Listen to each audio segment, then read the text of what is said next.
Moin, ihr Landratten. Zweiter Versuch mit Ton. Ja. Ja, so ist das halt, ne? Schön, was ich euch alles eben erzählt habe. Habe ich mir selber erzählt. Aber danke für den Hinweis, dass wir keinen Ton haben oder hatten. Jetzt müsste er aber da sein. Ja, ich habe es gerade schon erzählt, keiner hat es gehört. Ich stehe hier quasi unter Deck 7 und glücklicherweise unterm Dach, denn es ist doch etwas am Nieseln. Aber es soll um 17 Uhr ein bisschen aufhören und dann können wir die Kamera ein bisschen vorziehen und dann auch eventuell die Drohne als zweite Kamera dazu nehmen. Oh. Aber jetzt im Moment ist das erstmal eine ganz gute Lösung. Deshalb habe ich auch heute nur eine Kamera, was auch der Grund ist, warum wir eben keinen Ton hatten, weil ja, der Ton normalerweise an der zweiten Kamera hängt. Wir haben übrigens da hinten ein sehr, sehr schönes Museumsschiff. Ich muss mal fragen, ob da jemand Infos zu hat. Ich kenne das gar nicht.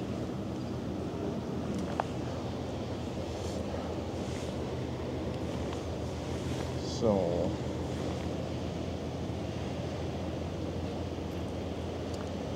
Ja, Nick, richtig. Der Ton ist etwas hallig. Das liegt daran, dass wir hier unter so einem, das ist wie so ein, ja, ist so ein großer Eingang und das hallt hier total. Also wenn ich jetzt mal, ja, ist halt leider so. Aber ich habe so ein bisschen die kleine Hoffnung, dass sich vielleicht nachher hier das Horn von der Mein Schiff 4 drin fängt und das einmal richtig scheppert. Ansonsten müssen wir damit heute mal leben. Es ist einfach dem Regen geschuldet, ne?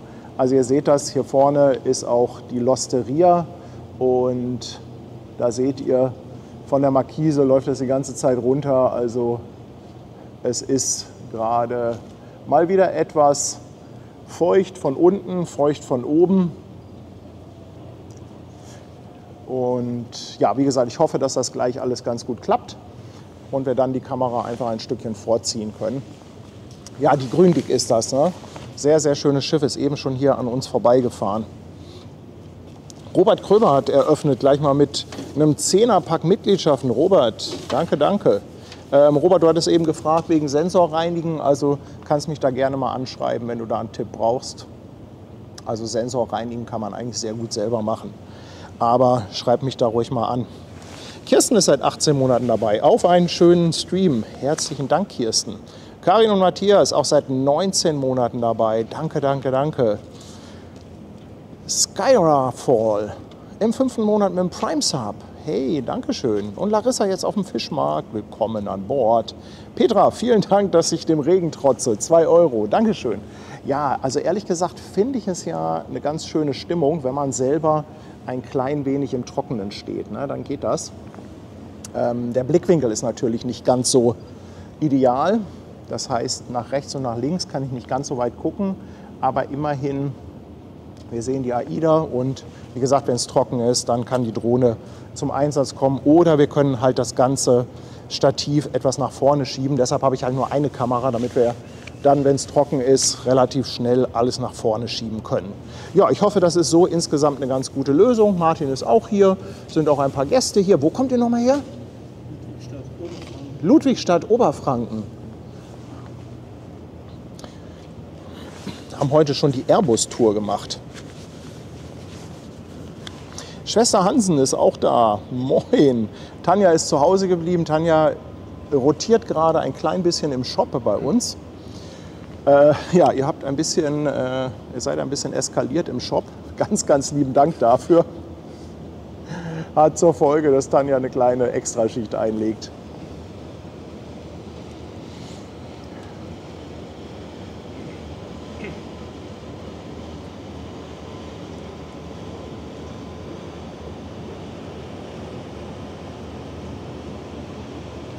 Stau auf der A7, meldet Diana.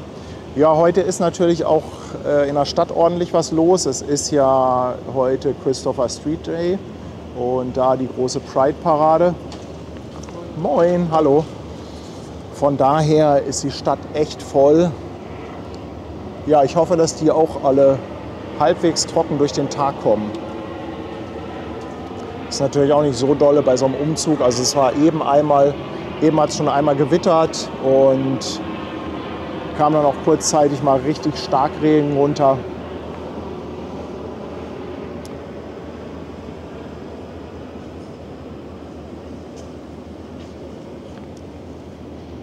So, und bevor ich das hier mal wieder komplett vergesse,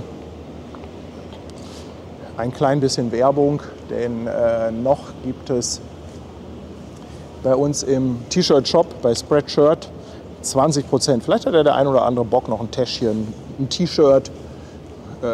Ja, Regenmantel haben wir glaube ich nicht, Schirm auch nicht.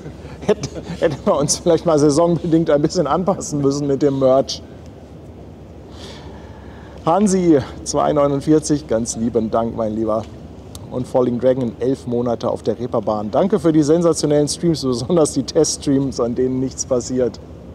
Ach ja, Mensch, Elas ist auch schon wieder unterwegs, wie ich da vorne sehe.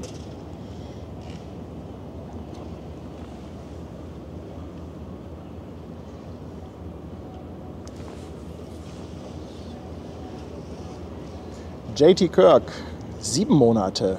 Herzlichen Dank für die tolle Arbeit. Danke, danke. Ankerbengel, dem Regengott mal den Hahn zugedreht. Ja, ich hoffe, du hast einen guten Draht zu dem Regengott und kannst den zumindest mal für die nächste Stunde etwas milde stimmen. Der Frank-Film lässt auch 2 Euro da. Schön, dass wir den Tag verschönern. Ja, wir probieren es zumindest, ja. Aber ich sag mal, zu Hause bleiben ist ja auch irgendwie keine Option. Nur kann natürlich auch sein, dass hier mal jemand durchs Bild läuft. Aber ich glaube, da können wir ganz gut mit leben. Anja, Grüße nach Wasserburg zurück. Danke für 2 Euro. Torben ist auch da. Moin, Torben. Irgendjemand hatte eben geschrieben, dass die Mein Schiff erst um 17:30 Uhr rausgehen soll. Hat da zufällig jemand Infos? Also der Lotse hatte gesagt, beide 17 Uhr, aber es kann sich natürlich kurzfristig immer mal ein bisschen verschieben. Haben wir ja schon oft genug erlebt. Und eine halbe Stunde, das ist quasi das akademische Viertel der Kreuzfahrt. Ist jetzt trocken. Erika fragt, ob Tanja ihren schicken pinken Mantel im Chat versteigern kann. Nee, ich glaube nicht, dass sie das tut. Ich glaube nicht, dass sie das tut. Sebastian, was meinst du mit andersrum, die beiden Schiffe? Also die liegen beide mit dem Bug zu uns. Das heißt, die Aida Perla, die wird natürlich wie gewohnt vorwärts rausfahren. Die Mein Schiff, ja, die muss dann noch drehen, die kommt auch vorwärts raus. Jetzt kommt ein bisschen Sonne raus. Wir warten mal noch ein paar Minuten ab und dann schieben wir das ganze Setup ein bisschen nach vorne, dass wir vielleicht ein bisschen besser gucken können. Und dann kannst du auch mit der Drohne los. Genau, dann kann ich halt auch mit der Drohne los, wenn das nicht in Strömen schüttet, und dann haben wir noch ein bisschen mehr Blickwinkel. Manuela, danke, 2 Euro. Sie schickt die Sonne aus Salzgitter. Mensch, habt ihr da etwa Sonne? Das ist auch frech. Das ist ja frech. 8 Monate Prime auf Twitch, der Macker vom Acker, Dankeschön. Und Angelika, 18 Monate. Mann, Mann, Mann, Mann, ja, wie die Zeit vergeht. Eure Unterstützung ist wirklich sensationell. Das ist aber lieb, dass Sie außen rumgehen. Das ist lieb, Dankeschön.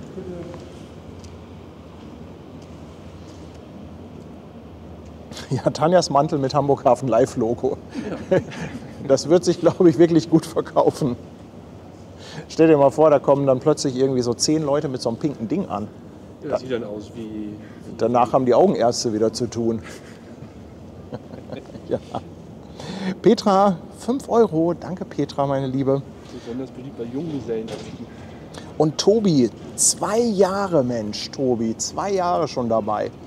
Krass, ist das krass. Oh, jetzt kommt hier aber richtig Sonne raus. Jetzt habe ich wieder den Effekt wie gestern, Luftfeuchtigkeit, und dann fängst du auf einmal wieder an zu ölen, dann läuft es dir wieder unten aus den Hosenbeinen raus. Oh, die AIDA schickt einen Heizergruß.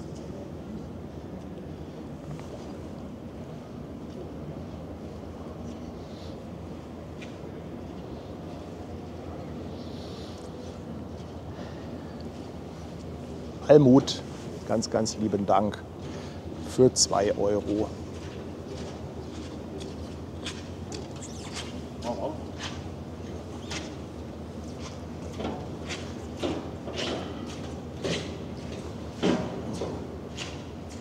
Ja, ich glaube auch, die heizen heute mit Kohle.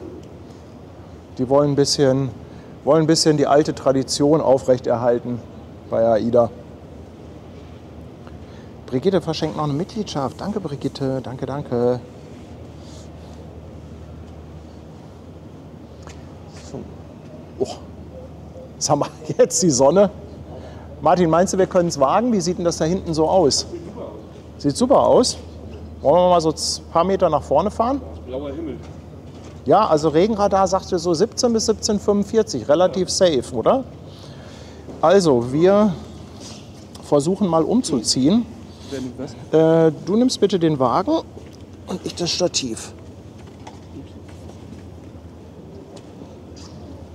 Geht's?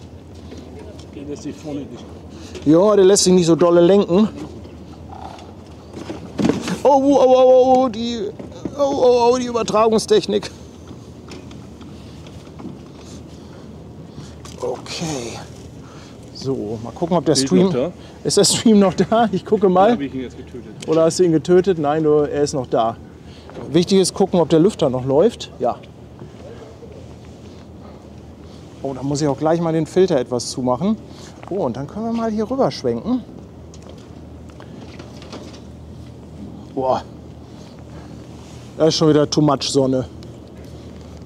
Ich sage euch, Leute, ich finde immer was zum Meckern.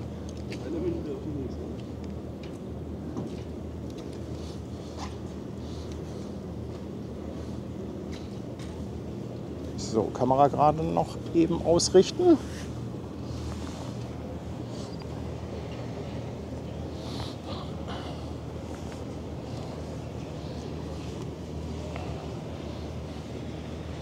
Stream noch da, jo.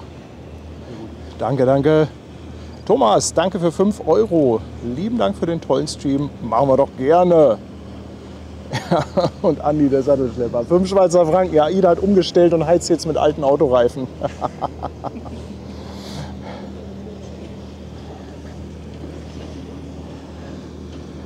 Peter ist seit 17 Monaten da. Im alten Land grummelt es. Ja, lass das mal da noch so eine Dreiviertelstunde. Bitte.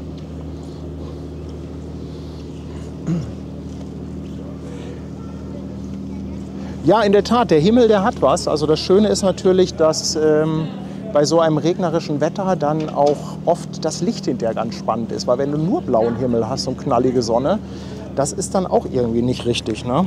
Jetzt muss ich mich aber mal ausziehen.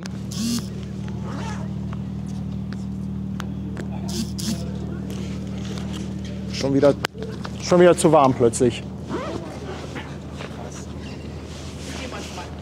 Ja. Aber mein Lieblingsspruch ist ja, gibt kein schlechtes Wetter, nur falsche Kleidung. Korrekt.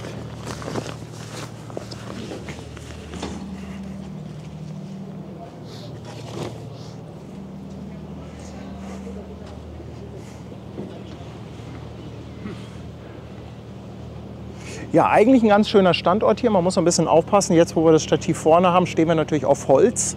Wenn wir jetzt uns zu viel bewegen, dann haben wir gleich Erdbeben im Bild.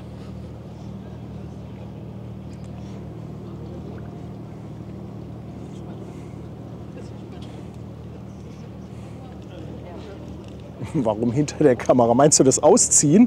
Ich habe ja nur meine Jacke ausgezogen, Leute.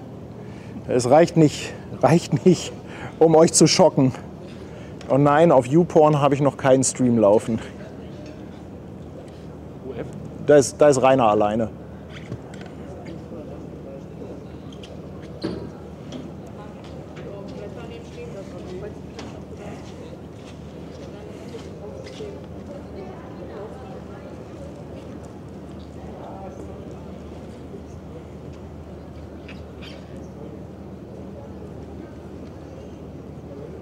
Krass, oder? Ja, guck mal darüber. Ja, auf der linken Seite ist dunkel. Das ist Nacht.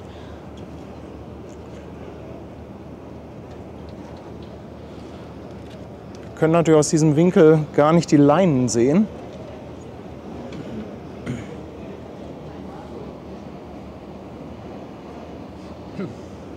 Ja, Nilsi, das habe ich auch gelesen. Gestern ist jemand in Finkenwerder ins Wasser gesprungen. Der wollte noch im letzten Moment auf die Fähre, aber der Sprung war wohl nicht weit genug und ist im Wasser gelandet. Ja, natürlich gleich Einsatz, Feuerwehr, Polizei, Tamtam, aber alles gut ausgegangen. Also der ist wohl angeblich von alleine wieder an Land geschwommen und rausgekommen. Also dann darf man, glaube ich, auch mal ein bisschen drüber lachen und etwas Schadenfreude zeigen.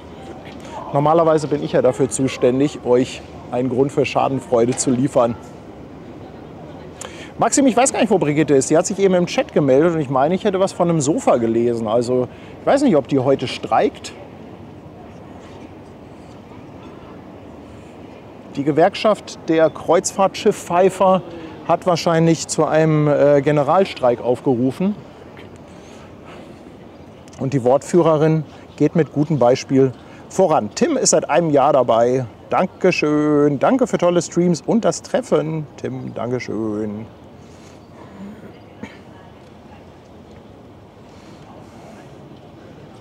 Nein, Paddy garantiert nicht auf OnlyFans.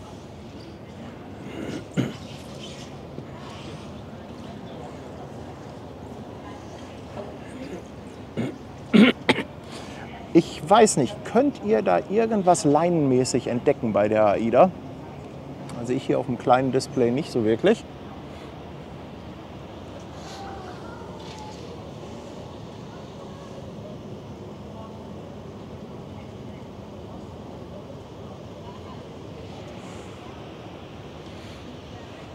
Bolek schickt noch einen Schlechtwetterzuschlag. Dankeschön.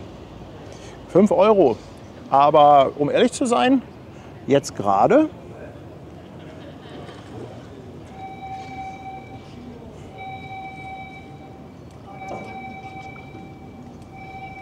oh, Generalalarm auf der Mein Schiff.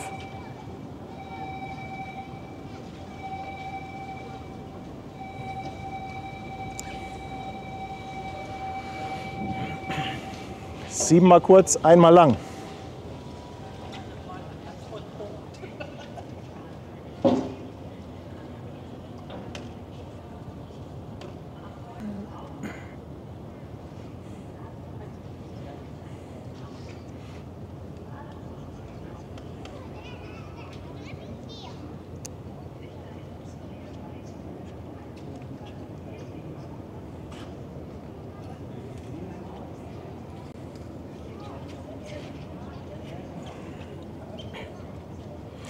Despina schreibt, wir sind vorne schon locker. Despina, bist du an Bord?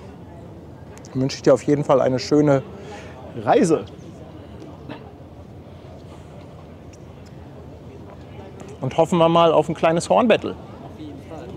Ja, Mein Schiff liegt ja richtig, dass die uns hier ordentlich wegblasen kann. AIDA ist dann meistens schon ein bisschen an uns vorbeigefahren. Dann hört man die nicht mehr ganz so laut. Aber ich wüsste auch nicht, wo man sich hinstellen könnte, dass man das beides so richtig volle Pulle mitbekommt. Sonst müssen wir noch mal irgendwann ein Mikro an die Drohne hängen.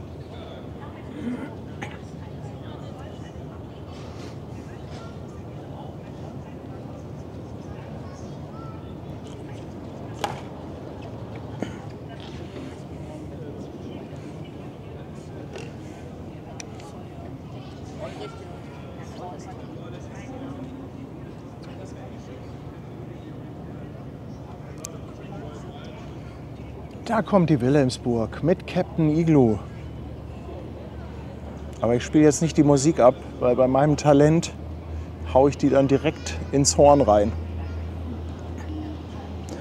Rea, Dankeschön für 7 Monate auf Twitch. Danke für deinen Sub. Ja, Brigitte schickt einen Ahoi von der Couch. Brigitte im Streik?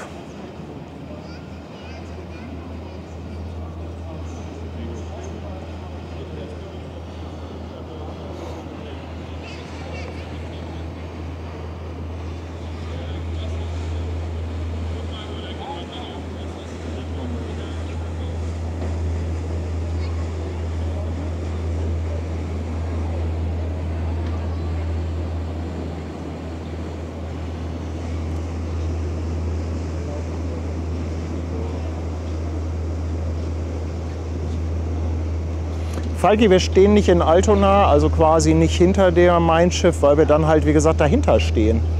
Und hier kriegt man halt das Horn besser mit. Außerdem ist das hier die Location, wo wir wirklich nur 5 Meter zurück müssen und dann überdacht stehen. Und das hat heute leider alles ausgestochen an Standortoptionen.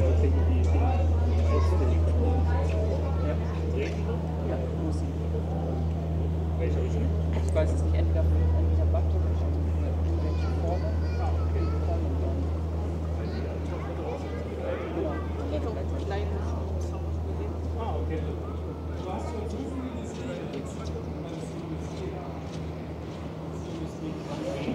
Ja, da müsst ihr Brigitte fragen, warum die heute streikt und nicht im Hafen ist. Eigentlich geht das so ja nicht.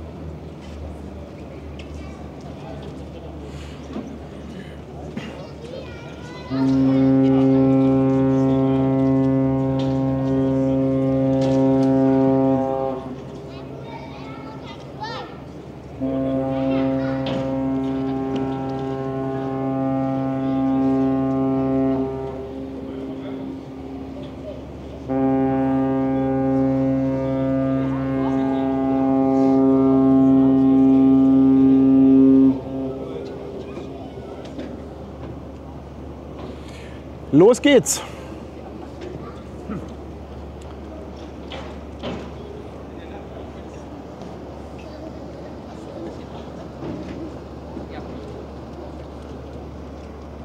Hol die Drohne. Bitte? Hol die Drohne. Ja, gleich, das braucht, bis die hier rausgefahren ist. Das ist immer so ein bisschen mit dem Akku. Also eigentlich hält der sehr lange, aber die braucht ja jetzt bestimmt noch mal 5 bis 10 Minuten, bis die überhaupt losgefahren ist und dann kann ich starten.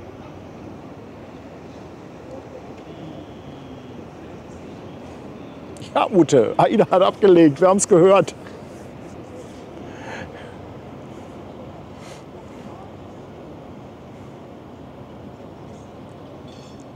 Oh, Brigitte ist heute schon nass geworden. Brigitte war aber dafür auch heute Morgen schon im Hafen.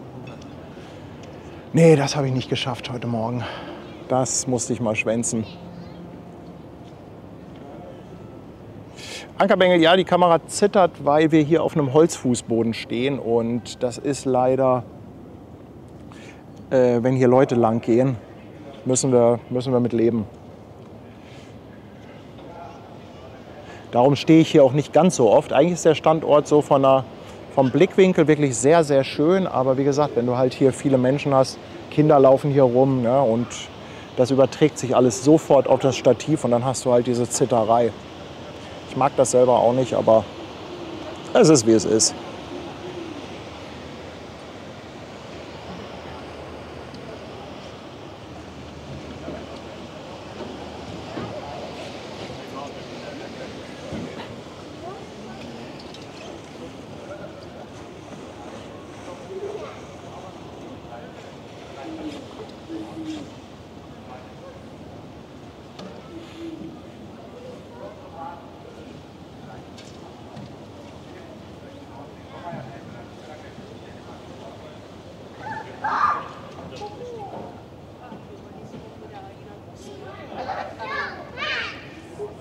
Sigrid, herzlich willkommen bei uns auf dem Kanal. Ein neues Reeperbahn-Mitglied. Dankeschön.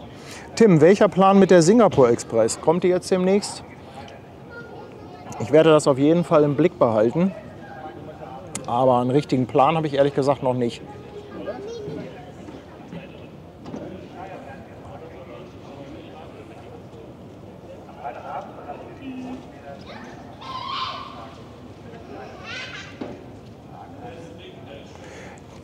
Eine verschenkte Mitgliedschaft von Doreen. Dankeschön. Sharon, Aida hat schon abgelegt. Mein Chef möchte dann gerne gleich nachziehen. Irgendjemand hatte 17:30 geschrieben. Ich weiß jetzt nicht, ob das stimmt oder ob da wieder jemand einfach nur Quatsch geschrieben hat. Aber wir werden es ja sehen.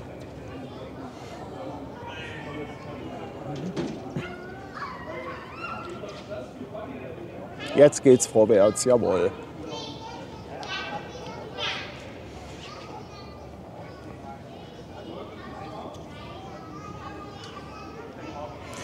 Ich gehe schon mal kurz gucken. Ich glaube, ich muss einen ND-Filter auf die Drohne knallen.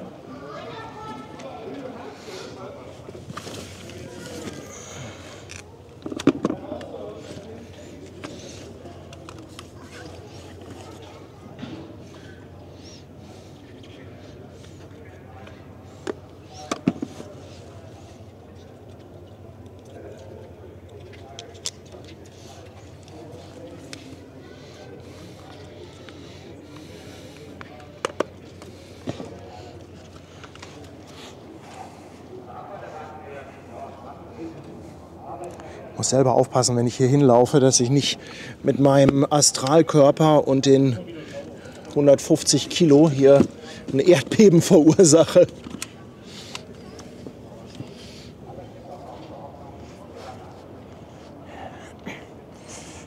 Martin, hast du Lust, die Kamera ein bisschen zu übernehmen? Ja, klar.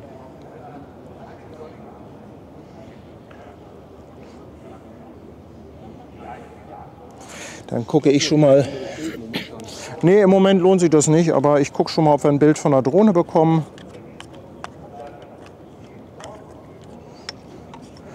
Die muss sich ja auch immer ein bisschen warm laufen.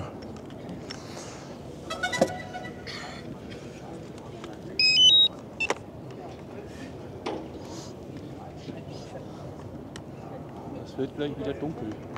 Ach Martin, hör auf, ey. Hör auf.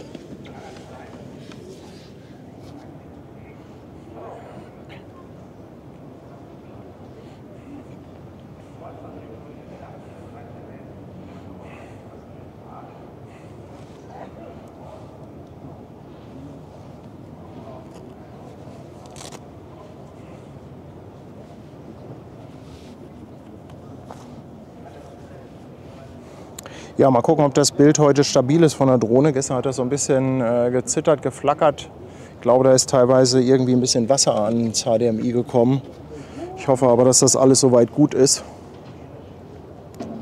und wir da keine bleibenden Schäden davon getragen haben.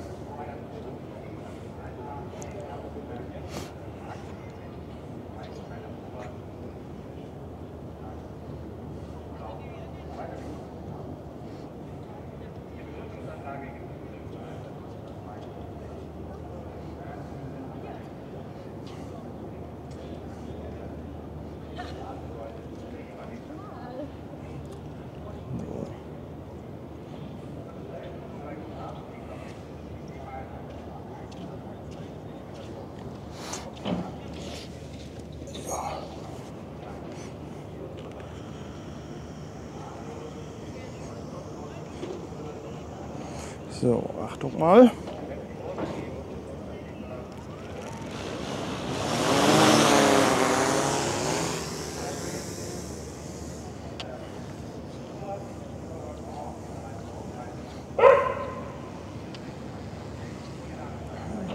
Der Hund mag die Drohne nicht. Kann ich verstehen.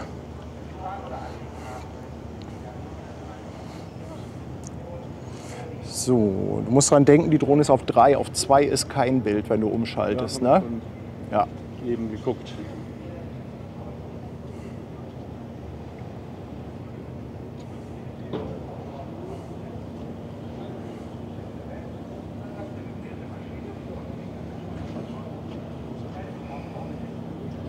Da ist das Bild. Du sagst mir auch, falls das Bild ausfällt, du hast da ja einen Blick drauf, ne? Ja.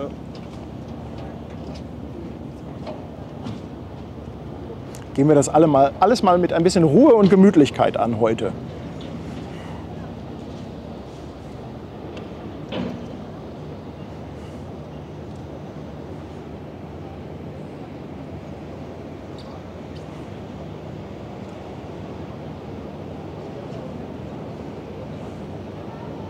Oh, da hinten wird es aber wirklich dunkel. Martin, nein! Das kommt.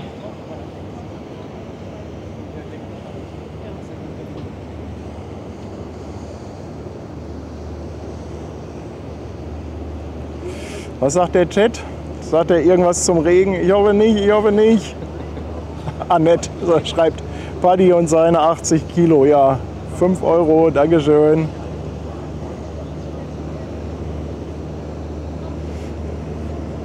Mal wieder schönes Wetter. Ja, 80 Kilo habe ich und ein bisschen mehr.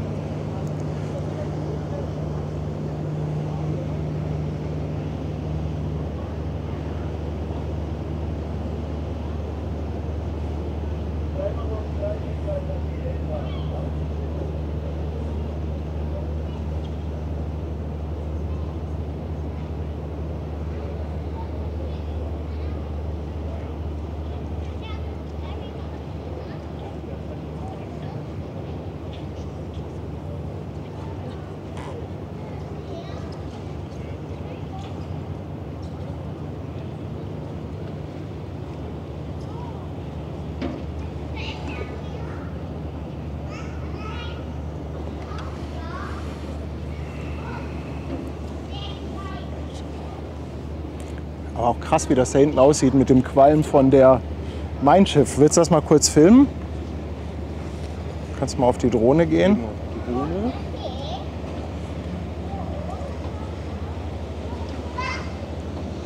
Also lichtmäßig sieht das gerade schon ganz cool aus. Boah, guck mal, was hier auch noch kommt. Martin, du rotierst gleich. Guck mal hier unten. Das alte Feuerlöschboot. Ist das nicht die Repsold?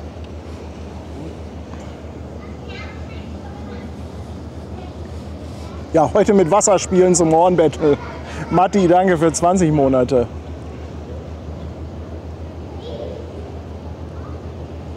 Cooles Bild. Ja, aber du musst, glaube ich, mal hier dieses Feuerlöschboot zeigen. Nee, das ist gar nicht. Ist nicht die Repsold, ne? Auf jeden Fall ist es alt. Ist auf jeden Fall alt, ganz genau. Und sehenswert.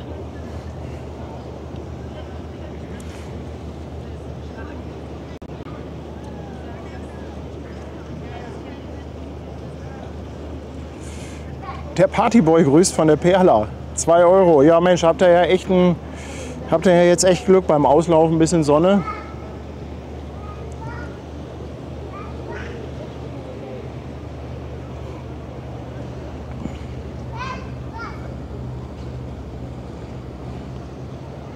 Von dem Schauer bekommen wir was ab, sagt MacGame. Ja, ich hoffe, wir können schnell genug 10 Minuten später. uns zurückziehen. Aber das wollen wir nicht hören. Nein, das wollen wir nicht hören.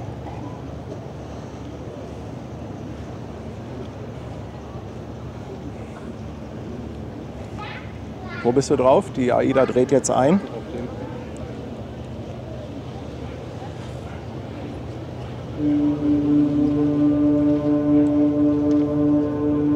Jetzt Drohne.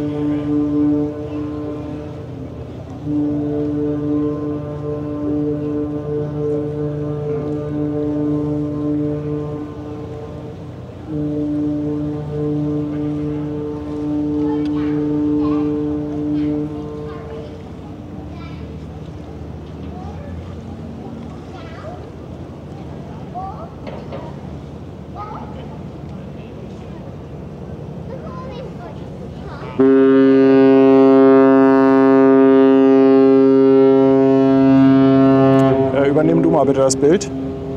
Hab ich.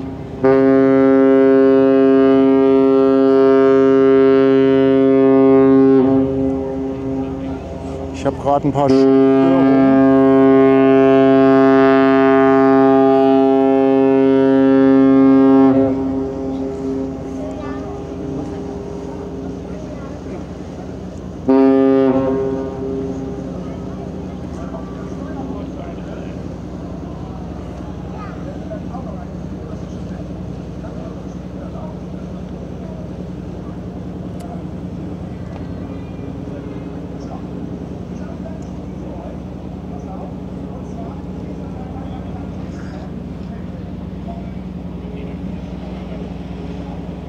So, jetzt habe ich die Drohne wieder. Jetzt habe ich wieder ein gutes Signal. Bist aber weit weg. Ja, ja, ich war weit weg.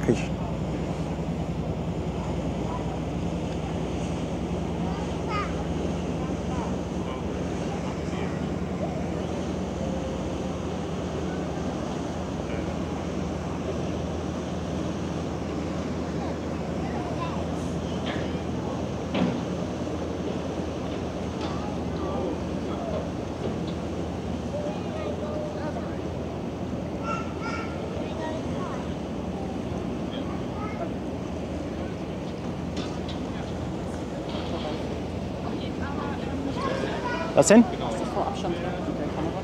Ja, passt vom Abstand her? Ja. Du, alles klar. Alles gut. Absolut. Du kannst da, glaube ich, noch ein Stück vor. Dann wollen wir echt coole Arbeit hier machen, ne? Dankeschön. Danke. Larissa, grüßt aus Heidelberg. Danke dir für 5 Euro.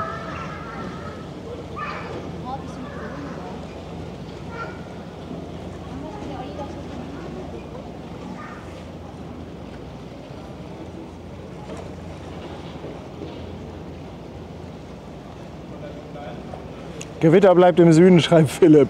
Ihr werdet nur nass. Ja, super. Danke dir für 2 Euro und für diesen Service-Hinweis.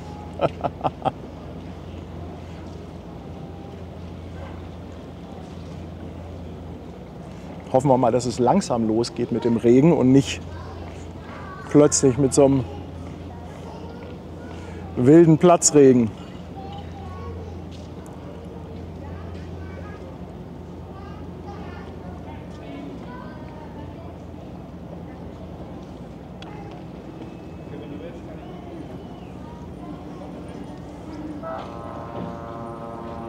Wir versuchen alle die AIDA zu animieren.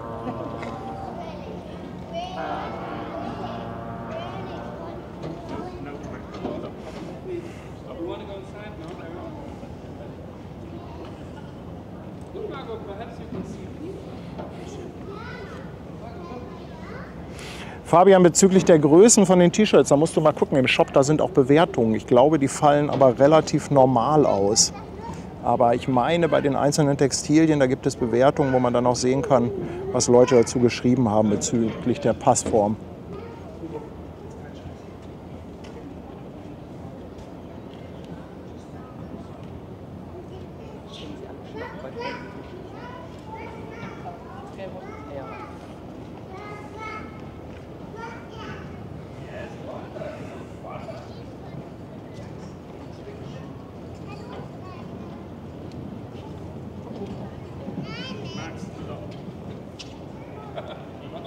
So, da haben wir sie jetzt mal beide im Bild.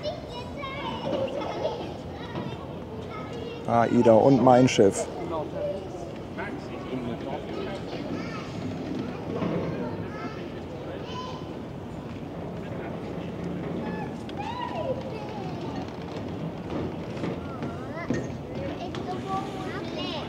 Vorne da auf der Klappe steht auch wieder einer, den hast du gesehen sicherlich, ne? Die, ne? Ja.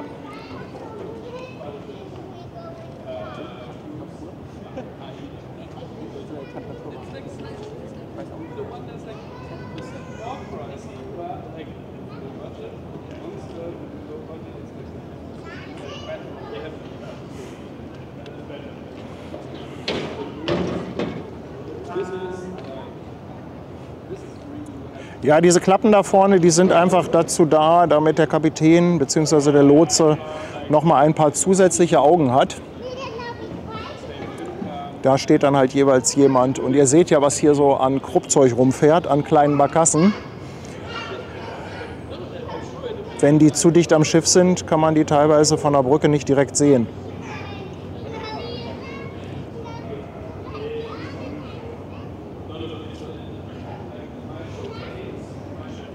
So, Perla, hau raus.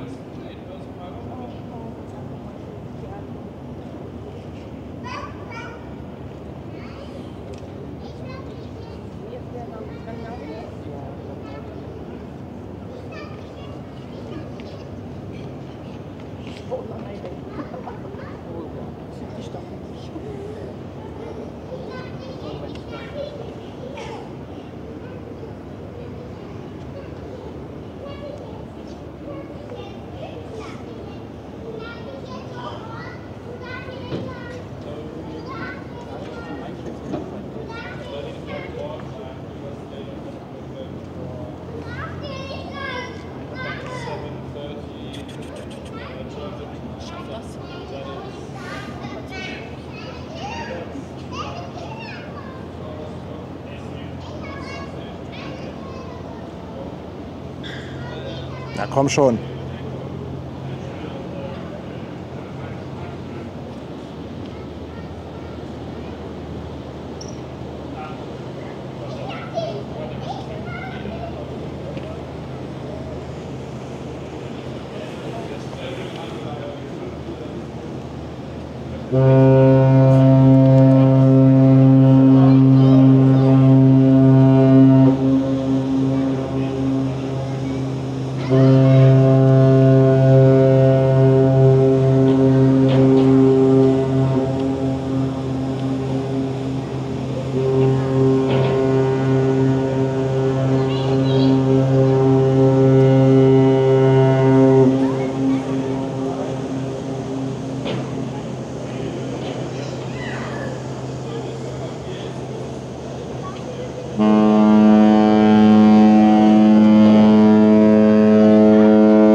Jawohl. Und die Louisiana Star, einmal mittendurch.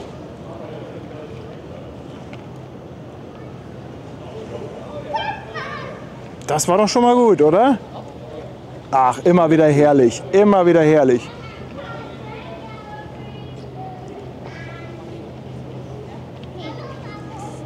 Ich will noch mal schnell ein Foto machen. Kannst du noch einmal das Bild übernehmen?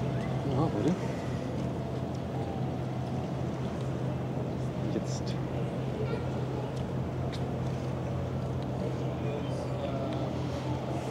Ja, und bin schon wieder drauf.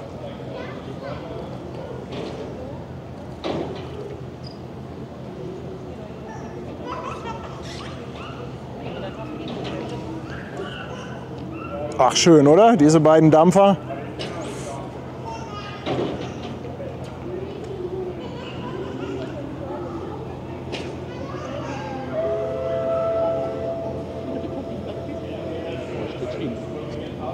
Nee.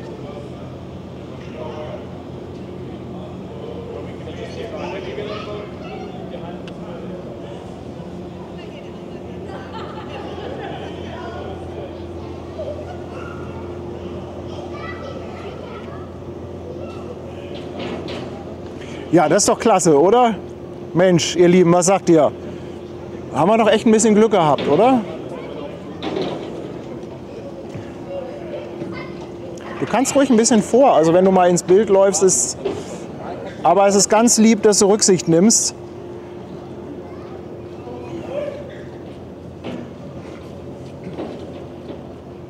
Noch jemand hier mit der Kamera, dem wollen wir natürlich jetzt hier nicht den Platz wegnehmen. Wir will auch ein paar schöne Bilder. Machst du Fotos oder Video?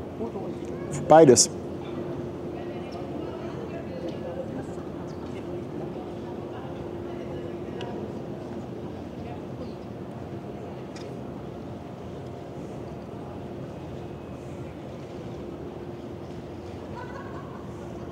Herrlich. Aber ich meine, bei Mein Schiff waren noch die Leinen dran, wenn ich das richtig gesehen habe.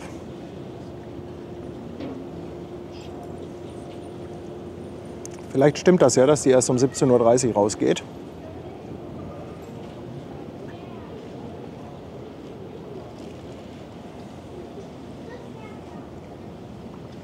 Du, soll uns recht sein. Ach, schön. Schöne Bilder. Ach, ich freue mich immer, wenn es dann doch klappt. Mensch, ich war ja heute echt wieder auf so ein Desaster mit dem Wetter eingestellt, aber das ist das berühmt-berüchtigte Murphy's Law. Es passiert eigentlich immer das, womit man nicht rechnet.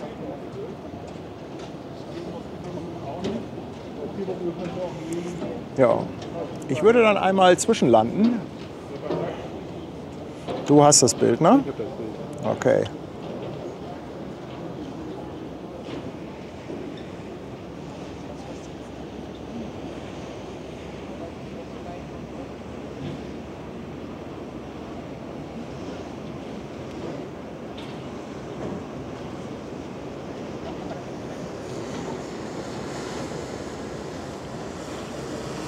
So, Achtung einmal, ich muss hier mir mal die Drohne fangen.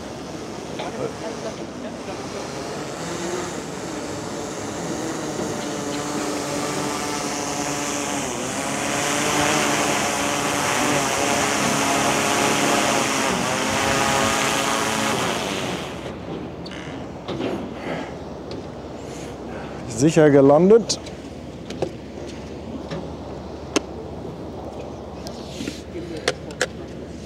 So. Ist cool, ne? Wir haben die kleine davon. Wir haben die DJI Mini. Ja, die ist auch toll. Aber hier ist natürlich schön mit den 3 Linsen. Auf jeden Ne? Fall. Großartige Drohne. Wir üben noch.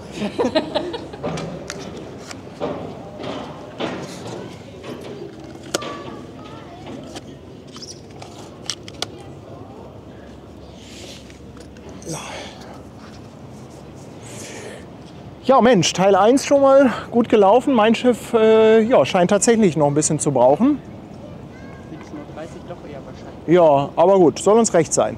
Andi, Sattelschlepper, sensationell die Hörner. 2 Schweizer Franken, danke. Oh, Leinen los? Vorlein geht noch. Vorleinen gehen los bei der Mein Schiff. Okay, alles klar.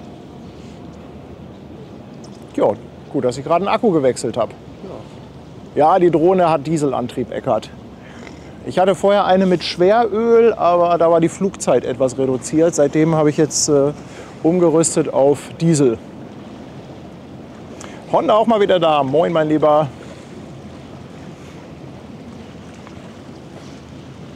So, ich glaube, die Mein Schiff, die können wir auch so ganz gut sehen. Da brauchen wir gar nicht zwingend die Drohne, oder? Draufsicht wäre aber auch schön. Ja. Oh, schauen wir mal. Gleich noch mal hoch. Warten wir mal, bis sie hier abgelegt hat. Willkommen bei uns auf dem Kanal Bücherfee Maus. Danke für deine Mitgliedschaft. Ja, und falls ihr noch ein bisschen Merch möchtet von Hamburg Hafen Live, 20%.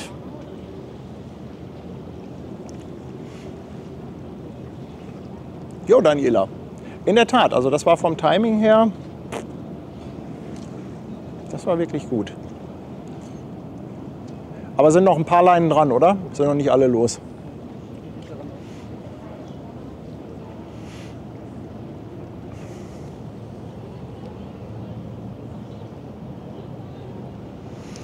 Übrigens von wegen Route. Die AIDA fährt nach Southampton, dann nach Le Havre, Seebrügge, Rotterdam. Die macht also diese schöne Metropolentour. Für die Mein Schiff 4 geht es nach Norwegen, Trondheim, Narvik, Leknes, Nordfjordeid und Ålesund.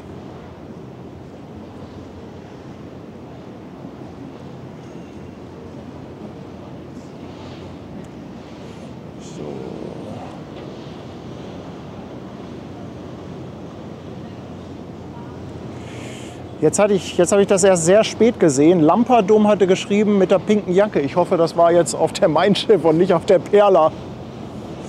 Ja, wir mussten heute uns mal so ein bisschen darauf konzentrieren, dass wir hier alles geregelt kriegen. Konnten jetzt nicht so gut die einzelnen Leute spotten. Guido schickt 3 Euro für eine Lastendrohne, um Currywurst einzufliegen. Ja, das wäre auch noch was. Mabra, ja, die gibt es noch, die Bonville. Die gibt es noch.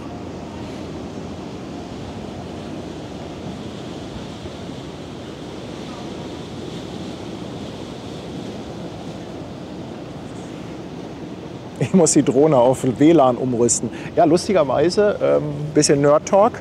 Es gibt ja tatsächlich mittlerweile LTE-Module für die Drohnen. Das heißt, du hast dann theoretisch Empfang, solange du Mobilfunknetz hast. Das ist völlig abgefahren.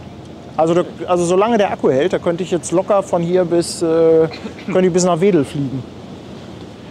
Ich meine, okay, es gibt ja ein Problem mit dem Sichtflug. Ja, aber irgendwas ist ja immer. Ne? Ich glaube, so Rettungskräfte haben das. Ja, also ohne. Ja. Und Also ich denke schon, dass es da Verwendung für gibt. Also jetzt so in meinem Fall bringt das nichts, aber das ist schon echt ganz cool. Leon, danke für die verschenkte Mitgliedschaft. Wolwig, der mit dem Rheumacreme-Nicknack grüßt. Übrigens, den habe ich von einem befreundeten Twitch-Stream erhalten. Man sucht es sich nicht aus, ja. 10 Euro Superchat, ich danke dir, Wolwig. Das ist am Wochenende alles zu. Ah, okay. Aber kommt man da hinten? Also, aber nur in der Woche. In der Woche kommt man von der anderen Seite rein. Da ist aber jetzt ein Gitter vor. Kommt man denn da hinten noch irgendwo runter? Ja, also Sie können hier rum um das ganze Gebäude rumgehen. Da kommt man runter, aber Sie kommen halt nicht hier durchs... Alles klar. Aber einmal da so rum, Dankeschön. das läuft.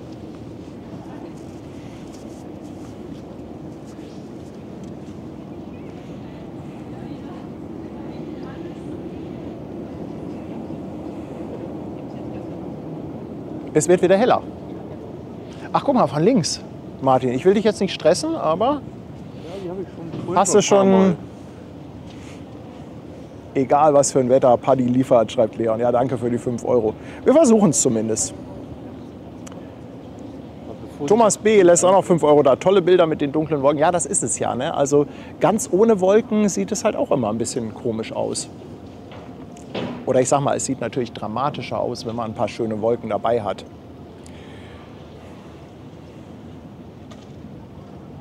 Der große Michel.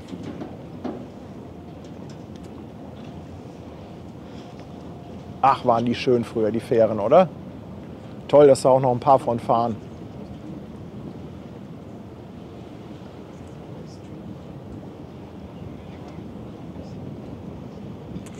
Oh, Malte macht heute Abend auch einen Stream, Teil 2. Oh, das ist cool, Malte. Vielleicht können wir zu dir weiterleiten.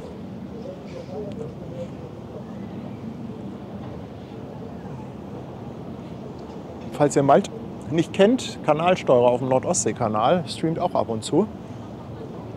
Auch sehr maritim, aber was ganz anderes, als wir hier machen. Auch immer toll. Muss ich gleich mal dran denken, dass ich eine Weiterleitung zu Malte mache.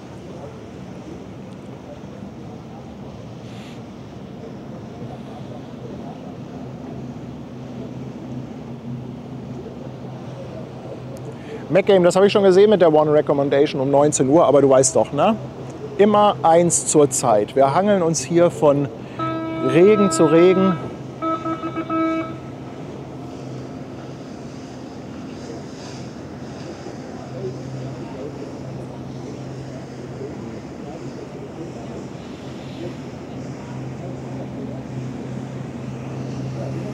Na, jetzt passt das aber doch mit den 17:30 Uhr. Ich muss einmal hier kurz dran und dir das Bild wegnehmen.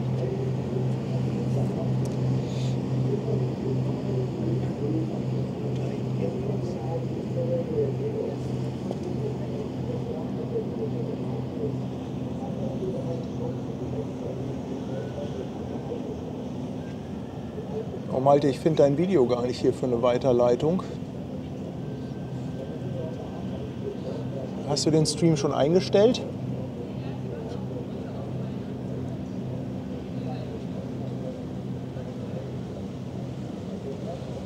Ach, jetzt habe ich ihn. Jetzt habe ich ihn. Okay, dann leiten wir nachher zu Malte weiter. Geht los? Alles klar.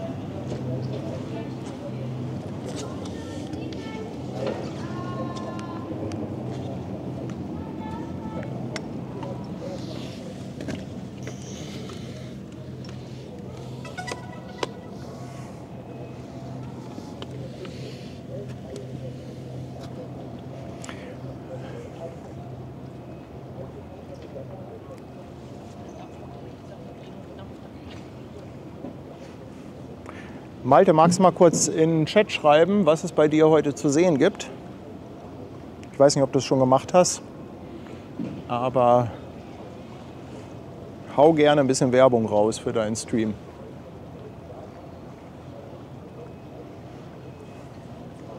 Genau, Barbara, die One Recommendation, die geht nochmal zum CTA. 270 Meter, geht das noch als Feeder durch? Die fährt also hier einmal ums Eck. Ja, aber eigentlich ganz schön, weil sie direkt dann vor unserer Nase lang fährt.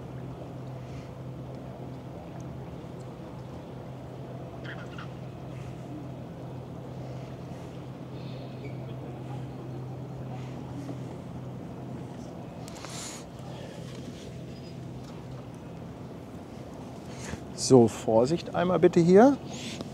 Ich würde noch einmal starten.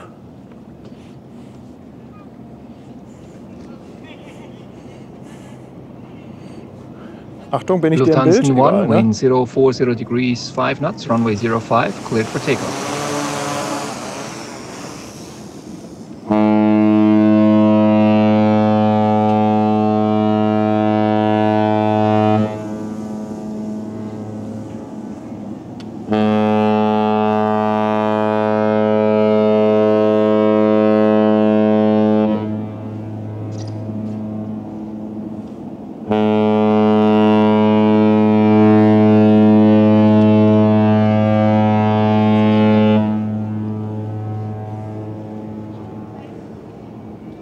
Ist das geil.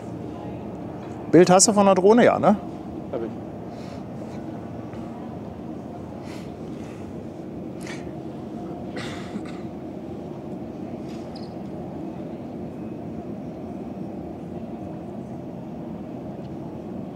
Mal schauen, ob sie heute wieder über Backbord dreht, wie letzte Woche. Also bei Malte gibt es heute Lichterspektakel am Eckernförder Hafen. Piraten, Fotografie und etwas Stimmung vom Eckernförder Hafen. XY, 5 Euro Superchat. Grüße an M&M hinter mir. Wer ist M&M hinter mir? Seid ihr M&M? Nee, ne? M&M hinter mir? Auf jeden Fall vielen, vielen Dank. Vielleicht ein Benutzernamen. Danke auf jeden Fall für die 5 Euro. Frettchen, danke für deinen Sub. 2 Monate schon.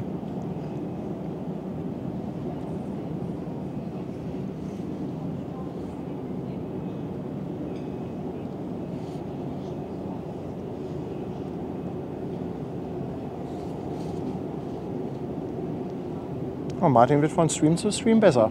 Mit der Regie, mit der Kamera, oder? Macht er doch echt gut.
Da winkt jemand.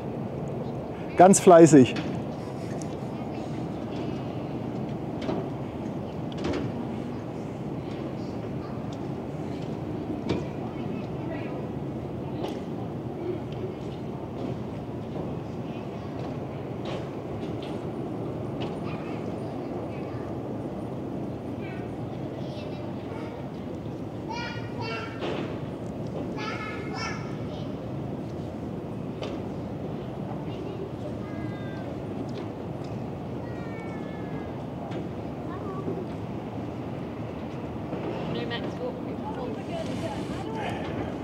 Dancefloor, willkommen an Bord. Danke für deinen Prime Sub.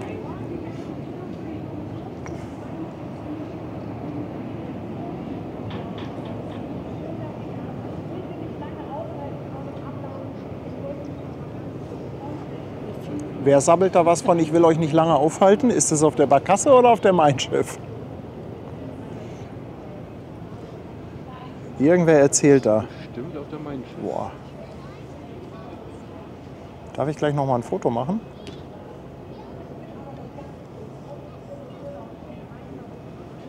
So. Ja.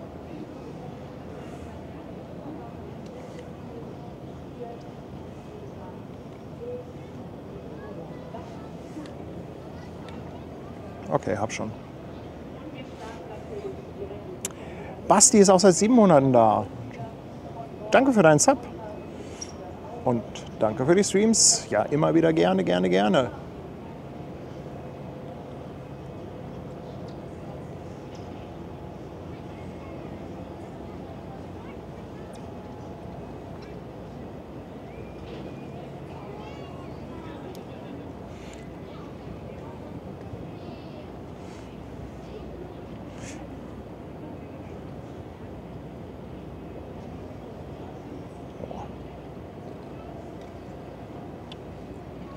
Hast du da jemanden gespottet oben mit pinker Jacke oder?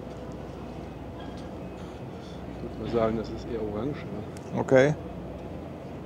Das kann täuschen.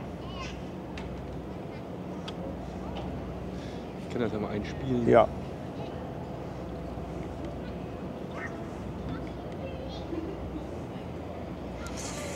Guck mal, jetzt mache ich noch ein Foto mit der Hapag-Lloyd-Fähre davor und dann schenke ich das Torben zum Geburtstag.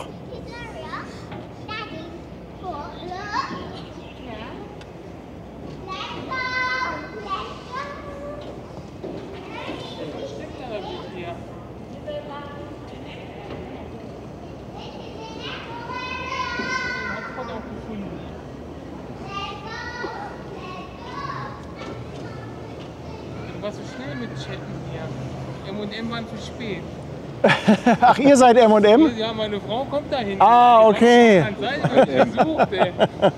Von XY ungelöst. Genau. Und Ja, liebe Grüße. an meiner Strippe hier. Justin, willkommen an Bord. Danke für die Reeperbahn-Mitgliedschaft. Die steht 50 Meter weiter. Die sucht mich. Die kommt da rein. Hier ist er. Odifixi, danke für 400 Bits. Oh, auf Twitch geht's ab. Dekatus verschenkt einen Sub. Herzlichen Dank dafür. Sir Tobi, 7 Monate auf Twitch dabei. Danke, danke. Und Ratata Zong, auch 2 Monate. Danke für eure Subs, ihr Lieben. Aber war kein Speicherstand. Ich glaube, ich hätte den Kotter weg da. Schade. Was in Pink? So schön.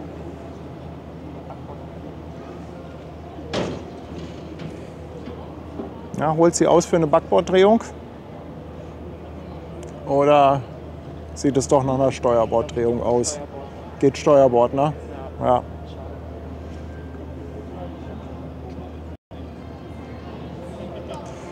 Aber macht nichts.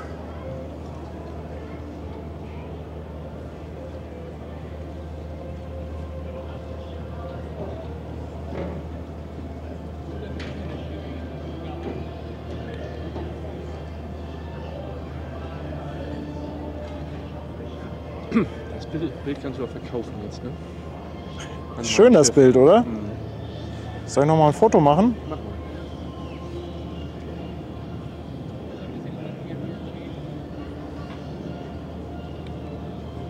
Oh, jetzt war ich im Fotomodus. Egal.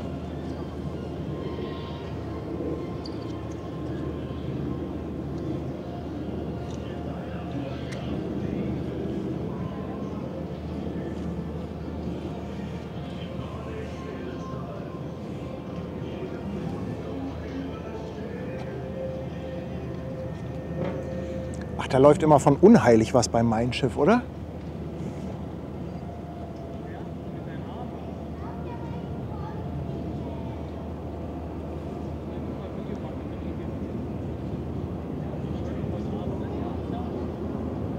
Wie heißt das Lied? Das ist von Unheilig. Irgendjemand im Chat weiß es. Ah, jetzt schmeißt sie die Bugstrahlruder an. Große Freiheit von Unheilig. Große Freiheit, ah, okay. Christina, Dankeschön für deinen Prime-Sub. 2 Monate auch schon.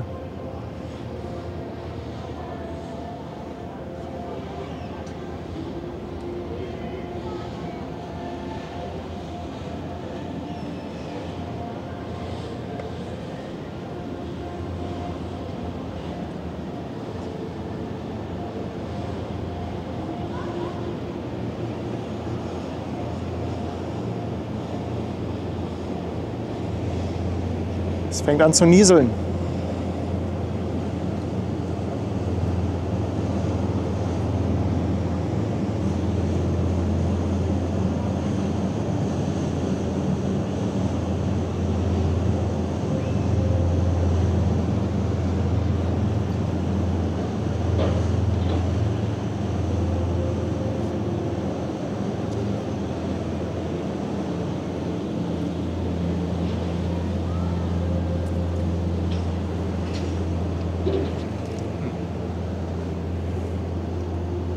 Ja, müssen wir schon flüchten?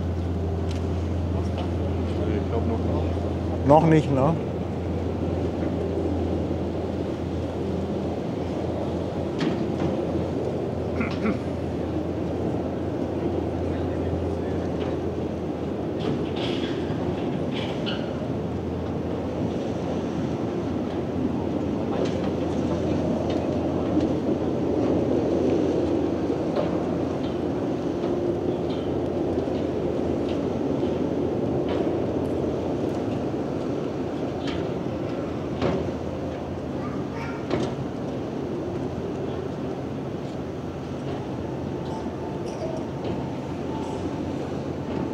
Honda, Dankeschön. Eine verschenkte Mitgliedschaft. Ganz dickes Dankeschön. Ja.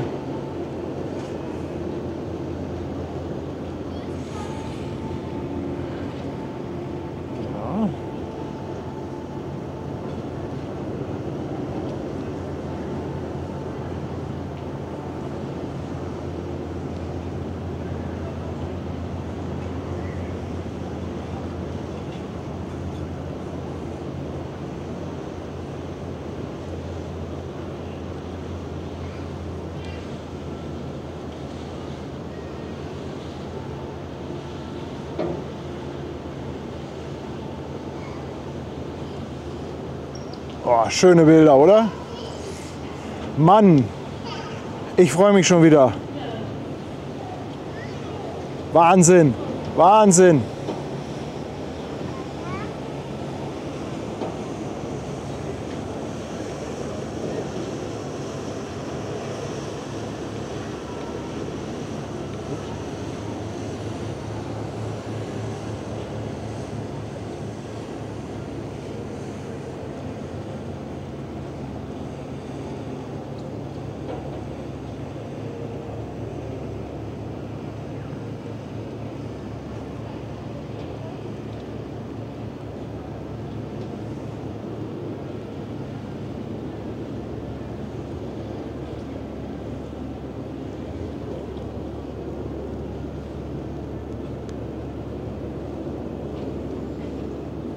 Grüße von der Hochbahnwache kommen.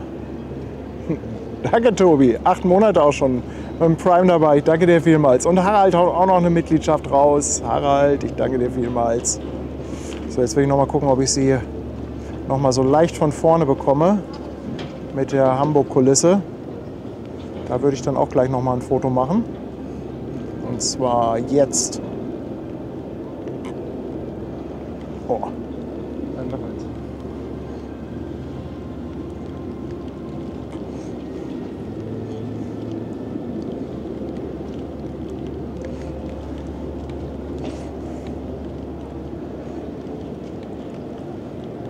Na, komm zurück. Das ist noch ungemütlich. Da ist sie.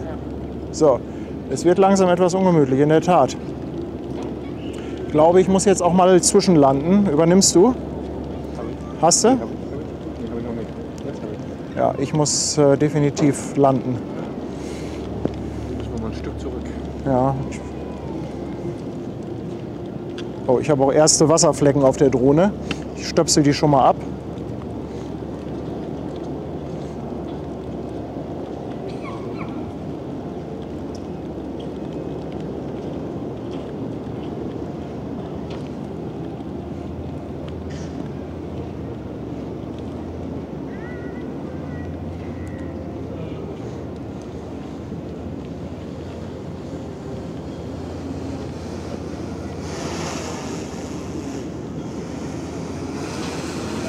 Achtung einmal.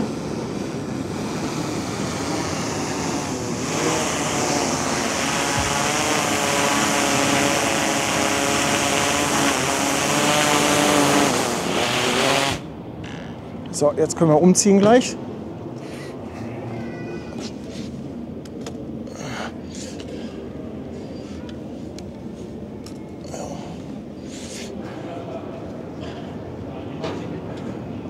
Ich glaube, das geht. So. Und wir ziehen mal um. Oh ja, das ist sehr aufmerksam, danke. Ein paar Meter zurück. Hier ist ganz gut, glaube ich. Ne? Noch ein kleines Stück. Ja, ich glaube, so ist gut. So. Moment, kurz Kamera gerade machen wieder.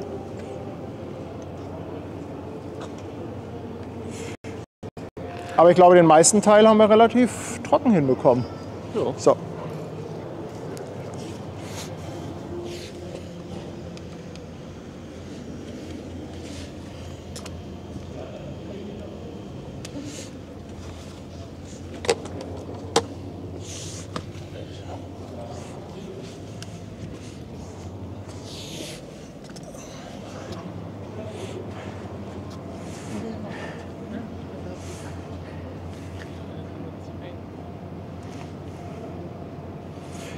Ja, Gnolde ist schade mit dem Wetter, aber auf der anderen Seite finde ich, haben wir doch irgendwie Glück gehabt. Also das hätte jetzt auch deutlich schlimmer kommen können. Also ich glaube, den Großteil haben wir trocken hinbekommen.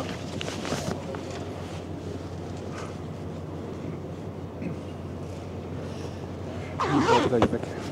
Ja.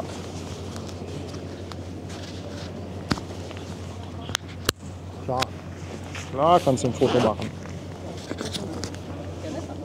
Klar. Ja. Hamburg Hafen Live. Hallo XY. Der ist schon ganz traurig, der wollte auch mit. Ach, auch ganz schön, ne? Die blauen Schiffe, mein Schiff.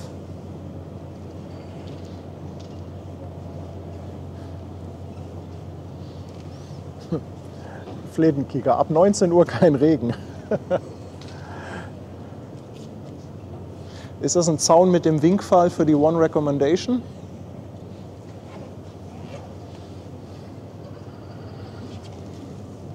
Gucken wir gleich mal. Wir verabschieden jetzt erstmal die Mein Schiff hier auf ihre Reise nach Norwegen und wünschen vor allem den Gästen, dass sie jetzt nicht zu viel Regen haben, weil die Elbpassage ist natürlich auch ein echtes Highlight. Also wer sich das nicht gibt oder wer sich das nicht geben kann wegen zu viel Regen, also das ist echt schade.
Nicole, ich kann dir das nicht sagen, ob bei Mein Schiff mehr Leute jetzt draußen sind.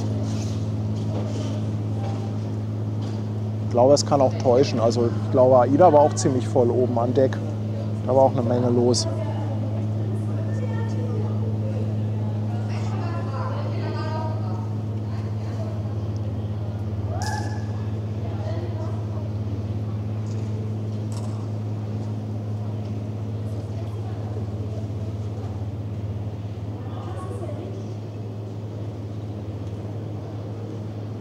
Haben wir denn Wasser auf der Linse? Ich guck mal gerade.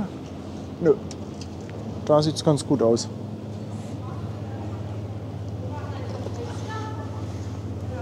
Ach guck, einen Junggesellenabschied haben wir auch noch.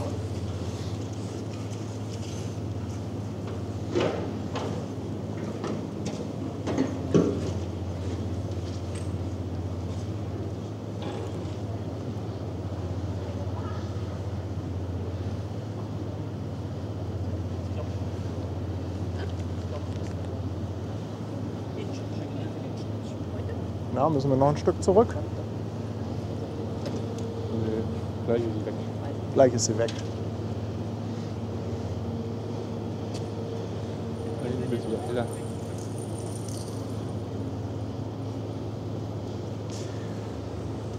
Ja, also Mein Schiff ist jetzt nicht neu, dass sie in Hamburg ablegen, aber jetzt gerade ist so eine Phase, wo die Mein Schiff 4 oft hier ist. Die ist jetzt gerade fast wöchentlich hier. Das ging, glaube ich, letzte Woche los. Und ich glaube, die kommt jetzt auch noch ein paar Mal. Also nachgezählt oder genau nachgeguckt habe ich jetzt nicht.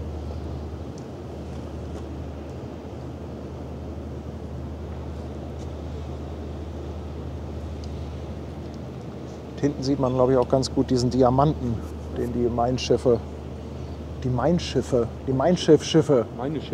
heißt das. die Meine Schiffe haben. Ja.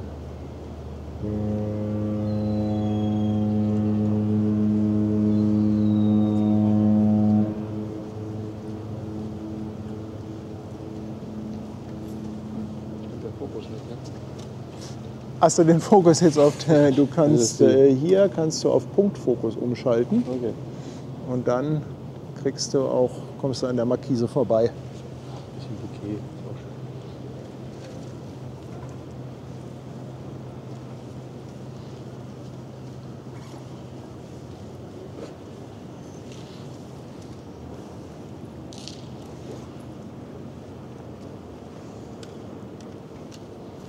Guck mal, wenn du mal rüberschwenkst, wir haben da gerade eine Barkasse vor der One Recommendation. Das ist einfach vom Größenvergleich immer klasse. Power. Sorry.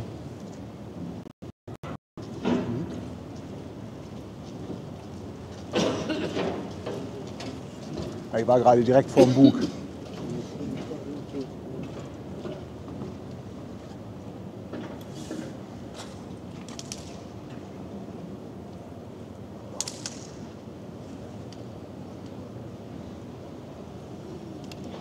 Ah, Sophia Soraya ist auch unterwegs.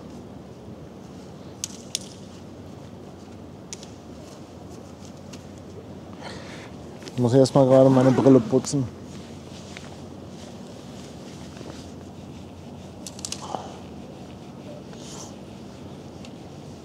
Also da beneide ich echt die Leute, die keine Brille haben. Bei Regen ist das manchmal echt nervig. Schönen Dank, ne? Ja, danke, dass ihr da wart. Tschüss. Dirk grüßt vom sonnigen Havel-Urlaubsstrand. Dirk, ja, wenigstens einer, der ein bisschen Wetterglück hat. Wenigstens einer. Danke dir für 2,50.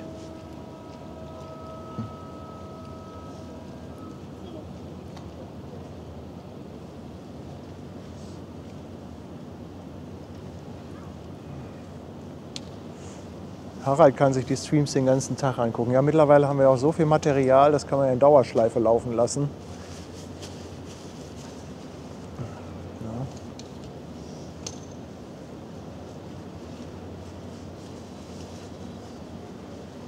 So, und hier kannst du auf C1, ne, wenn du zweimal drückst, dann musst du einmal in der Mitte, dann bist du wieder auf dem anderen Fokusfeld.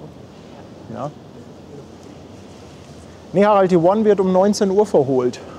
Die geht zum CTA. Die möchte noch einmal gerne ums Eck fahren. Seren, moin, mein Lieber. 5 verschenkte Mitgliedschaften. Danke, danke. Guck mal, die Lufthansa Technik fährt dir hier vor die Nase. Ach, du wolltest die Barkasse jetzt einmal vor dem Bug haben, ne? Ja, auch gut, ja. Tschüss. Tschüss. Ciao. Kreuzfahrtschiffe weg und keiner mehr da. Alle weg. Und schon hast du deine Ruhe.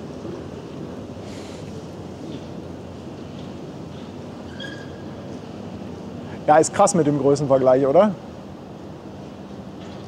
Ich muss ja einmal fragen, wir gucken euch jedes Video sonntags, jedes Mal, wenn wir auf dem Das ist Sofa aber sitzen. schön. Seid ihr bei den Cruise Days auch da? Ja, Cruise Days machen wir auch. Wo seid ihr? Wisst ihr schon? Oder? Wir sind wahrscheinlich auf der Dachterrasse vom Wetterdienst. Okay, ja, wir sind im Gin, nämlich dann. Und, Ah, okay. Da Ja. nisten wir uns dann ein. Das ist aber auch gut, Gin Ja, Hotel dann. genau. Ja, da seid ihr aber auch gut. Genau. Ja. Ja, cool.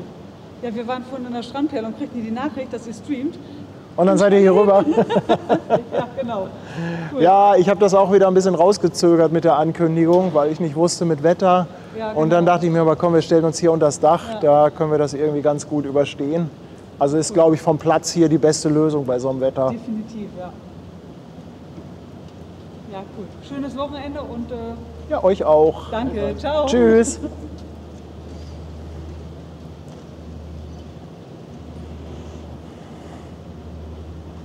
Na Martin, was sagst du? Warten wir noch, bis die One verholt wird? 19 Uhr. Ich habe nichts vor. Martin hat nichts vor.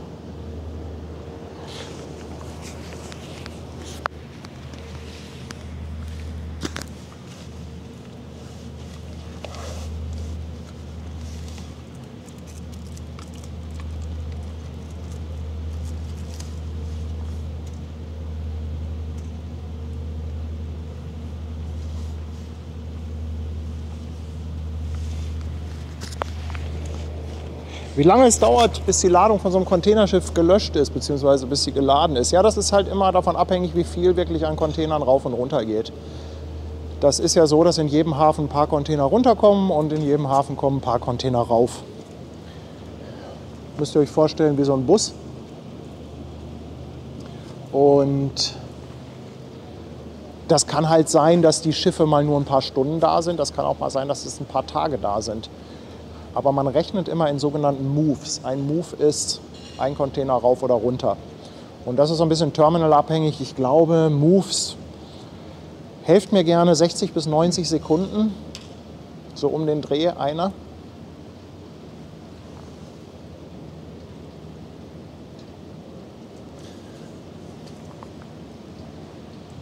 Oh ja, über 3 Minuten.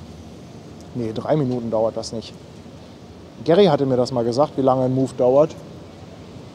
Oh, jetzt kommt aber richtig Wasser runter. Mensch, haben wir Glück gehabt mit den beiden Schiffen. Ja, Martin hat nichts vor, hat er gesagt. Aber wir können euch natürlich gerade nicht so wahnsinnig viel zeigen, weil wir jetzt etwas eingeschränkt sind vom Blickwinkel. Jetzt schüttet es gerade ordentlich.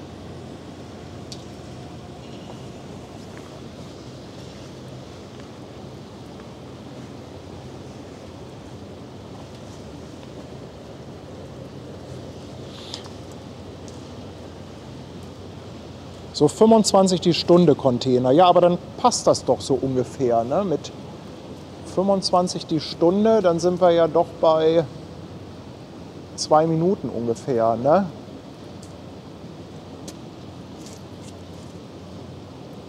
Ich glaube, das gab es neulich mal in so einer NDR. Ja, okay. Steffri sagt ca. 60 Sekunden. Okay, also so in der Region. Ist immer ein bisschen auch vom Terminal abhängig. Aber das sind so die Zeiteinheiten, mit denen gerechnet wird. Und ein Move wird halt auch bezahlt. Deshalb versuchen die auch sogenannte Leer-Moves zu vermeiden. Manchmal ist es so, dass man an einen Container ran muss, der weiter unten steht. Und dann müssen halt erst 1 oder 2 Container runter an Land, damit man an den dritten rankommt. Und das sind dann sogenannte Leer-Moves. Die müssen die Reedereien dann auch bezahlen. Das versucht man natürlich zu vermeiden. Kriegen die meistens auch ganz gut hin, die Planer von den Schiffen. Also da gibt es ja extra sogenannte Planner, die nur dafür zuständig sind, zu planen, was wo an Ladung hinkommt. Und die optimieren das Ganze natürlich entsprechend und rechnen sowas dann mit ein.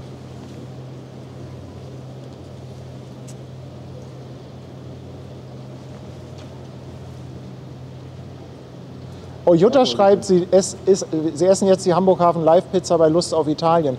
Jutta, die haben aber leider kein Creme Fraiche da. Also ihr bekommt die nicht mit Creme Fraiche. Aber wenn der André da ist, bestellt ihm einen schönen Gruß. Gibt auf jeden Fall ein Prosecco aufs Haus, wenn ihr sagt, ihr kommt von Hamburg Hafen Live.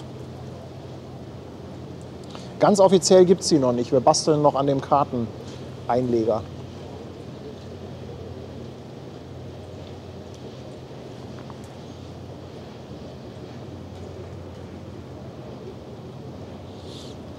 Oh, Dirk, dann aber mal guten Hunger, ja?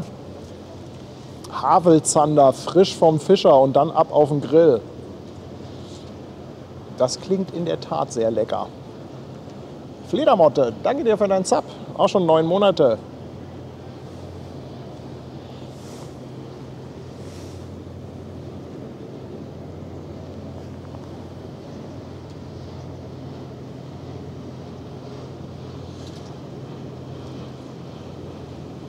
Ute hat noch die Annalisa P. entdeckt, die aus dem Kühlbrand irgendwann gleich rauskommt. Ich sehe noch nichts, aber die ist auch nicht so riesig, oder? Es dauert ein bisschen, bis wir die sehen.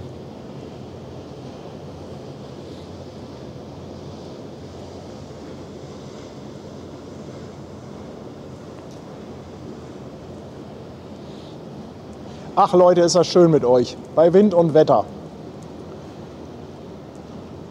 Macht immer wieder Spaß.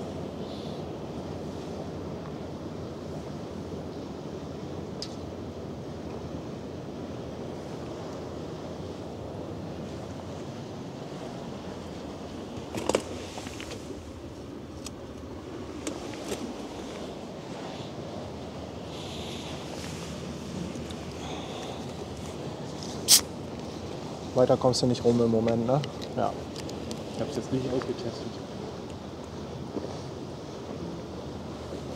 Wird aber wieder heller. Oh, fetter Abicht kommt von links.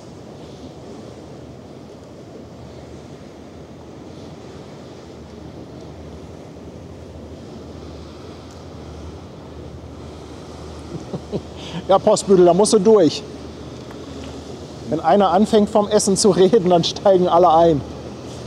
Das ist irgendwie so eine Dynamik im Chat immer. Wenn es losgeht mit Essen, dann fangen alle an, was sie gerade essen, was sie sich kochen, wer grillt. Ja, Essen und Wetter, da hat jeder irgendwie dann was dazu zu sagen. Daniela, danke, das ist ganz lieb, dass es dir auch gefällt.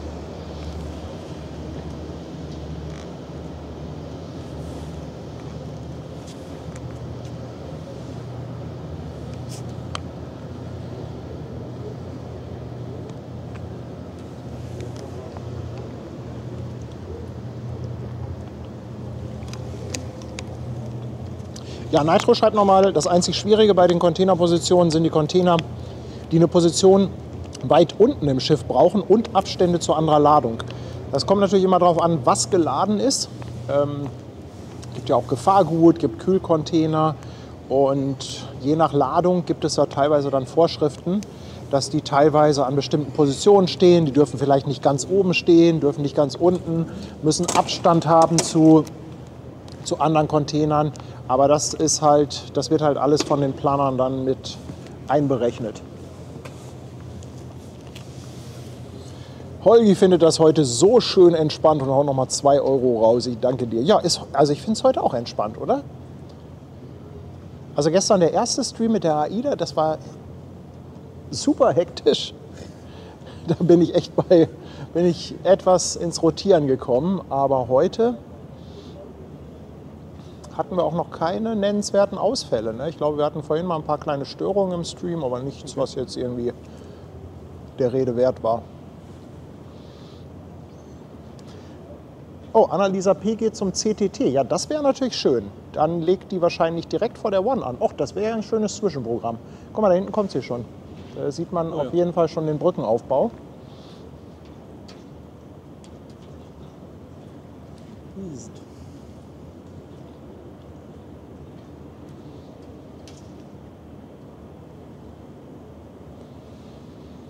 Und Elas ist fleißig unterwegs. Ich habe das Gefühl, dass die heute richtig viel hier lang fahren. Kleiner Programmhinweis, morgen gibt es wieder einen Walk, gemeinsam mit Ben natürlich. Könnt ihr euch schon mal drauf freuen. Und dann wollen wir ein bisschen in die Hafen City in Richtung vom Westfield Center. Da hoffen wir mal, dass da Sonntag nicht so viel los ist. Und da soll ja die Europa ablegen um 19 Uhr.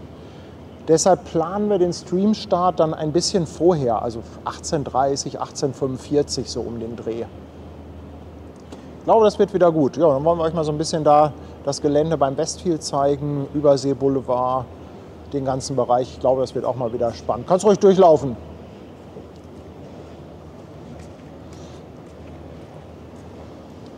Oh, Helga. Helga spendiert den Mods erstmal eine Runde Pizza. Mann, Helga, das ist aber ganz, ganz lieb und großzügig von dir. Wow, 50 Euro. Helga, danke schön. Danke. Was denn? Was machen Sie? Ich bin neugierig. Wir machen Livestream. Ach so. Eben sind die beiden Kreuzfahrer rausgegangen und jetzt kommt da vorne gleich noch so ein kleines Containerschiff um die Ecke. Das wird hier wahrscheinlich einparken. Nachher geht das Pinke noch raus. Und du kannst gucken auf YouTube oder Twitch. Hamburg Hafen Live. Ja, können wir machen. Jo. Ja, danke. Gerne. Interessant.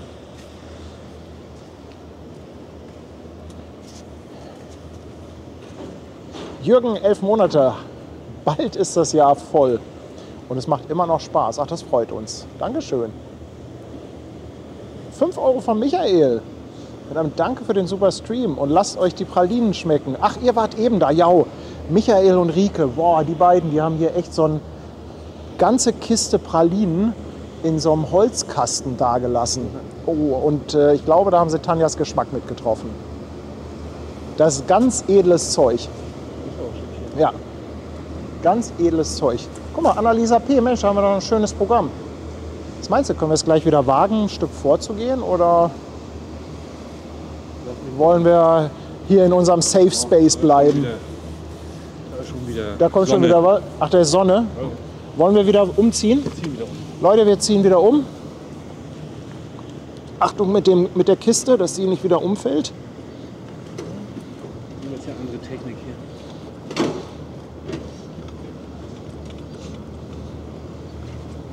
Oh, schon ist wieder heiß hier. Ja. Schon kriegen wir gleich wieder ein Hitzeproblem. Oh, und schon muss ich den Filter zudrehen. So, also ich guck mal, hier ist immer etwas schiefer. Ich muss immer die Kamera neu ausrichten, wenn wir umgezogen sind. So. Da hast du. Cool. Annalisa P. Jetzt sieht man gar nichts, oder? Hinten war irgendwie besser. Brigitte, nee, Aida Prima lassen wir dann morgen mal aus. Wir müssen ja auch ein bisschen mal für Abwechslung sorgen und die Walks mit Ben, da müssen wir uns ja auch so ein klein bisschen nach Ben richten, wie der so Zeit hat. Von daher müssen wir die Aida mal auslassen. Ich hoffe, das ist alles in eurem Sinn. Ja, ich brauche Räder fürs Stativ, in der Tat, Chris. In der Tat.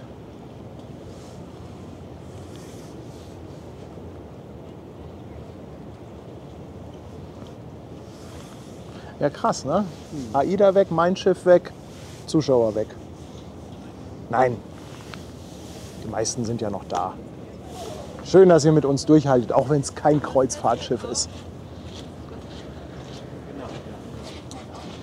Tumain ist auch seit 17 Monaten da, wo die Zeit geblieben ist. Ja, geht so schnell, ne? Geht so schnell.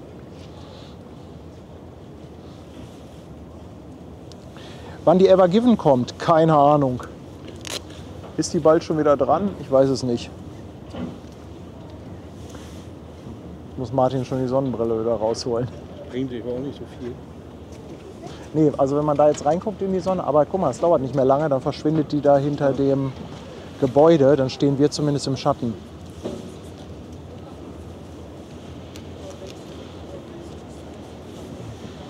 Boah, Stefan, seit 26 Monaten, auch einer der ersten Stunde. Herzlichen Dank, mein Lieber. Guck mal, hinten haben wir ein Schleppi dran an der Annalisa P.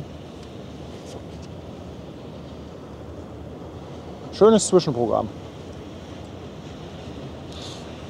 Ralf, richtig, bei den Cruise Days sind wir höchstwahrscheinlich beim Wetterdienst oben.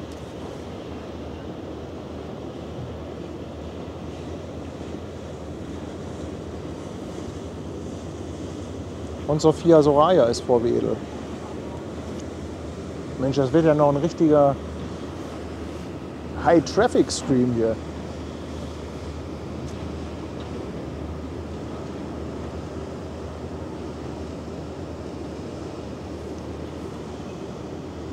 Ja, alle Walks mit Ben zusammenschneiden. Das wäre was, ne? Der Schlepper, der, wenn du genau hinguckst, siehst du, dass die Leine durchhängt. Also im Moment macht der nicht viel. Der wird dann zum Anlegen gebraucht, beziehungsweise ist ein bisschen zur Sicherheit da.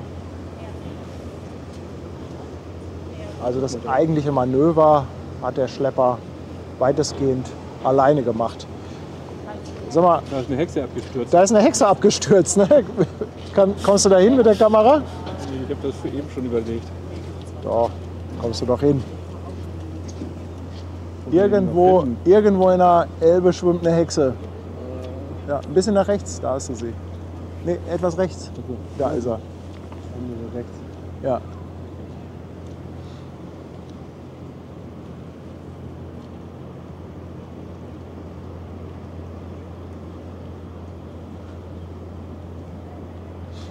Okay. Ja. Dirk, Ich danke dir nochmal für eine verschenkte Mitgliedschaft.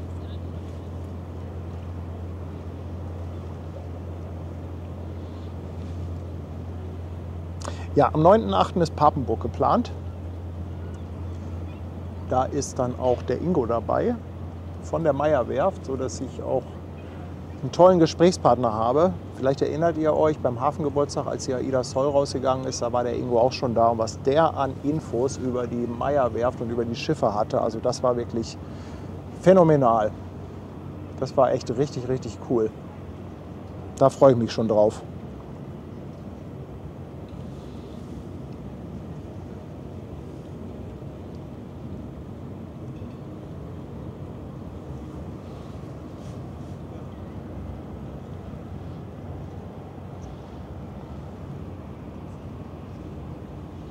Wer ist denn da hinten dran? Peter müsste das sein, oder?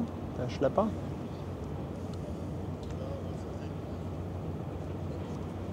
Ja, genau, den Flugschreiberbergen von dem Besen. Das ist echt immer wieder cool zu sehen, ne? Wie der jetzt einfach ganz easy seitwärts fährt.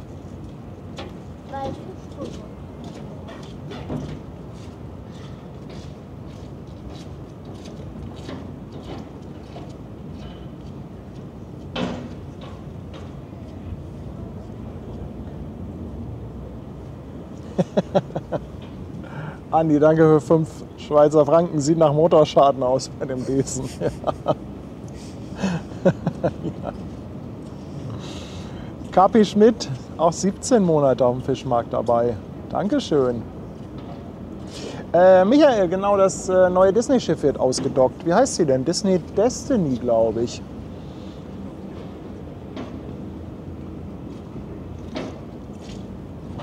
Wird das erste Mal das Licht der Welt erblicken. First View.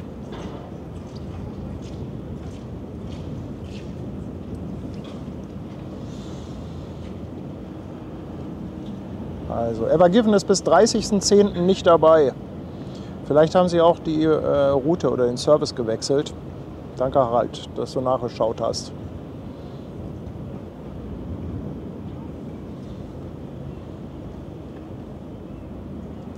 Dirk bringt uns Havelsander mit. Besser geht's nicht. Und für die Mädels Senatsbrause. Danke dir für 10 Euro, mein Lieber.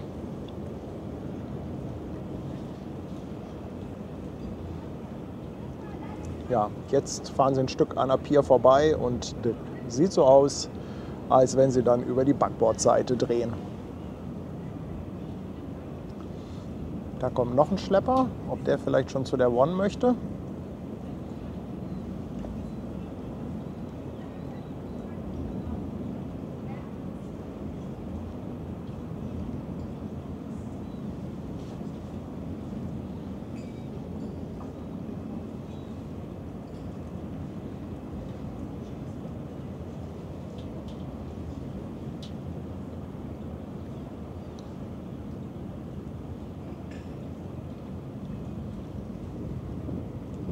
Von rechts kommt auch schon der zweite Schlepper. Ja, ich denke, die sind für die One. Ich dachte, die tauschen jetzt. Na, ich denke, die Annalisa legen sie davor. Ja, dann wäre ein Schlepper frei. Ja, aber da kommt ja schon ein zweiter. Ich denke, mehr als 2 brauchen sie für die One nicht.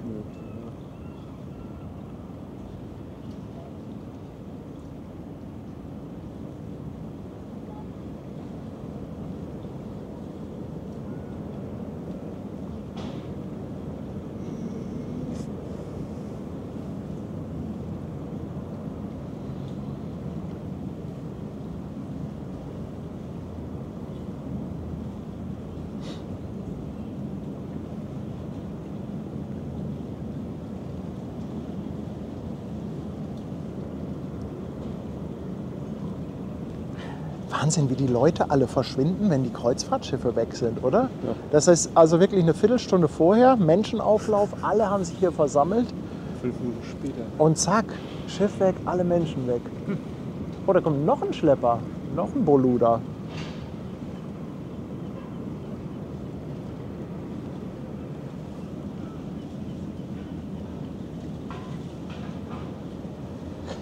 Das ist eine gute Frage, ob Senatsbrause Sekt ist. Ich glaube ja, oder? Müssen wir Dirk noch mal fragen. Dirk, was ist Senatsbrause? Also ich hätte jetzt auch gedacht, das ist Sekt.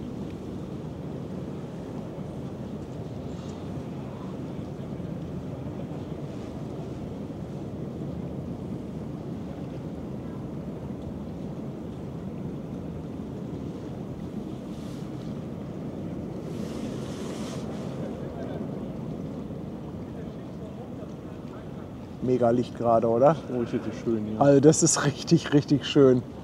Der dunkle Himmel dahinter und dann die Sonne auf dem Schiff.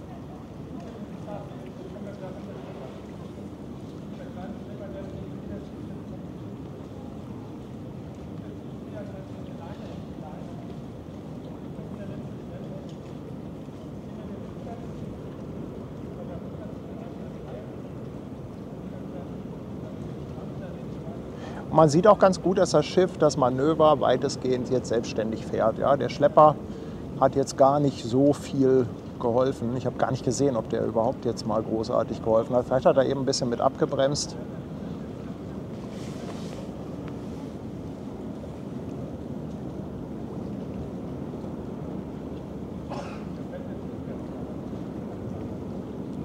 Ja,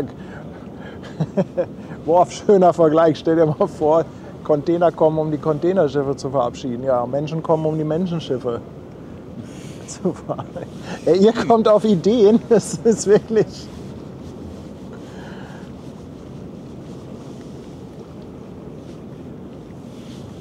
Oh, ey, ich muss euch jetzt was erzählen. Ich habe so einen dämlichen Traum gehabt. Ich weiß nicht, war das jetzt letzte Nacht oder davor die Nacht. Ich habe geträumt, dass ich mit dem Kapitän Rösler, der ja auch auf der Rotterdam Express war, mit dem ich zusammen gefahren bin auf der Valparaiso, geträumt, dass ich mit dem ich glaube, auf der Hamburg Express war. Und dann sind wir sind irgendwo an Helgoland oder so vorbeigefahren. Und dann habe ich geträumt, dass der nach Hamburg rein ist und dann hier ganz hinten irgendwo in den Hafen rein, also so eine Ecke, die ich gar nicht kannte, und da nur angelegt hat, weil er eine kleine Macke im Schiff hatte und er da ein bisschen pinseln lassen wollte. Und dann hat er da irgendwie ein paar Macken ausbessern lassen und dann ist er wieder losgefahren. Also so ein dämlicher Traum. Kann das jemand deuten von euch? Tiefenpsychologisch. Ach guck mal, an der One ist schon jemand am Drücken. Okay, jetzt bist du gerade andere Seite. Sehen wir gleich wieder.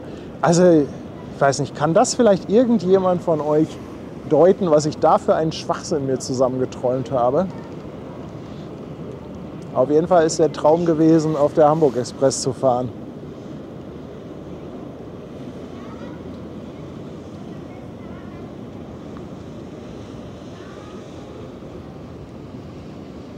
Ah, du musst rüber, Martin. Da passiert die Action. Die Annalisa P. liegt an, bei der One drückt einer. Ich glaube, du musst rüber mit dem Bild.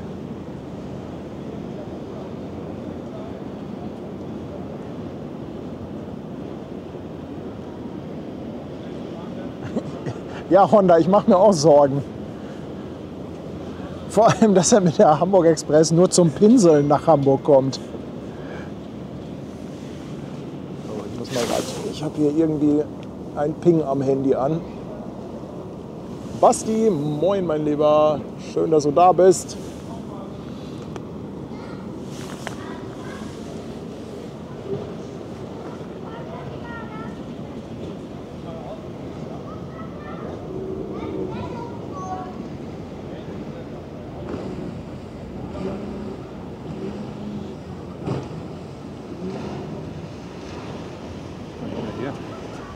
Oh, die haben Spaß. Schöne Welle haben sie erwischt. Nee, du musst auf das Bild gucken, Martin. Ja, ich weiß. Sonst bist du immer raus. Ja, hergekommen. Nein, Daniela, ihr müsst euch keine Sorgen machen. Aber habt ihr das nicht auch, dass ihr manchmal so einen totalen Schwachsinn träumt?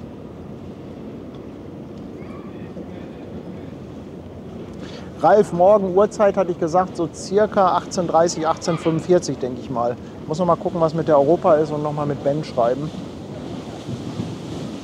Oh, da ist die Container-Action.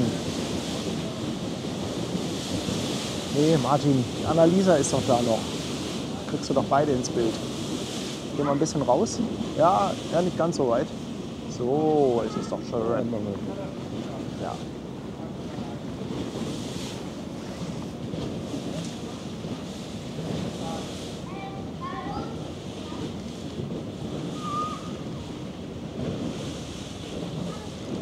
Ob es Pläne für die Docks gibt oder das zweite nochmal zurückkommt, ich glaube nicht. Dock 10 ist das. Ne? Liegt das nicht in Bremerhaven schon seit Ewigkeiten?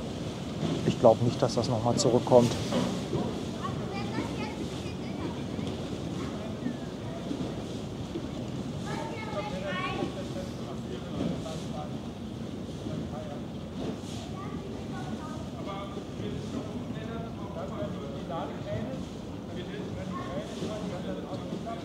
Erzählt mir eure beklopptesten Träume.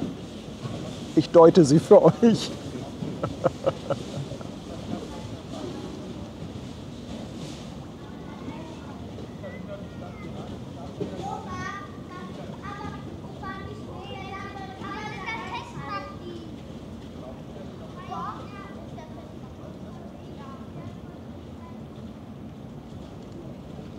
Ja, das ist Martin, der hilft ein bisschen an der Kamera aus, der groovt sich ein bisschen ein.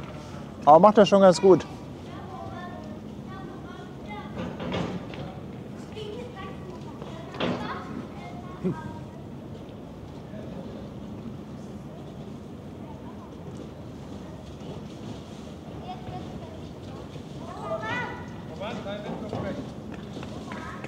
In Bremen liegt das. Danke, Fletenkieker. Ich hatte irgendwie Bremerhaven im Kopf, aber Bremen, naja, klingt ja so ähnlich.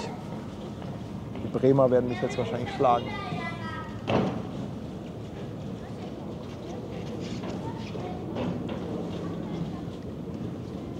Ach, das ist aber auch schön, hier auf diesen Metallplatten rumzuspringen. Das macht so schön Krach. Sei froh, dass das die Metallplatten sind.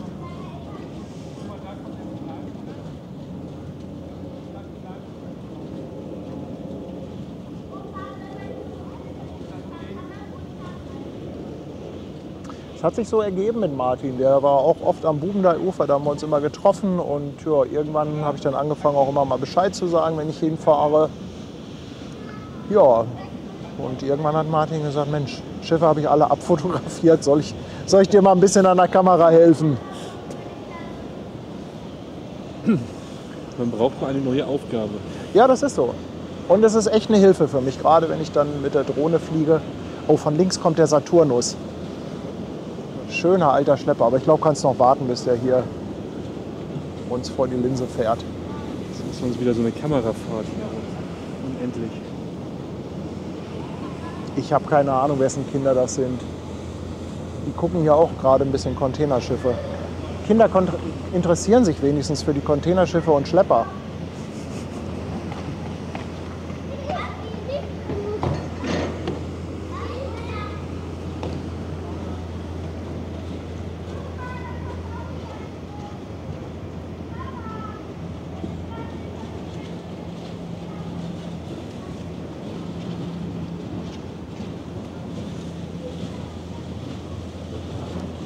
VB Saturnus kriegen wir gleich zu sehen. Baujahr 1978.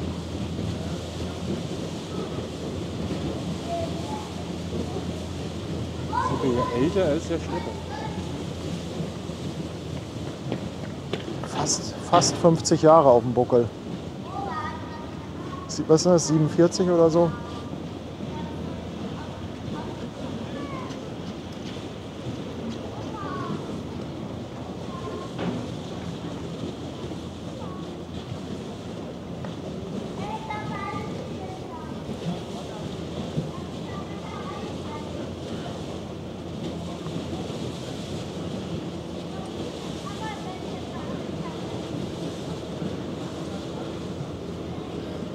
Nein, war schwer. Bei mir kannst du keinen Workshop machen in Kameraführung. Aber das ist so etwas, das muss man einfach auch machen. Ja? Also gerade so Film und Kamera und Bildausschnitte, das ist halt einfach Übung. Man muss das halt sehr oft machen. Und vor allem muss man sich das hinterher auch ein bisschen angucken, was man da gemacht hat. Und dann mal schauen, wie das so aussieht, wie das so wirkt. Und mit der Zeit kriegt man dann ein Gefühl dafür, was für Kamerawinkel und Ausschnitte gut funktionieren. Beim Film ist ja so ein bisschen die Kunst, eine Geschichte zu erzählen. Deshalb spielt man da auch ganz gerne mit einer totalen, also etwas, wo man alles oder viel drauf sieht. Muss dann auch immer mal wieder ins Detail gehen oder auch mal in die Luft. Und das ist halt schön, wenn du mehrere Kameraperspektiven hast. Ja? Also gerade auch hier im Livestream. Ich finde das echt schön, dass wir mittlerweile so viele Perspektiven anbieten können. Manchmal ein bisschen viel, aber auch da muss man sich halt eingrooven, damit das halt alles ein bisschen einfacher von der Hand geht. Da hinten kommt schon wieder ein Boluda-Schlepper. Was ist denn los hier? Und noch keinen Fairplay gesehen. Kann mal jemand bei Fairplay anrufen? Da kommt noch eine. Ja, da hinten noch einer, ne?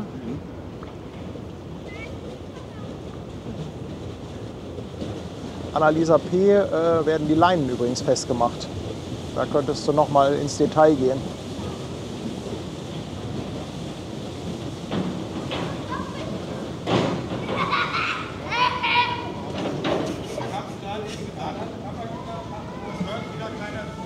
Nein, es hört wieder keiner zu. Papa hat's gesagt. Der Papa hat's gesagt und keiner hört zu. Und zack, und schon weint einer. Wer kennt's nicht? Wer kennt's nicht?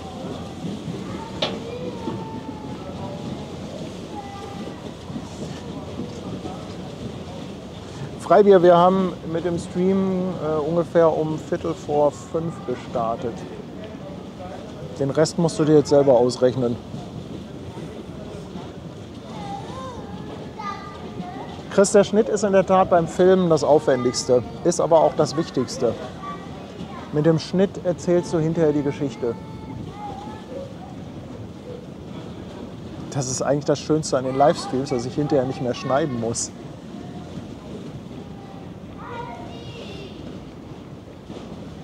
Aber ich bin ja immer noch auf der Suche nach jemandem, der für uns so ein bisschen Highlights und Storys und Clips schneidet. Falls da jemand mal Bock drauf hat.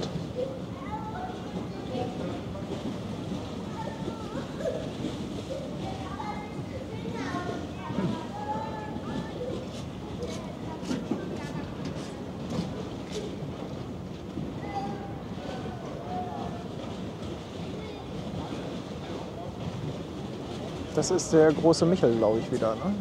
Der da jetzt kommt.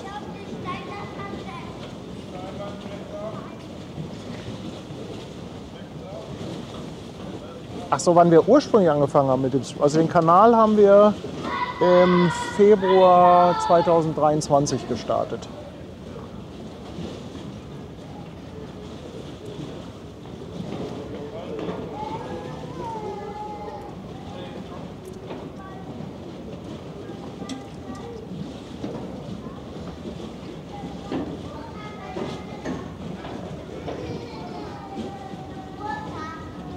Peter ist fertig bei Annalisa P. Man schwenkt immer in die... Martin, man schwenkt immer in die falsche Richtung.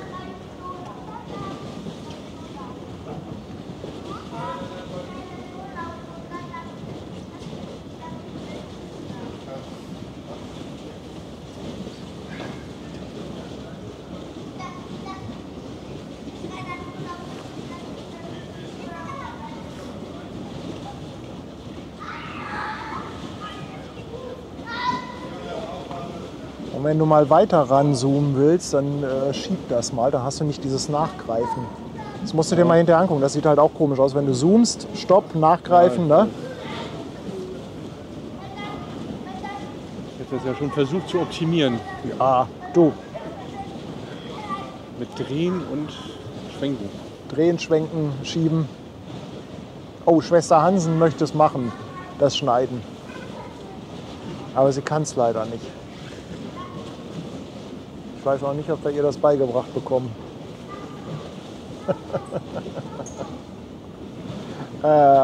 Tube Radio, nein, das Schneiden wäre nicht ehrenamtlich. Also das ist natürlich selbstverständlich, dass man dafür auch was vergütet.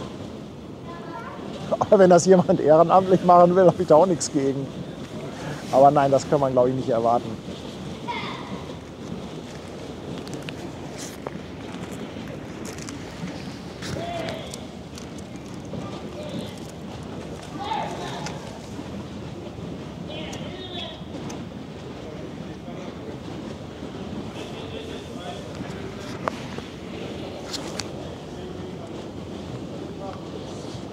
Aber man sollte das schon drauf haben. Also man sollte da schon echte Erfahrung haben und das auch im Griff haben.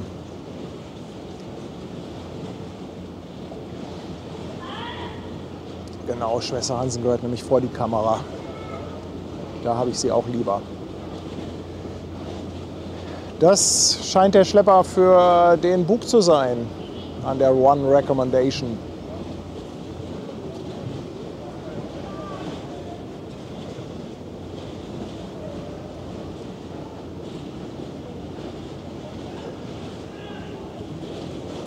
Nein, ich schneide alles mit Final Cut.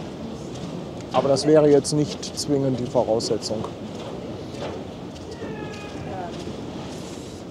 Genau, die One Recommendation geht nochmal zum CTA, zum Container Terminal Altenwerder.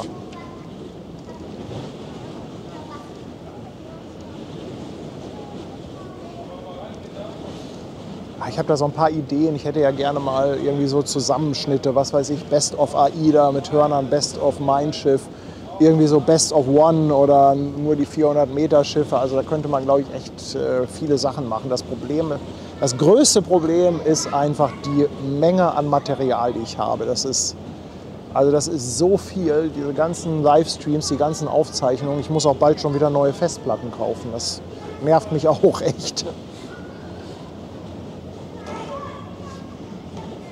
Ralf schickt 3 € für ein warmes Getränk. Auch Ralf, ganz lieben Dank, aber Temperaturen gehen eigentlich.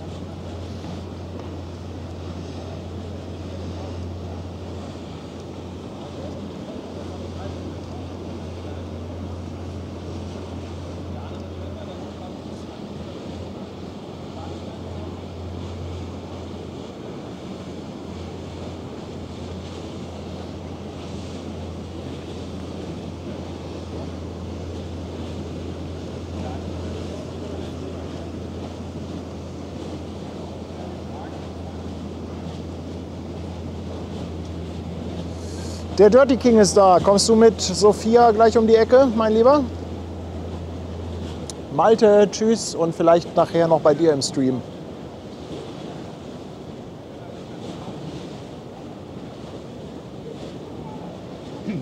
Remo, danke, dass du da warst. Kann das sein, dass da hinten schon wieder regnet? Sieht so aus, ja.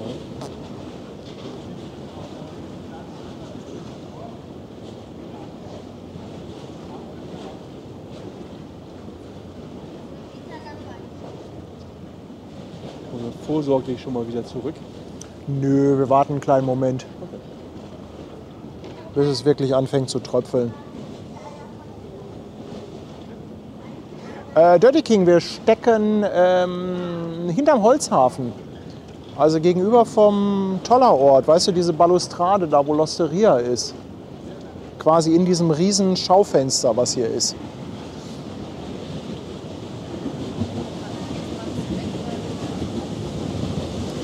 Boah. Cooles Geräusch. Cooles Geräusch, die Welle schlägt hier voll unter.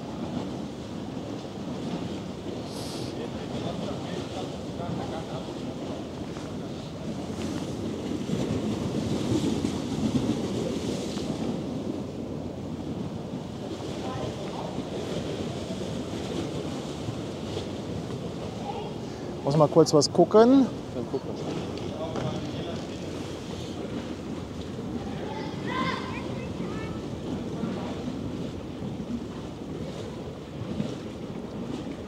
Bengel meinte, der Stream hakt. Ich hoffe, es war nur kurz. Ich löse dich. Oh, ich glaube, wir müssen zurück. Ja, guck mal, was da kommt. Oh. Wir müssen ganz schnell zurück. Vorsicht mit der gelben Kiste. Ja, ich gebe den jetzt hinten hoch. Da kommt Sollte das gehen. eine schöne Regenwand. Aber vielleicht ein bisschen weiter weg. Sophia Soraya bringt den Regen mit. Okay, ich glaube, das reicht erstmal. Ja. So, Kamera einmal wieder ausrichten. Er ist gleich bei Finkenwerder Flugzeugbau.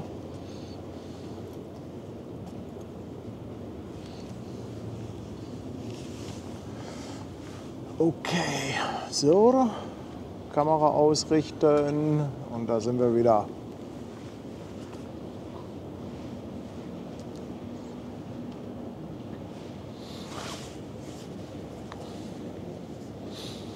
Patrick, 2 Euro, vielen Dank. Kleine Anzahlung für neue Festplatten.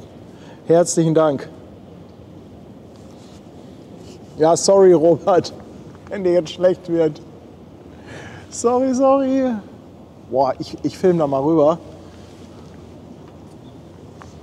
Damit ihr mal seht, was da jetzt ankommt. Boah. Verdammt, ich glaube, wir müssen noch weiter zurück. Noch ein bisschen.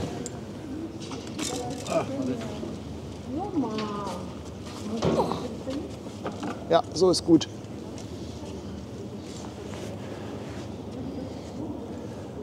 Kommt eine richtig schöne Regenwand an. Toller Diagonalregen.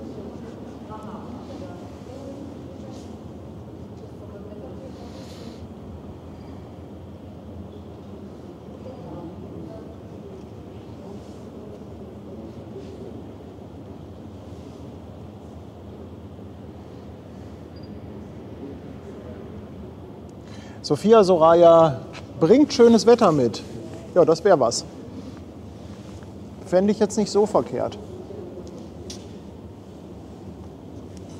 Wer ist das denn? Ist das die Övel Gönne? Zollboot? Oder?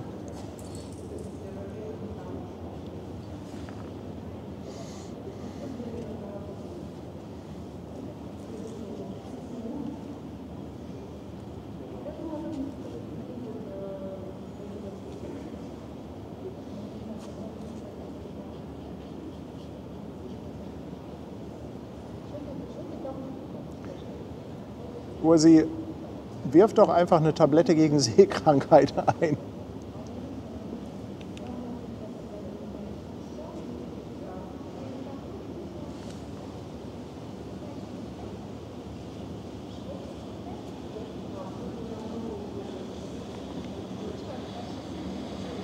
Ich glaube, da gehen auch schon die ersten Leinen los, oder? Zumindest ist da schon was locker.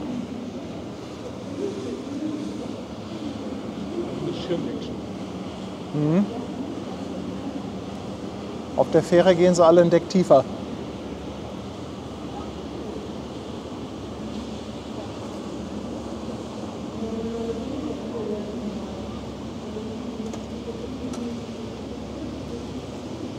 Okay, das Bild wird jetzt verliert leicht an Kontrast. Aber da wird auch schon wieder heller da hinten. Boah, ey, das ist so cool eigentlich. Also wenn man wirklich die Möglichkeit hat, sich unterzustellen, dann hat Wetter ja auch echt was Cooles.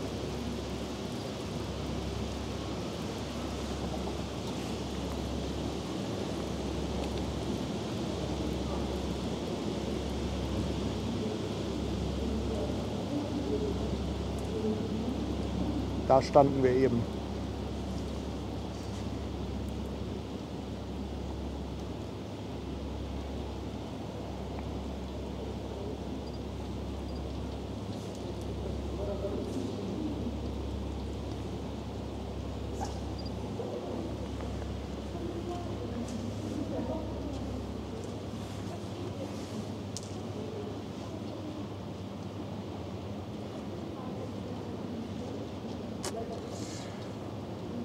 SWS, genau, wir haben heute nur eine Kamera, weil das mit dem Wetter heute so wackelig ist und ich stehe hier unter so einem schönen Dach.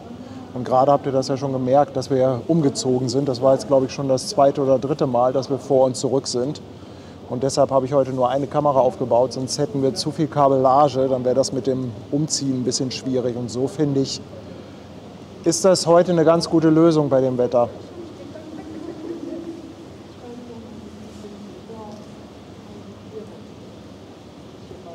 Kaya kommt auch bei uns vorbei. Cool. Wäre ja schön, wenn ihr ein bisschen schönes Wetter mitbringt.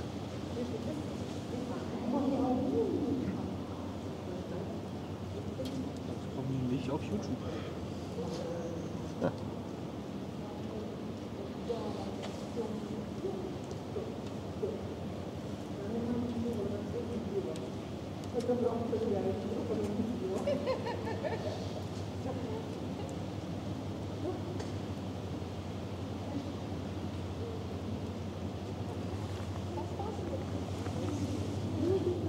Ah, da hinten sieht es schon wieder besser aus.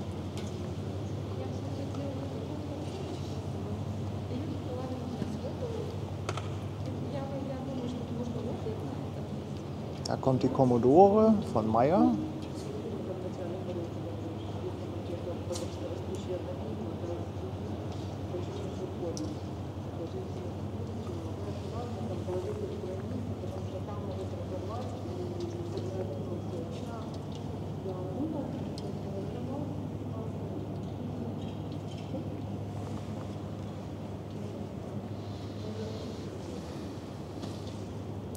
Ich habe noch ein bisschen Werbung für euch.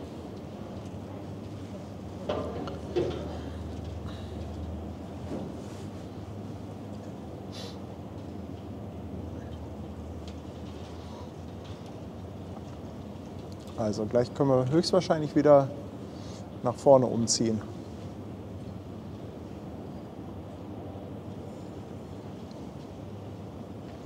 Ah, sind sie da doch mit 3 Schleppern dran?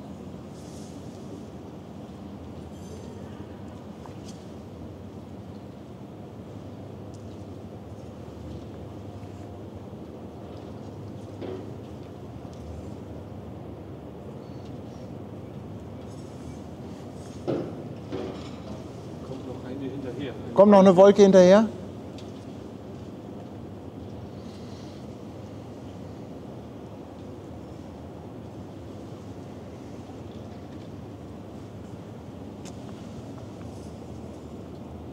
Ah, krass, dieses Lichtspiel, oder? Guck mal, die One kriegt schon wieder ein bisschen Sonne ab.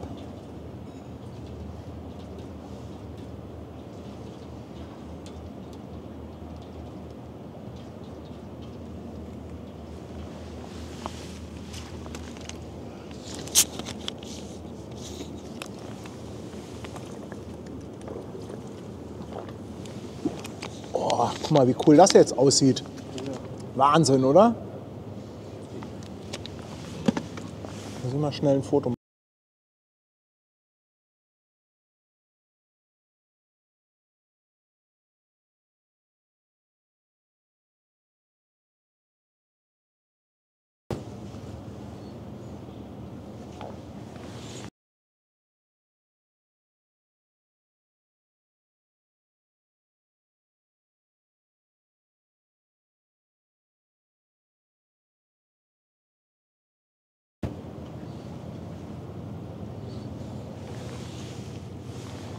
Ja, sorry, ihr Lieben, sorry.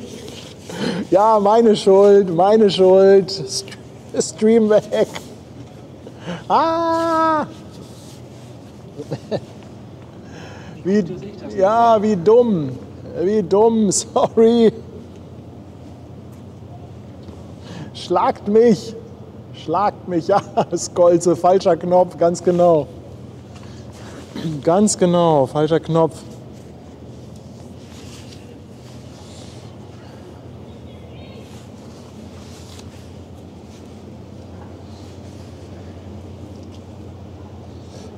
Aber bitte bleiben Sie ungeduldig. Oh, jetzt kriegt die Annalisa P. Schön Licht.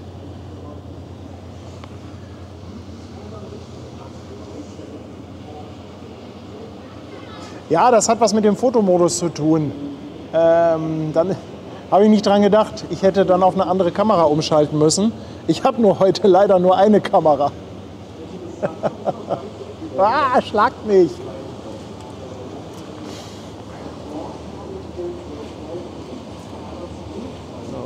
Da gehen ordentlich die Leinen ab.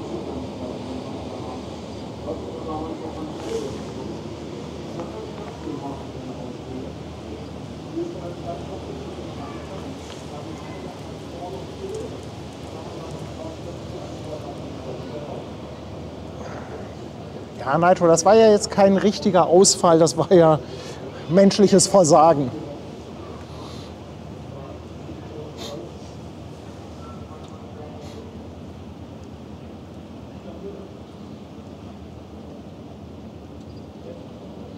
Mit menschlichem Versagen kann ich leben.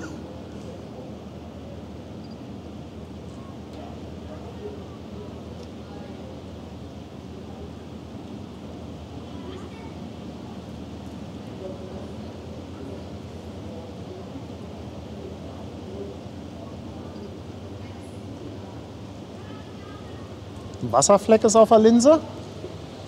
Ich guck mal eben. Nee, eigentlich nicht.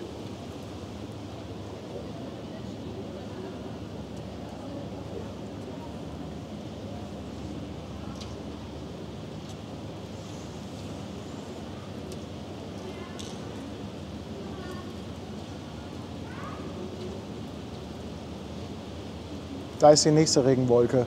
Welche Kräne mehr Last tragen können? Die weißen oder die blauen? Das ist eine gute Frage. Ich kann sie dir nicht beantworten. Ich würde aber mal tippen, dass die blauen mehr können, weil die neuer sind.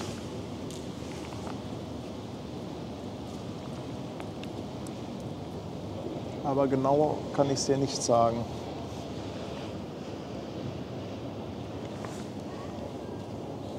Fleck auf der Kamera. Ach, da! Der schwarze, jetzt sehe ich ihn auch. Das scheint mir aber ein Sensorfleck zu sein. Das sieht mir nicht aus wie ein Fleck auf der Linse. Warte mal.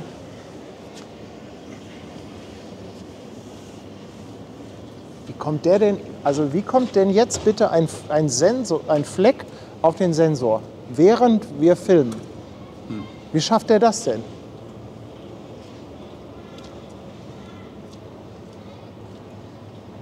Aber weißt du, was das sein kann? Eben als ich ausgelöst habe, ging der Verschluss einmal auf und zu. Okay. Und dann hat der vielleicht irgendwie, Das eingesogen hat. oh Mann, wie kriege ich denn das jetzt behoben? Ich könnte mal kurz die Drohne anschließen.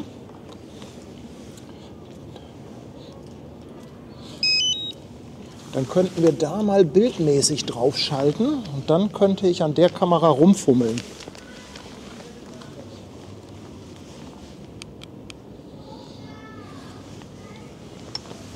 Ja, also der Fleck ist in der Tat etwas nervig, da gebe ich euch recht. Ja, Steinschlag, genau. Steinschlag, ja. Ich denke, das kam, als ich eben das Foto gemacht habe.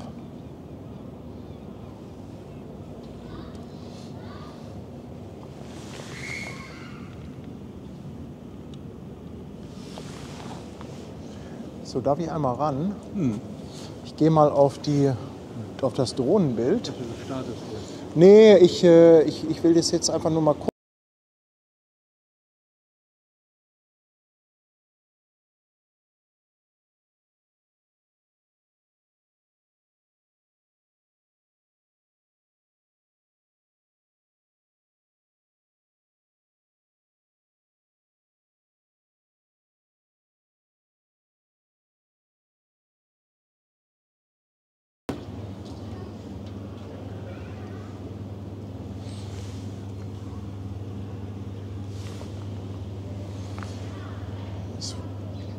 Das Problem an der Geschichte ist, dass dann der Ton auch weg ist.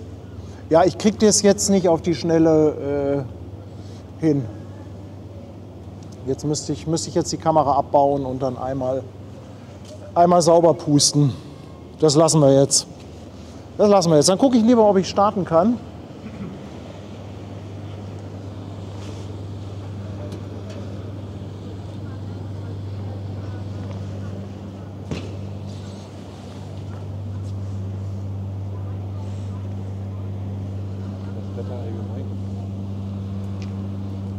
Können wir wieder umziehen?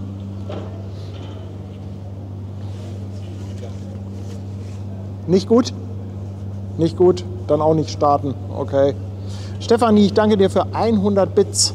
Und der Dirty King haut 5 Mitgliedschaften raus. Dankeschön. Wir freuen uns schon auf euch.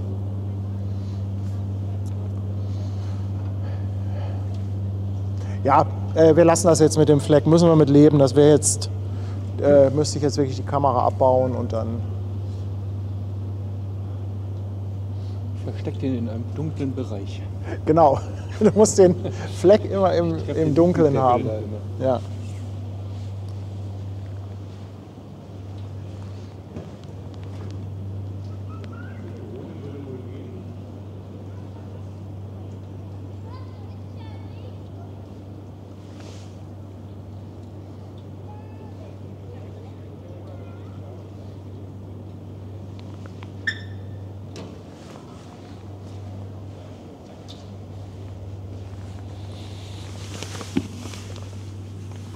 Ich muss nur einmal mit der Drohne nach vorne zum Starten. Was haben wir denn noch?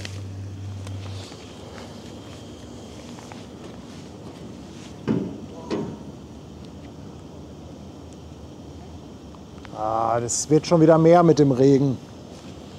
Das ist gerade echt, das ist eine ganz doofe Stelle gerade. Ach Mensch. Hier willst du nicht starten? Nee, wenn das jetzt wieder mehr wird, also hier drunter möchte ich, nee, weil du dann nicht siehst, ob da Menschen kommen. Ja, okay. Das ist nicht gut. Das würde ich jetzt nicht machen.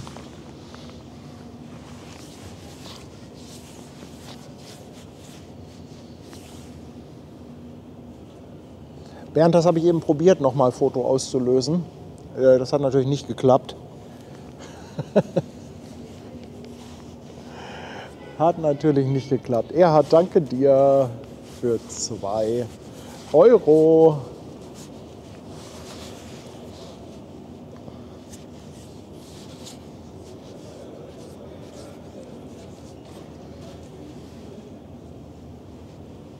Da. Sie ziehen an. Ne?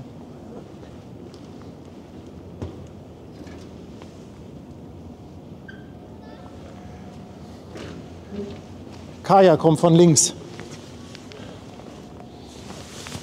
Kaya Josephine von links. Ich probiere es jetzt mal.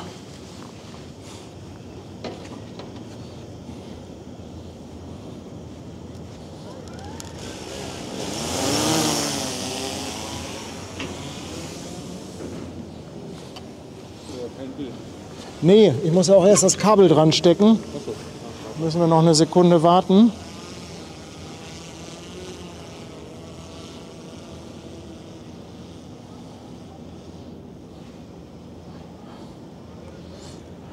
So, jetzt ist das Bild da. Jetzt kannst du auf die Drohne gehen. Haben wir Kaya Josephine.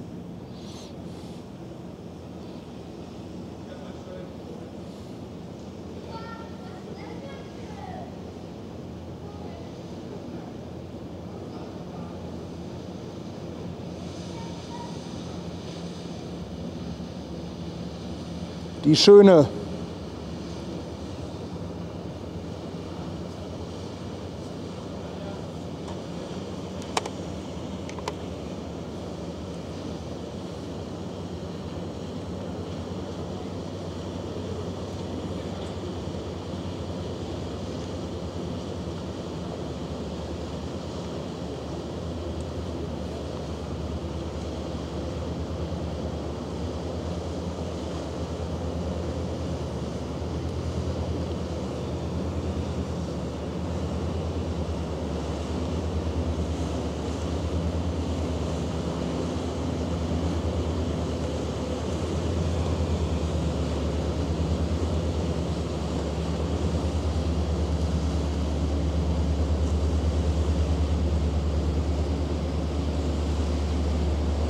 Haben wir sie doch noch schnell ins Bild bekommen.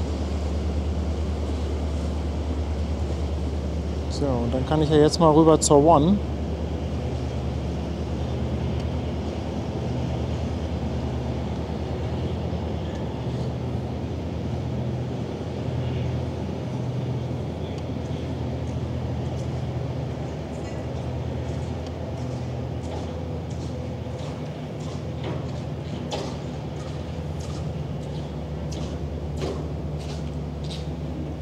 Mal alle. Erst den Florian, jetzt dich. Das ist ja der Wahnsinn, wenn man in Hamburg ist. Ja. Ja, auf jeden Fall schöne Videos dir. Dankeschön, danke. Ich weiß zwar nicht, wer der Florian ist, aber liebe Grüße.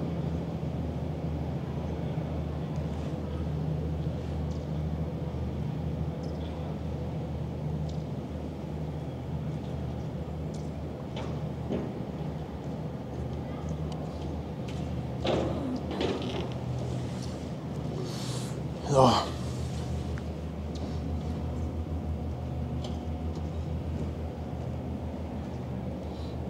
Da kommt sie, die Schöne.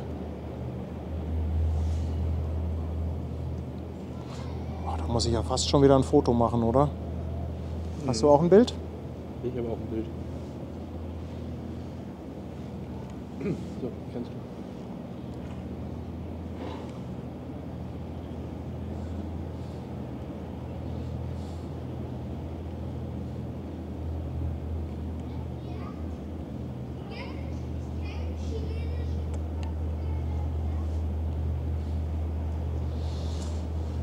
Okay, fertig.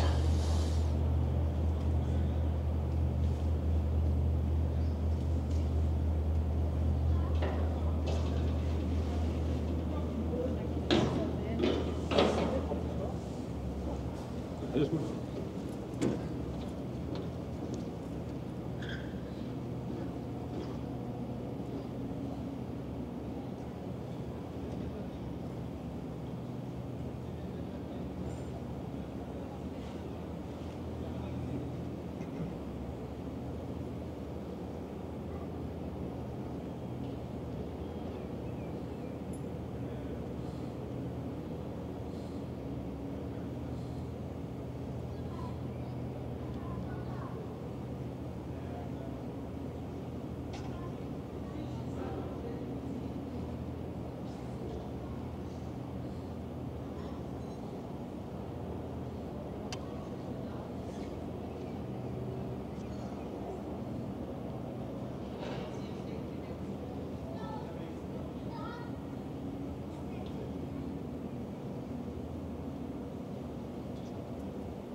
Ach, guck mal, der Schlepper, schön, oder?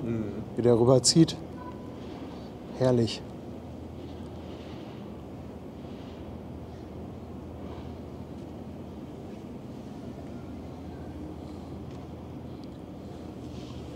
Und die einseitige Klüsenspülung läuft wieder.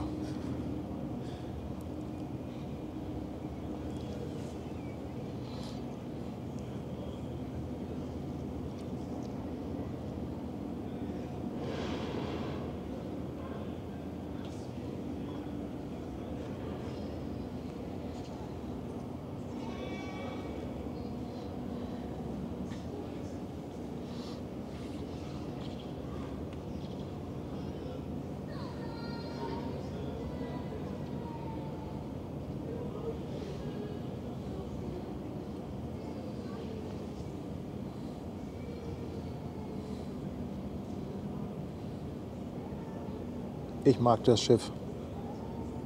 Ich finde, das ist eine schöne Schiffsklasse. Das ist auch hübsch. Schön schnittig.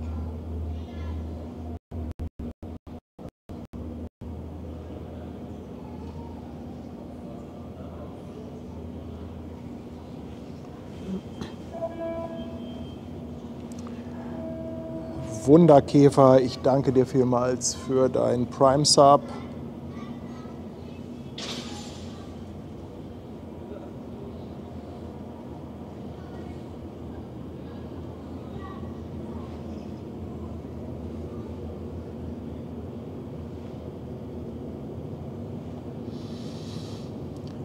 Michael fragt, wenn das Seil reißt, könnte es jemand verletzen auf dem Schlepper? Also diese Seile nennt man übrigens in der maritimen Sprache Leinen. Und wenn du daneben stehst, kann dich das extrem verletzen. Aber es ist so, wenn die angespannt haben und dann auch wirklich Zug auf der Leine ist, dann läuft da draußen keiner rum. Dann sind die also alle im Schlepper drin und da kann da nichts passieren.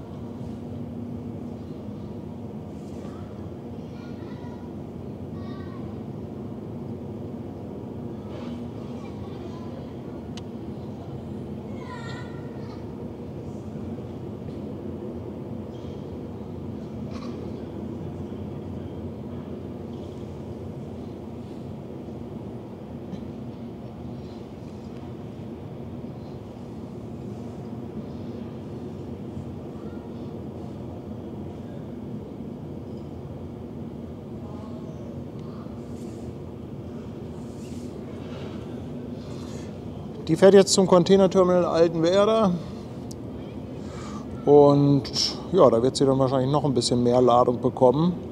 bevor sie dann, nehmen wir mal an, dass sie morgen dann rausgeht.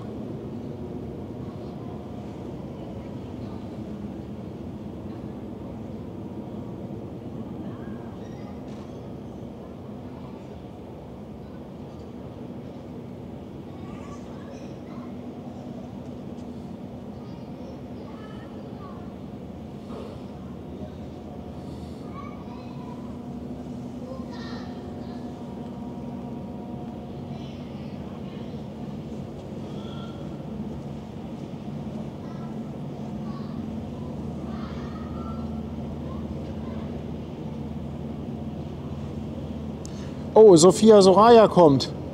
Wie kriegt die denn jetzt ins Bild?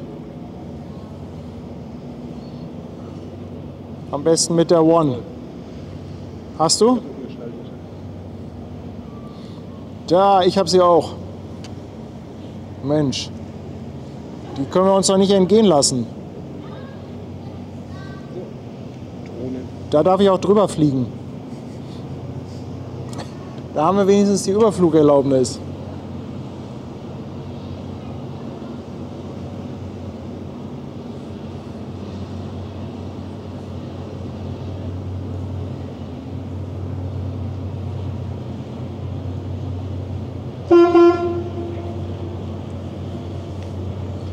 Aber den Überflug hast du jetzt natürlich nie rausgeschnitten, ne? Sorry. Oh, Martin, Sorry. so ein schönes Bild.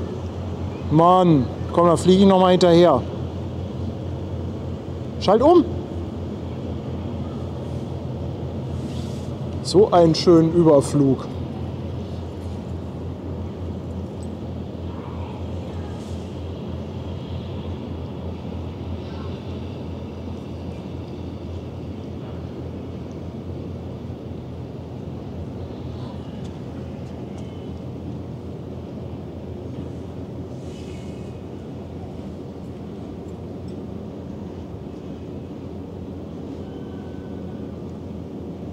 Oh, da haben wir wieder einen Regenbogen.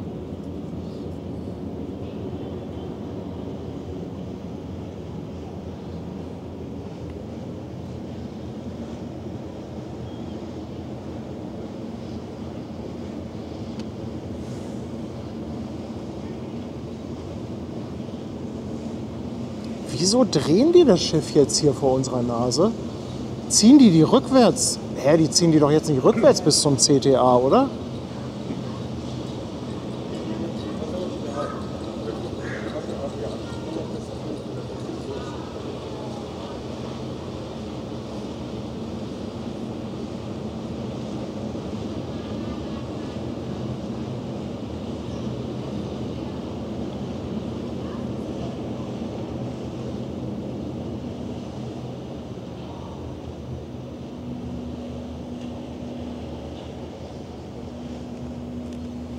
Okay, das ist jetzt interessant.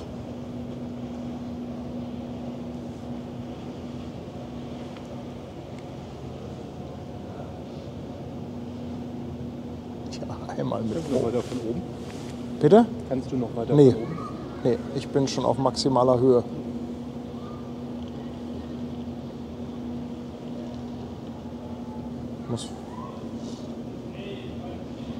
Muss vor allem ein bisschen wegfliegen, sonst bin ich zu dicht dran. So.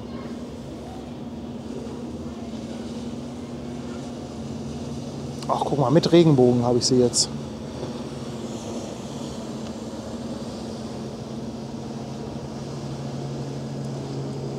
Kannst du mal schnell übernehmen? Ich will ein Foto machen mit dem Regenbogen. Ja.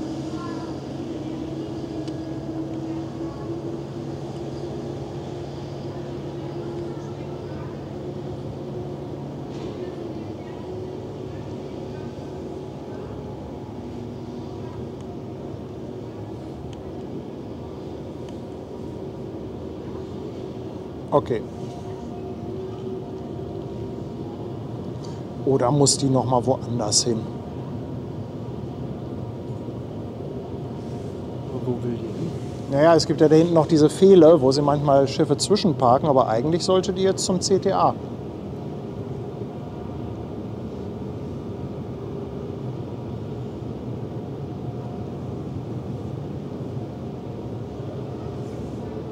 Fletenkieker meint eventuell rückwärts bis zum Köhlbrand, bis zur Einfahrt und dann vorwärts da rein. Ja, vielleicht damit weil die Kurve natürlich dann nicht so scharf ist. Ja, vielleicht, ja. Den Vorschlag könnte ich akzeptieren.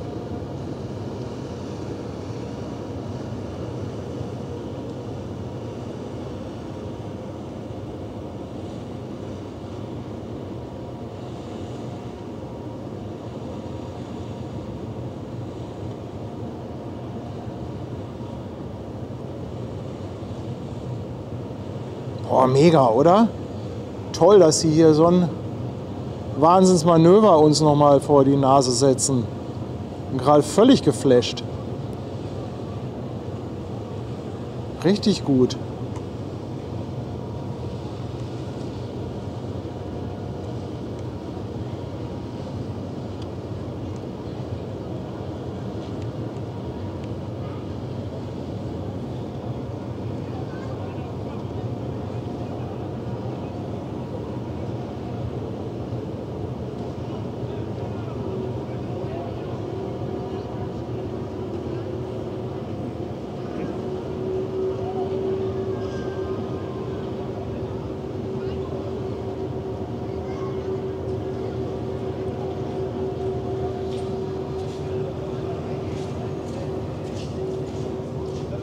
Ja, tatsächlich, ne? Die ziehen schon rüber.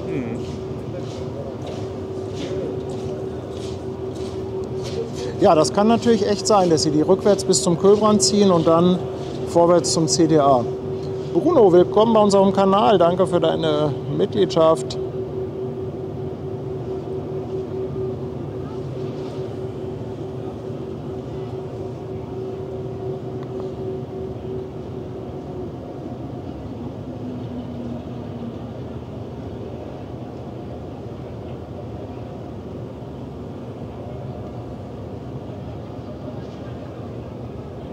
Ja, sie fährt jetzt so bis zum CTA. So diagonal, oder? Ja, so quer. So. Genau, die ziehen sie jetzt so diagonal darüber.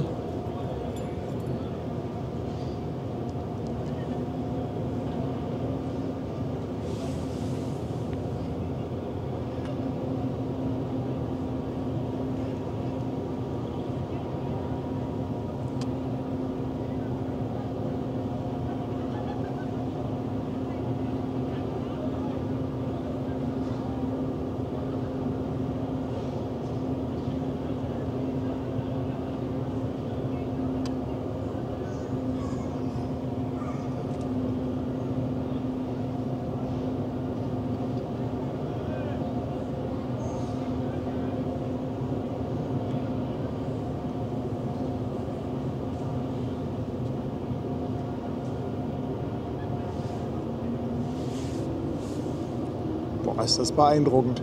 Das hat sich jetzt aber gelohnt, das Warten. Almut, ganz, ganz lieben Dank. 2 Euro.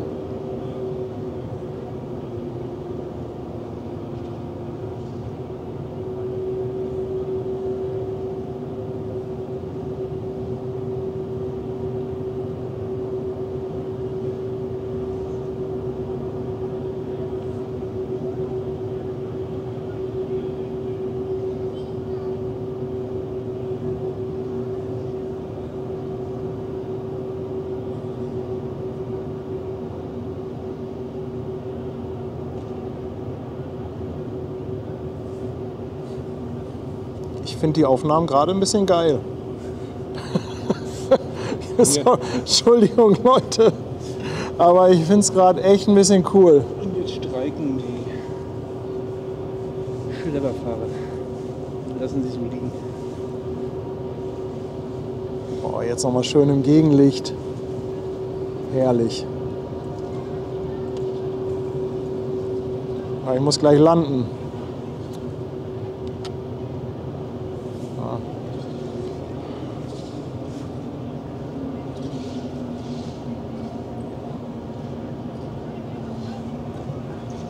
Florian vom Kreuzfahrtstudio. Den meinst Ach, den habt ihr getroffen. du? Warst du auf Kreuzfahrt? Ach, der ist in Hamburg? Ja, Okay, Europapassage. wusste ich gar nicht. Aber der Florian heißt Fabian. Entschuldigung, da war es mein Fehler. Ich habe mich auch mit Florian angesprochen. Der hat Ja. nicht reagiert. War er so höflich, nicht zu sagen. Das war nicht so und hat uns noch ein bisschen beraten. Ah, okay. Schönen Abend noch. Der Florian vom Kreuzfahrtstudio. Ja. Gib mir einen Namen.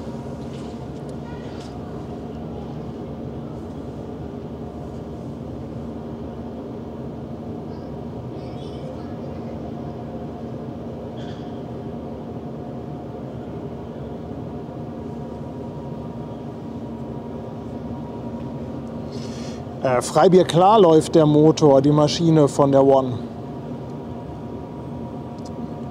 Du kannst da, genau, film da noch mal hin, da sieht man nämlich ganz gut das Sprudelwasser. Da war ich ja eben. Ich muss landen.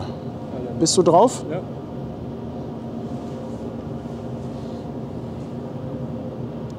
Vielleicht kann ich noch mal schnell Akku wechseln.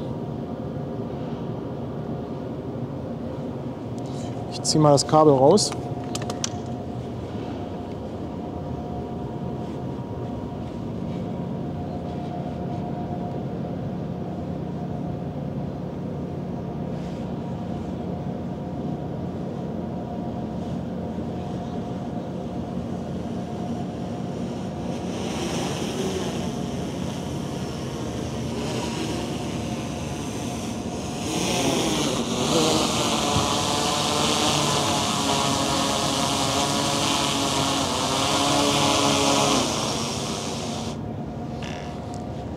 Ich glaube, es lohnt sich, wenn ich noch mal schnell wechsle, oder?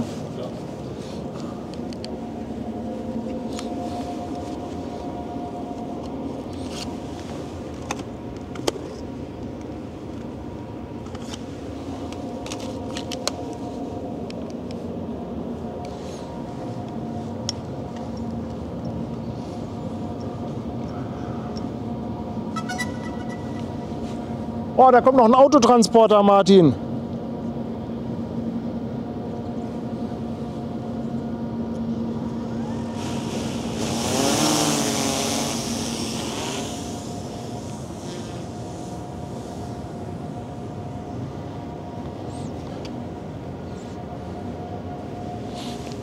So, schnell Kabel wieder rein.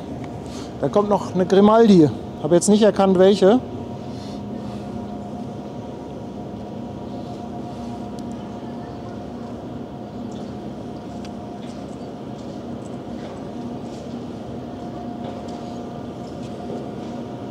Ich habe die jetzt auf der Drohne. Die Grimaldi. Ja, nee, ihr könnt durch. Schalt mal auf die Drohne, dann können die ruhig durchs Bild laufen. Hier ist denn das?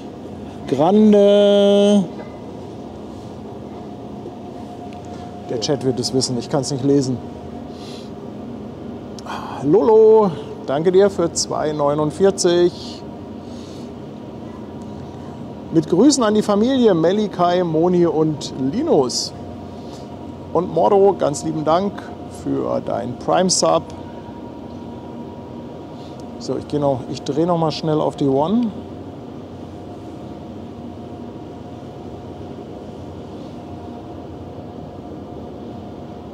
Ey, da kriegen wir jetzt noch einen Autotransporter, Martin, ist das cool? Ist das cool? Grande San Paolo. Ey, das wird ja noch hier Eskalationsstream. Mann. Kreuzfahrer im Vorprogramm.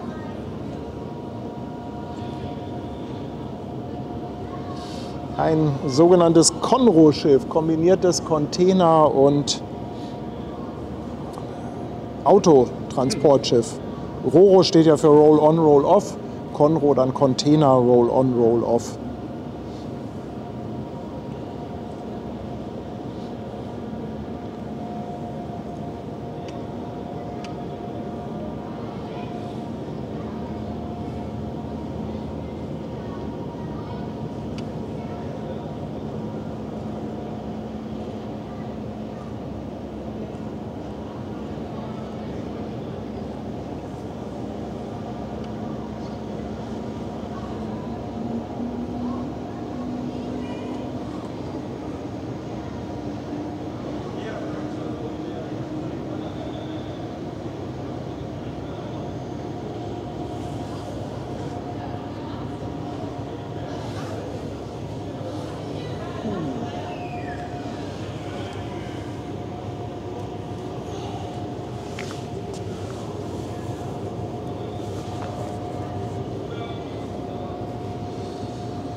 Mann, das lohnt sich ja richtig heute. Wetter spielt jetzt auch mit.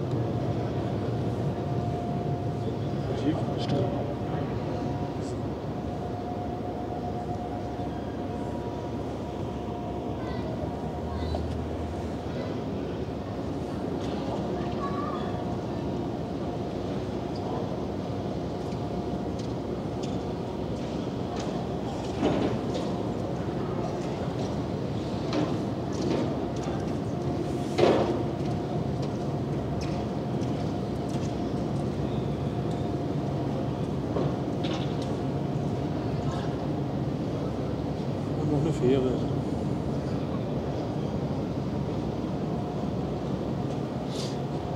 Sehr interessantes Manöver. Schön anzugucken.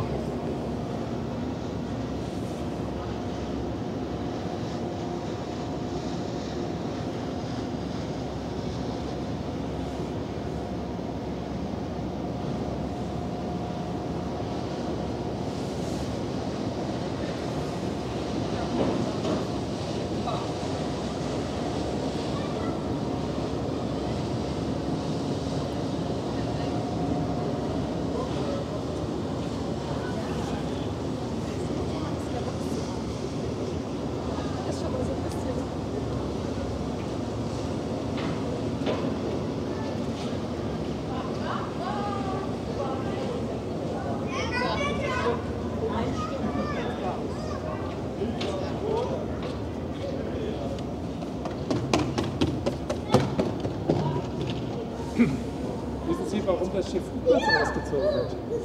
Das geht da hinten wieder rein. Achso, die ziehst du auf, zieht jetzt in die Richtung. Und die drehst nicht nochmal rum. Nee, weil der Winkel wahrscheinlich zu. Achso, zu spitz. Ah ja. Kurbel. Dankeschön. Tschüss. Tschüss.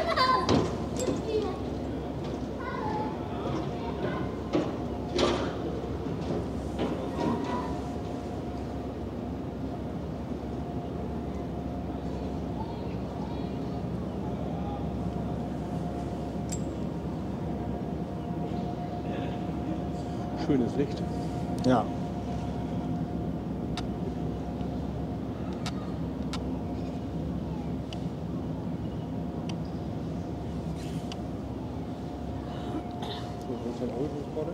Ja, habe ich jetzt im Bild. Kommt gleich.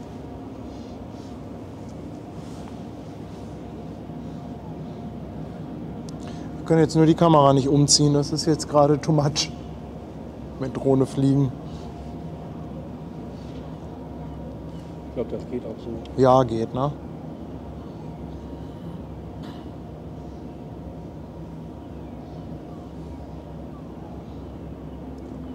Mr. Dick, ganz liebe Grüße.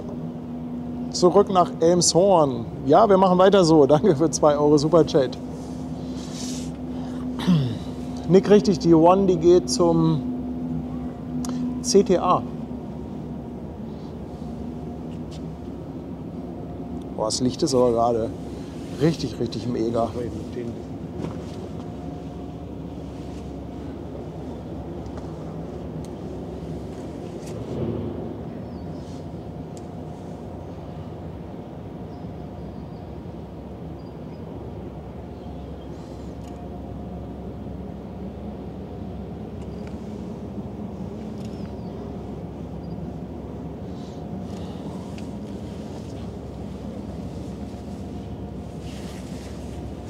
Ja, Volker, den Fleck, den haben wir vorhin schon entdeckt. Den kriegen wir leider jetzt auf die Schnelle nicht weg. Der ist nicht auf der Linse, der ist leider auf dem Sensor. Jetzt ist er weg.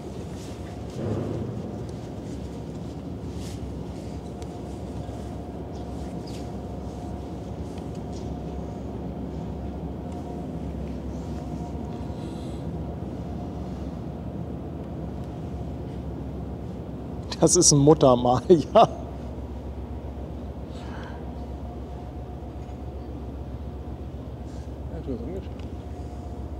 Ja, ja, ich bin auf der Drohne. Du kannst aber noch mal zurück, wenn du noch ein schönes Licht Bild auch weg. hast.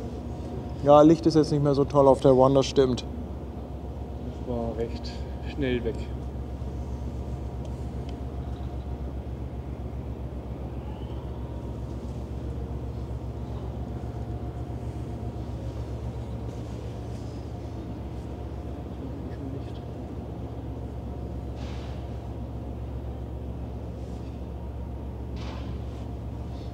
Aber die Grimaldi kriegt gerade ein bisschen Licht.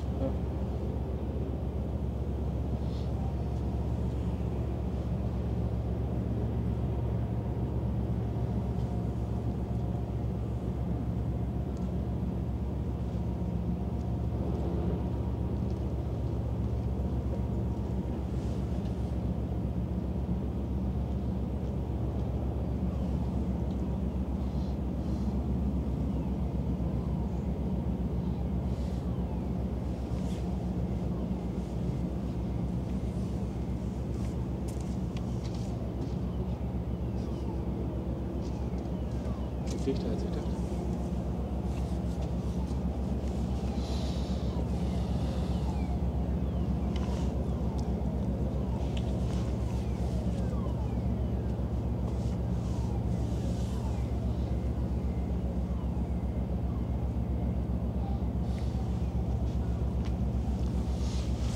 Wir müssen vor mit der Kamera. Komm, wir probieren das mal. Also, wir machen das eben schnell. Ja. Weil dann kommt sie ja gleich schon um die Ecke. Ja, ja. Aber zumindest so ein paar Meter nach vorne. Reicht das schon? Warte, dann muss ich noch einmal gerade machen. Steht hier ein bisschen abschüssig, die Kamera. Ja. Okay. Nee, der Fleck ist auf dem Sensor. Auf dem Objektiv wird der anders aussehen. Honda, danke dir für die verschenkte Mitgliedschaft. Danke, danke.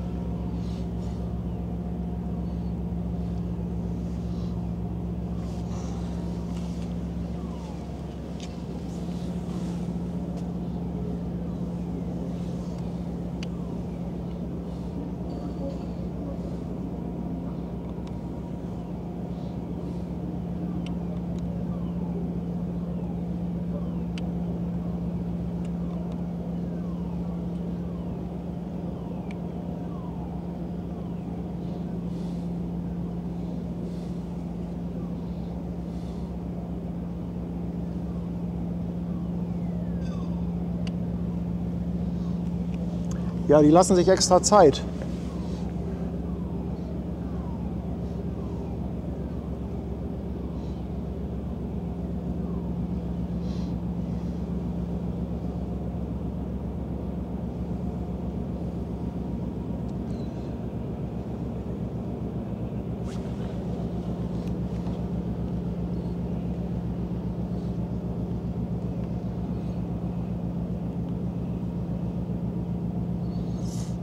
Da stehen einige LKWs oben an Deck.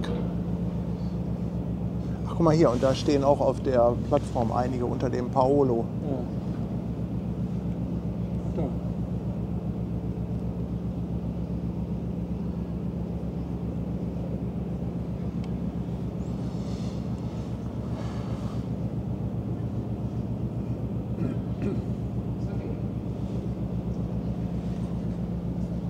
Die lassen sich richtig Zeit.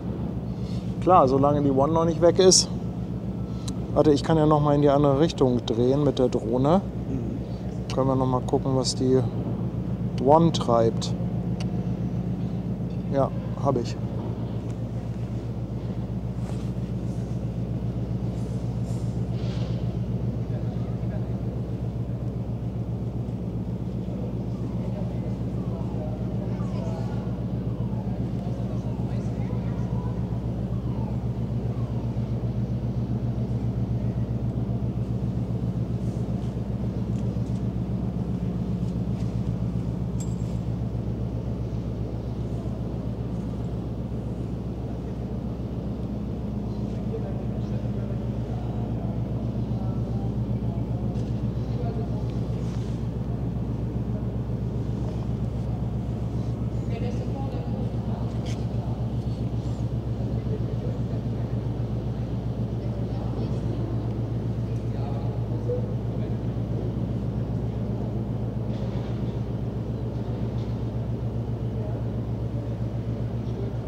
Oder wolltest du City zeigen? Bitte? Nee, ich drehe gerade. Ich habe jetzt die Grande wieder im Bild.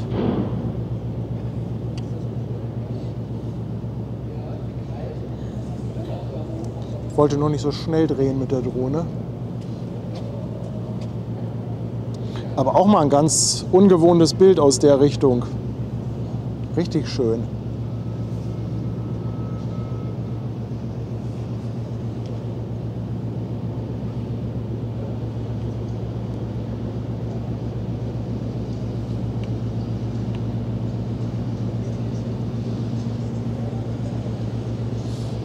Ja, was sagt ihr Leute, Mensch, es ist ja zu einem Megastream hier mutiert. Hätte ich ja nie gedacht.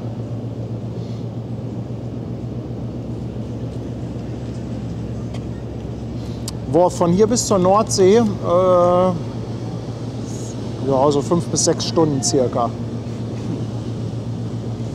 Ach du Schande, du ahnst es nicht. Sven, Grüße nach St. Peter-Ording, 100 €. Krabbenbrötchen für das Hamburg Hafen Live-Team. Ich glaube, morgen reicht es nicht. Ja, bei den aktuellen Krabbenpreisen könnte das gerade so hinhauen. Mensch, dickes Dankeschön. Du kannst auch gleich hinten, da hast du glaube ich auch noch ein paar schöne Details. Ne? Also, dass die sich so Zeit lässt hier, richtig cool. Jens, ich danke dir vielmals für 5 €. Dankeschön. Und Tiger's Treasures in Purple seit 22 Monaten dabei. In 5 Wochen dann auch wieder vor Ort.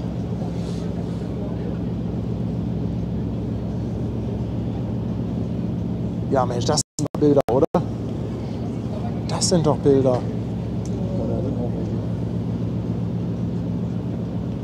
Ja, genau.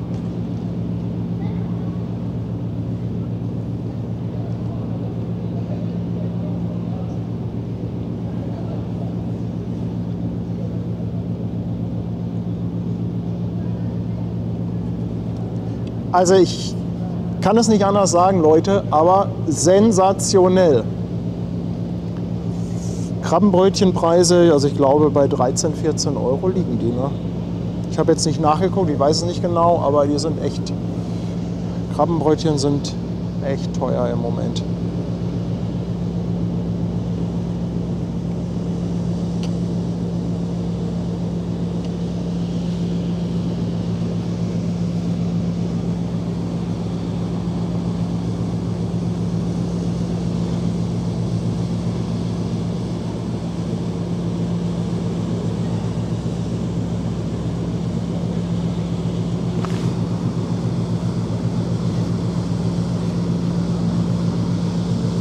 Die sehen mich nicht, ich winke doch so schön.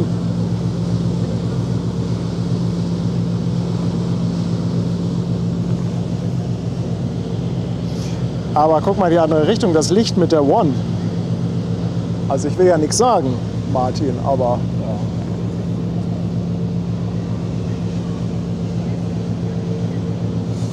Ja. Andi, Dankeschön, nochmal 5 Schweizer Franken. Eine Ladung Klimaschutz nach Afrika, ja.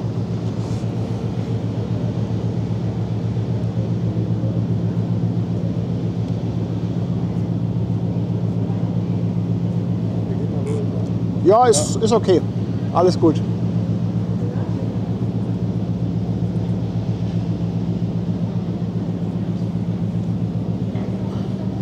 Boah, was für ein Himmel. Sieht aus wie Softeis. Hunger. Ja, guck mal, Kirsten sagt, Krabbenbrötchen, Brücke 10, mittlerweile 13 bis 15 €, ne?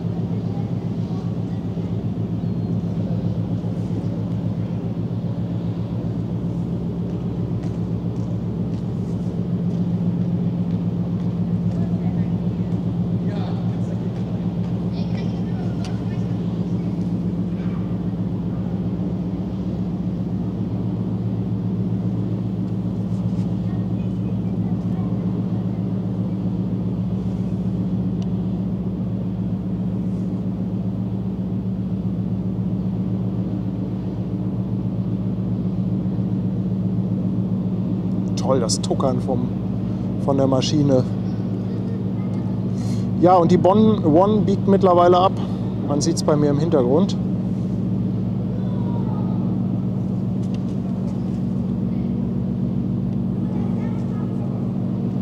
Was für Bilder. Ist das schön. Hätte ich ja nie mit gerechnet, Mensch. Ja, nie mit gerechnet.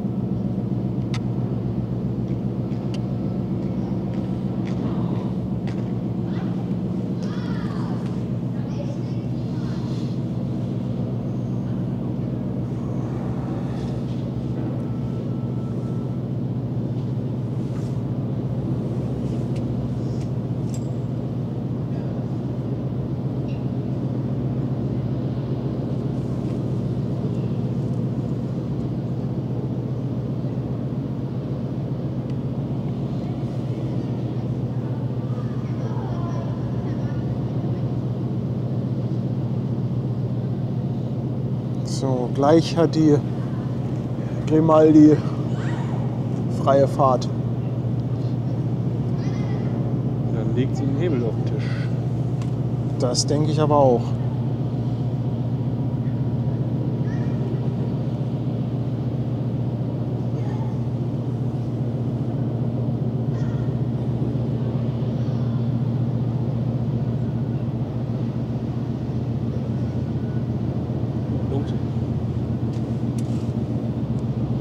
Oh ja, der Lotse geht noch an die Grimaldi hier direkt vor unserer Nase.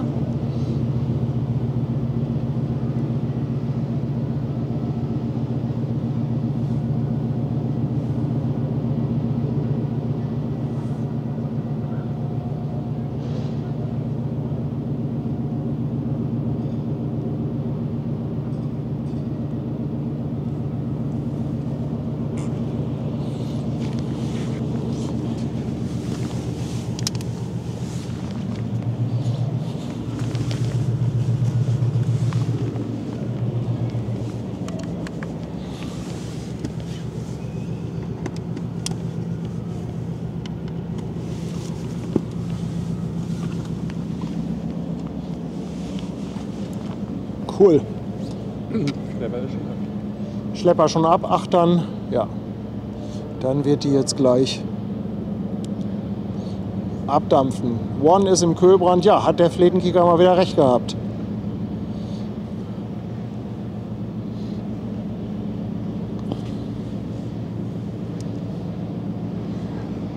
Berater CDD, ganz lieben Dank für ein Jahr auf Twitch. Danke für deinen Sub. Ja, man sieht es auch hinten am Schraubenwasser jetzt sehr gut, dass sie Gas gibt.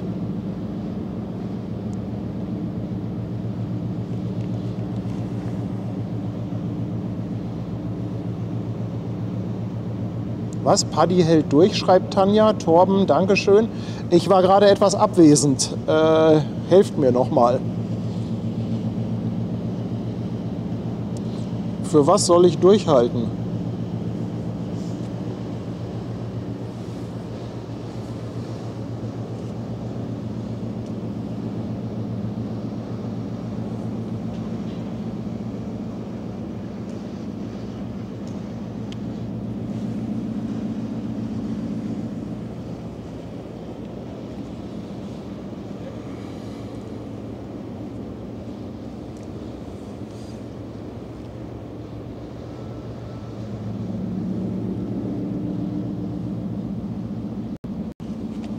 Ach, für die Europa soll ich festhalten, durchhalten, okay.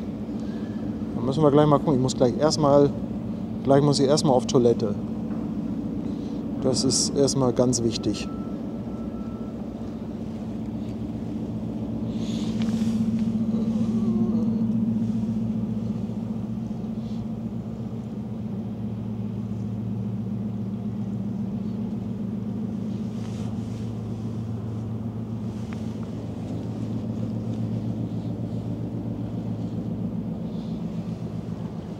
Ja, das war doch cool, oder? Was für Bilder. Ja, ja, Sebastian, ich habe gerade gar keinen Kopf gehabt. Ich muss mal gerade... Ah ja, jetzt habe ich es auch geschnallt. Okay, Sebastian, danke schön. Haben wir denn eine Uhrzeit für die Europa? Ach, kurz vor Wedel. Okay.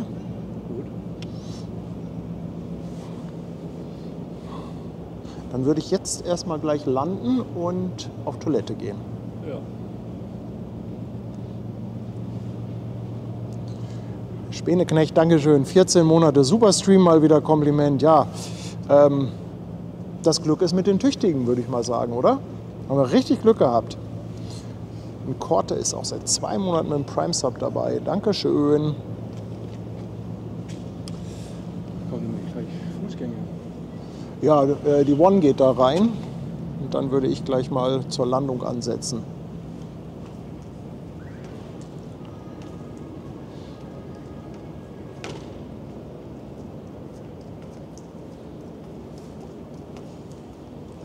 Was tun wir denn hier?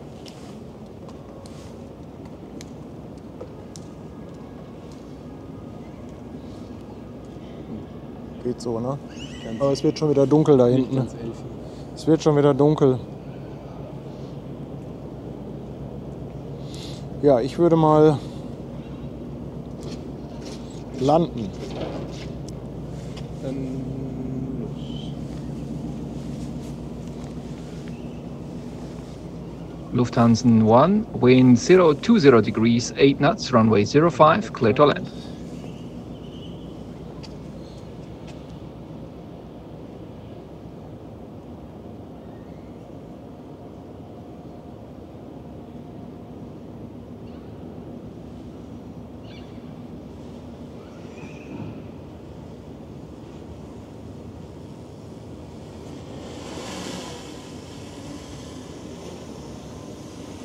Du bist drauf, oder? Ich bin drauf. Ja. Gut.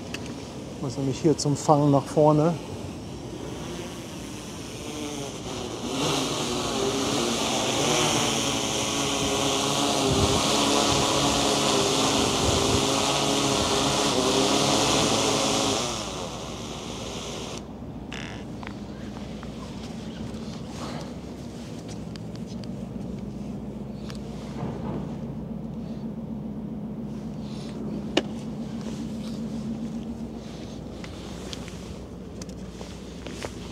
Martin, ich würde mal schnell zur Losteria auf Toilette gehen.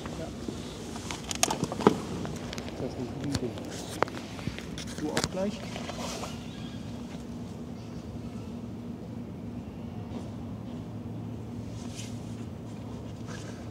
Warte. Jetzt.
Beobachten Sie hier was Spezielles oder kommt nachher ein besonderes Schiff rein? Da kommt jetzt noch ein Schiff und sind 2 Kreuzfahrtschiffe rausgegangen. Okay. Aber was? Einmal Containerschiff verholt. Achso, dafür haben Sie hier so gestanden, also für die Aufnahme der Schiffe quasi. Ja, genau. Das ist ein Livestream Ja. auf YouTube.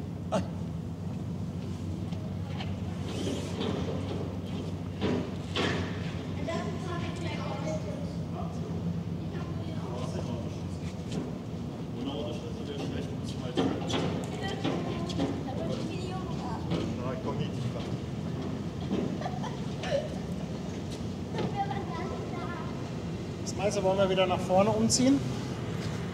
Meinst du, das lohnt sich? Da stehen wir auf jeden Fall besser. Sagt der Himmel. Oder willst du erstmal gleich auf Toilette gehen? Ja, gleich. Dennis, 11 Monate auf der Reeperbahn. Dankeschön. Da fliegt uns allen jedes Mal das Blech weg. Ach nee, alter Paddy, eure Streams sind so unfassbar sensationell. Da fliegt uns allen jedes Mal das Blech weg. Ganz lieben Dank, Dennis, für das Lob. Ganz, ganz dickes Dankeschön.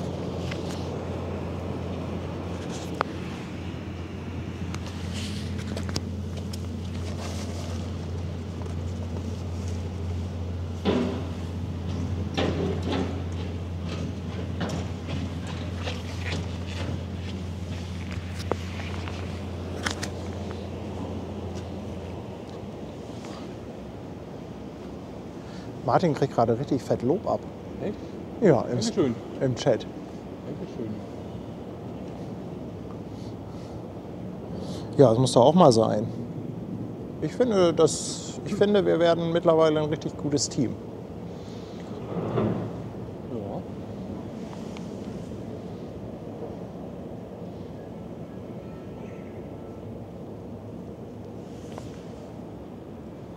So allmählich kriege ich das auch raus, wie das funktioniert. Das ist halt alles Übungssache.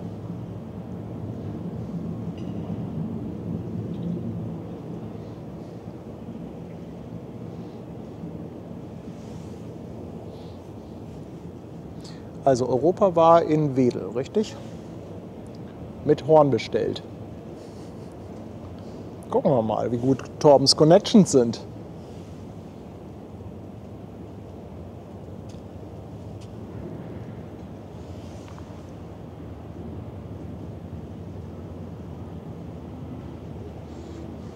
Harald, danke für das Lob.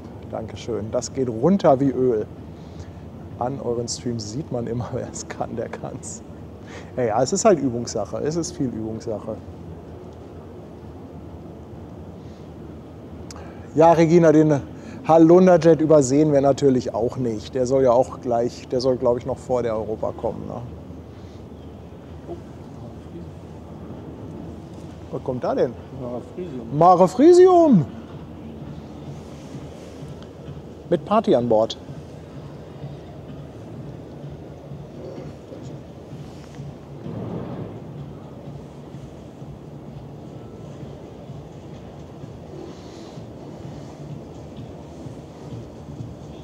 Auch toll vor den Wolken, oder?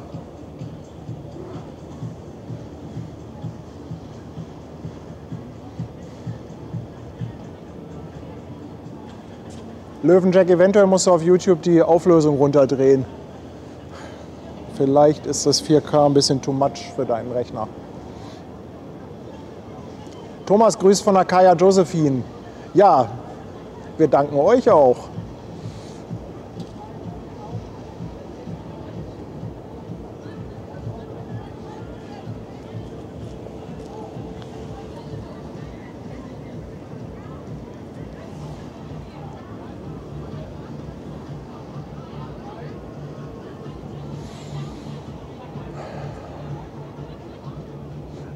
Chaos, das ist eine Mavic 4 Pro. Und Heimat Live, ich benutze OBS. Ja, Torben, es ist ein Fleck auf dem Sensor, den kriegen wir leider nicht weg, da müssen wir mit leben. Ah, jetzt bohrt doch nicht mit dem Finger in der Wunde. Jetzt ist er weg. Ja, das müssen wir immer so platzieren, dass man ihn nicht sieht. Halunderjet kommt.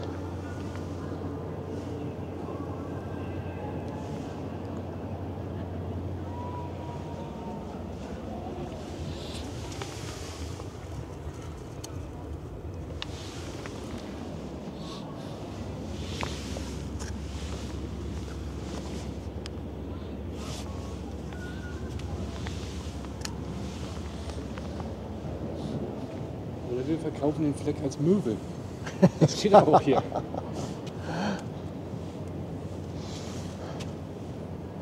Ja, wenn er auf der Linse wäre, könnte ich ihn ja leicht entfernen, aber das ist auf dem Sensor.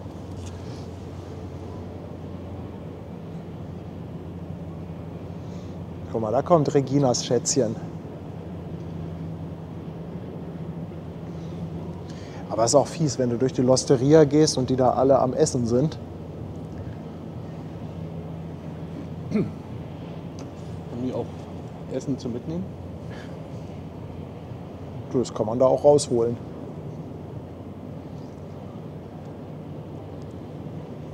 Auf Tellern, mit Muni auch wieder.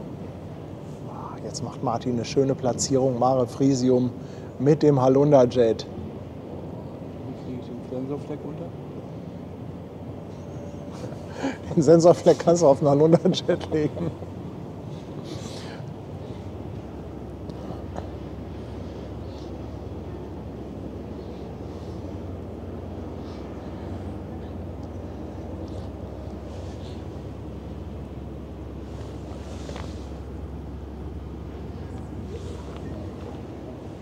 Herrliche Bilder.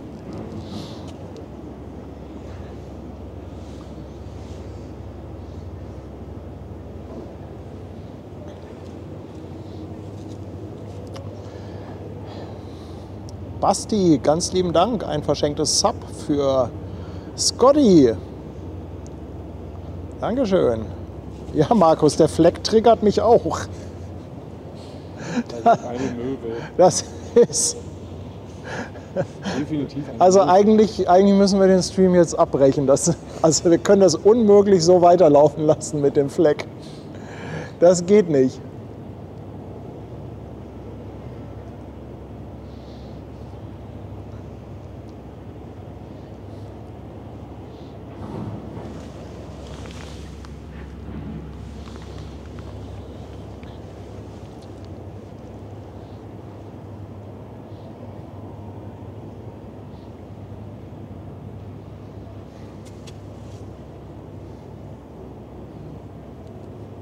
Tanja schlägt Lieferando vor. Ja, man könnte sich ja bei der Losteria tatsächlich was rausholen.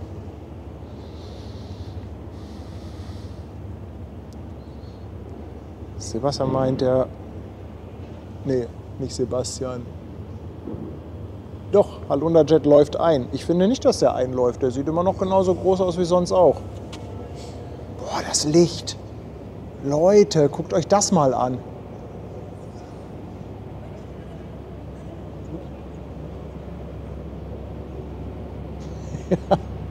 Jeder, der den Fleck entdeckt, kann nicht mehr weggucken.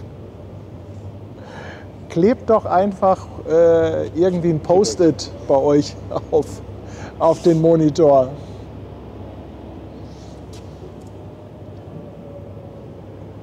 Oh, richtig gut.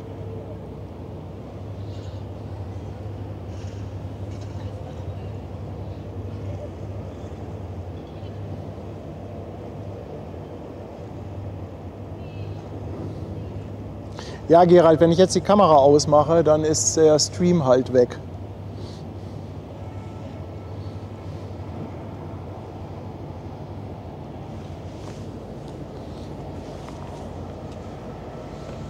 Dann ist Stream weg, Ton weg, dann gibt es wieder ein riesen Geschrei.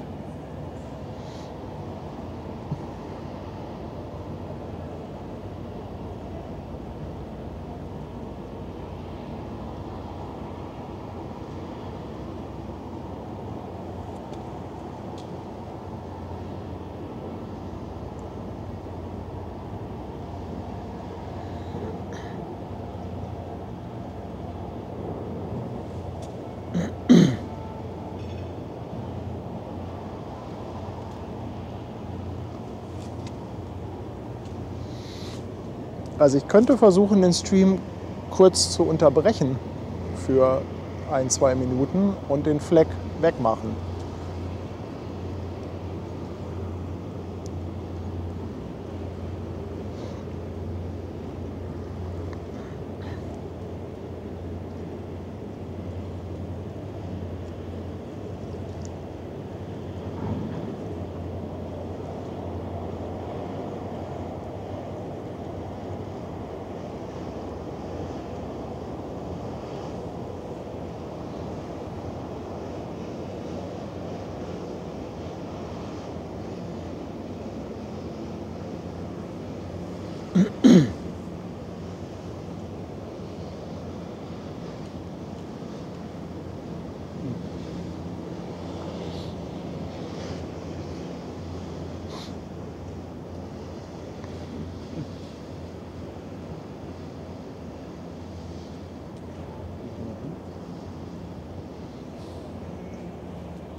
Könnte natürlich die zweite Kamera draufstecken. Muss ich trotzdem den Stream kurz unterbrechen.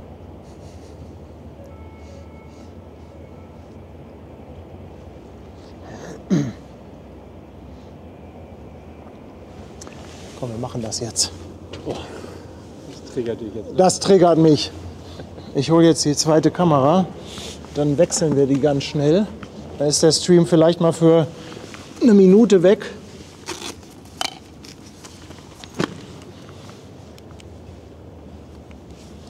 Oh, jetzt ist sowieso alles durch.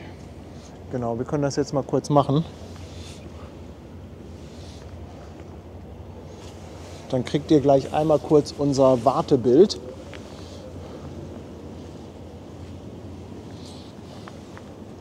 Also ich kündige mal einen Kamerawechsel an.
So, Martin, kannst du mal gucken, ob der Fleck weg ist?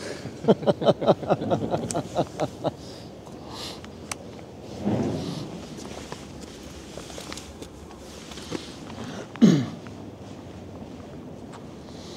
das Weiß ist wieder weiß. Ja, ist weg. Der Hamburg-Spotter grüßt von einem Fernseher ohne Sensorfleck. Danke dir für 5,99. Dürfen wir durchgehen? Ja.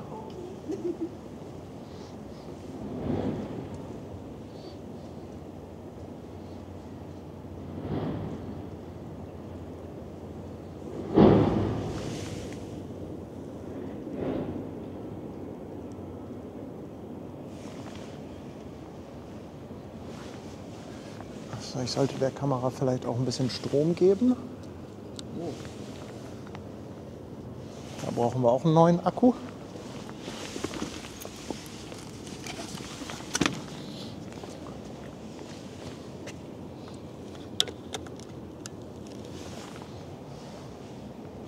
So. Einmal mit Fleckenentferner bei.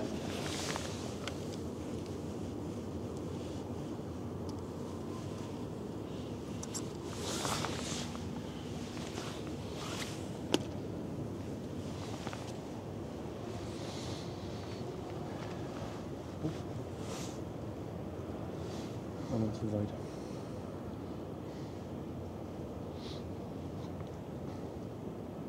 Ja, schade, der Fleck ist weg, ja.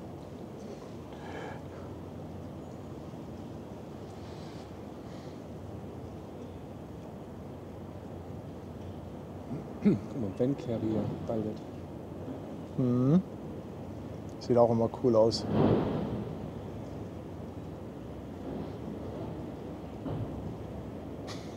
Lob und Anerkennung für die Fleckenentfernung. Ein Herz für Flecken.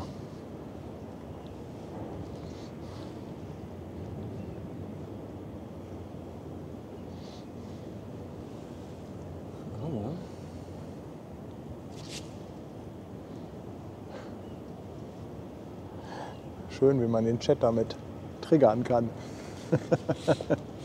Nächstes Mal kaufen wir uns einen Klebpunkt.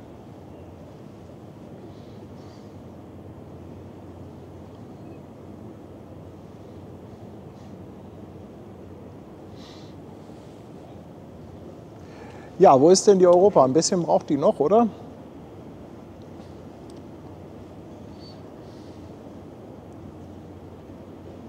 Sieht so ein bisschen lang wirtschaftlich aus. Mit den Fauleiern?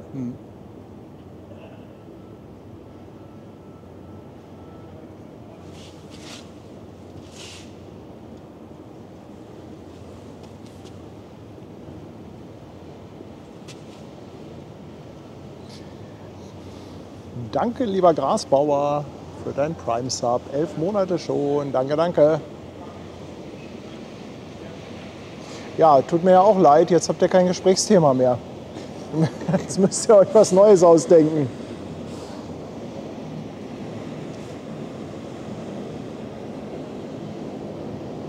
Wir haben da hinten einen Regenbogen. Da müsste ich aber den Filter abschrauben, damit wir den sichtbar machen können.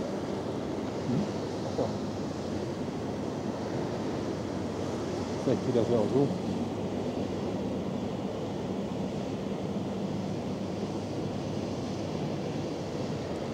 Andreas Preuß, Dankeschön. 5 € für Dingsbums und Gedöns.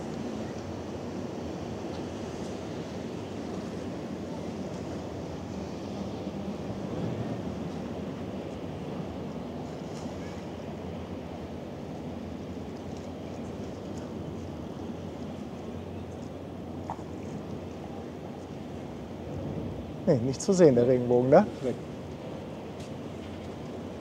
Das Problem ist, wenn ich jetzt den Filter abschraube, ist noch viel zu hell dafür. Und der ist, glaube ich, schon ganz offen. Ich habe den vorhin, glaube ich, aufgedreht. Auf oder zu? Auf oder gedreht. Warte mal. Nee, der ist ziemlich weit zu. Warte mal, wir können natürlich die Blende etwas zumachen. Dann drehe ich mal den Filter ab.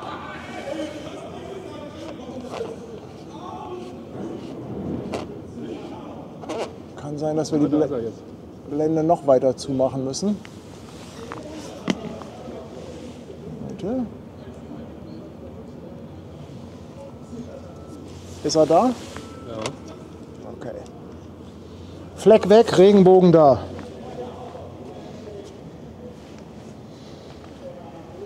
Angedeutet jedenfalls.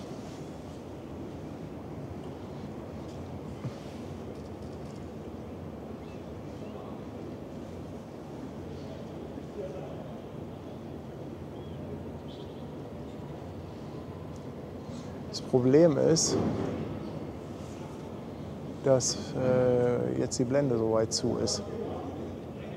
Es könnten wieder neue Sensorflecken auftauchen.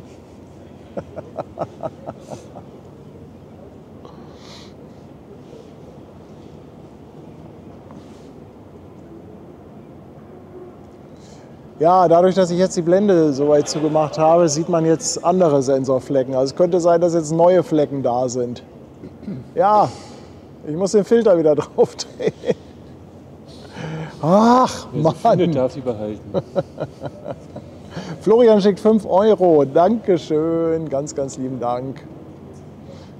Ja, jetzt neue Flecken. Ja, ja, genau.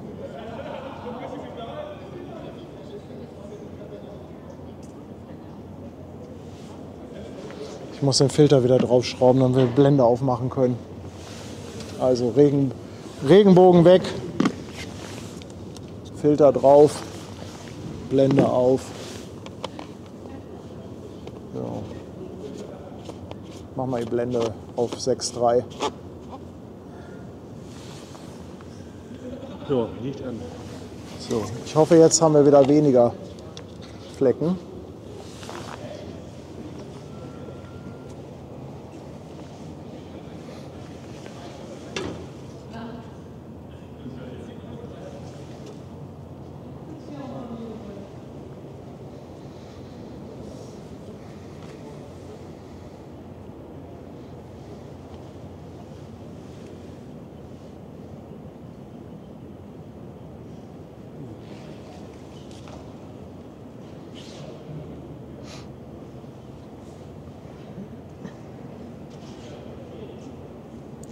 Ich glaube, morgen ist mal großes Sensorputzen angesagt.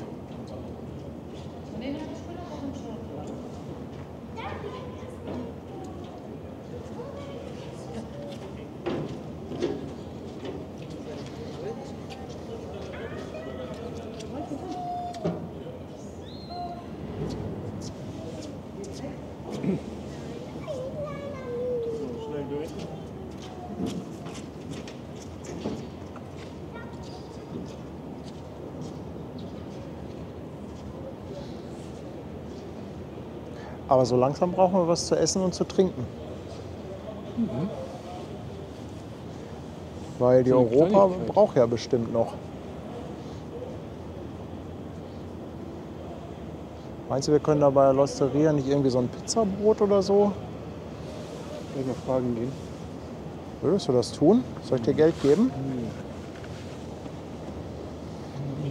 Oh Martin, das wäre aber mega.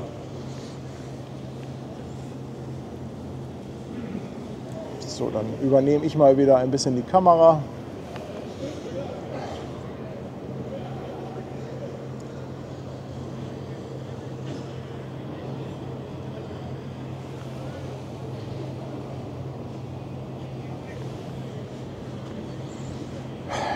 Die Louisiana Star.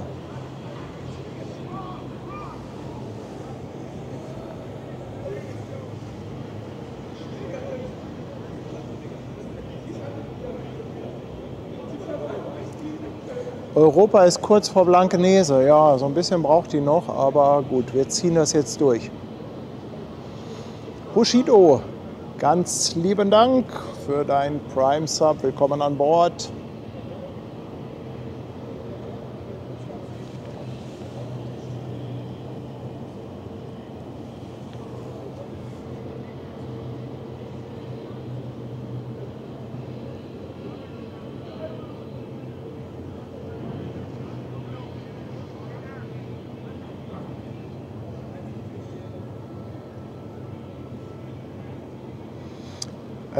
Susanne, es gibt mit Sicherheit Lieferservice, aber die Losteria ist ja direkt hier neben uns. Und warum nicht da einfach mal fragen und gucken, ob man da was bekommt. Da gehen wir ja auch auf Toilette. Also insofern brauchen wir jetzt keinen Lieferdienst. Dankeschön. Andi, Mensch, 20 Franken. Pizza für Paddy und Martin und ein gratis Sensorfleck. Ja. Jetzt hört mal auf, Leute. Schluss, aus.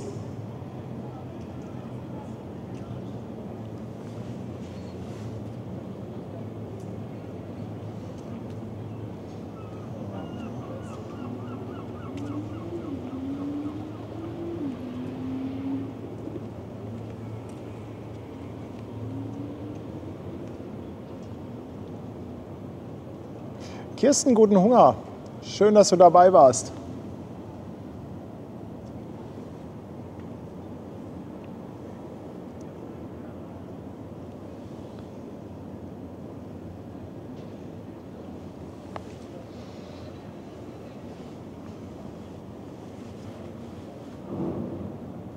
Ach, du meinst, dass sie uns was rausbringen? Ja, ach. Ich glaube, das ist auch egal.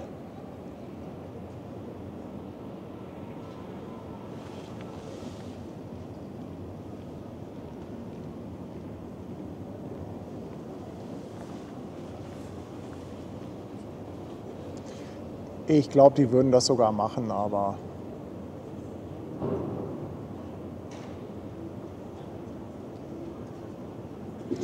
nein, Andi, von Waffeln möchte ich jetzt auch nichts hören.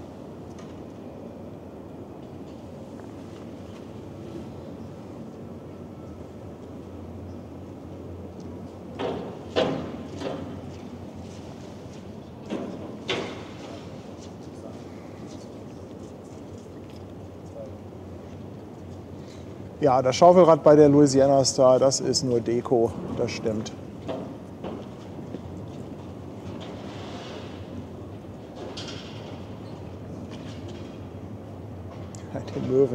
Die Möwen warten nur darauf, dass wir hier eine Pizza haben, damit wir hier noch ein bisschen Möwen-TV kriegen. Kirsten, oh, Frikadellen, ja, Kirsten, also ihr wisst ja, wo ich stehe.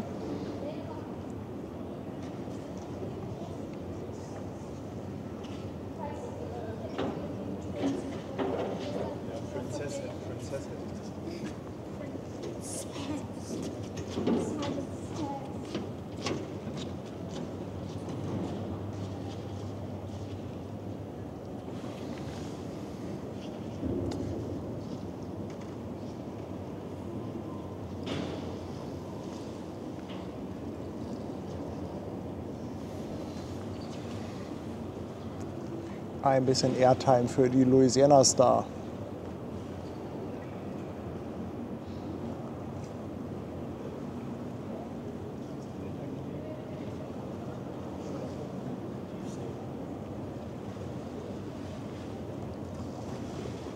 Dürfen wir laufen? Ja, klar.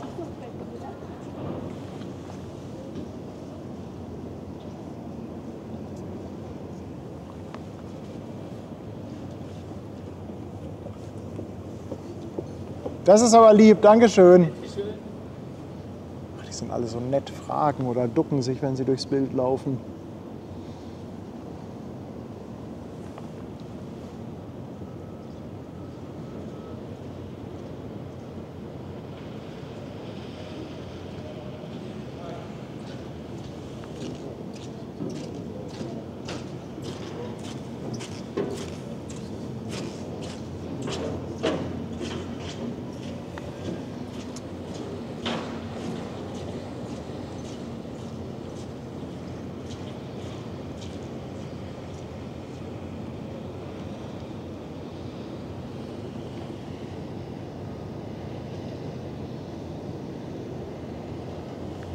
Ja, und heute Nacht habe ich einen Sensorfleck-Traum.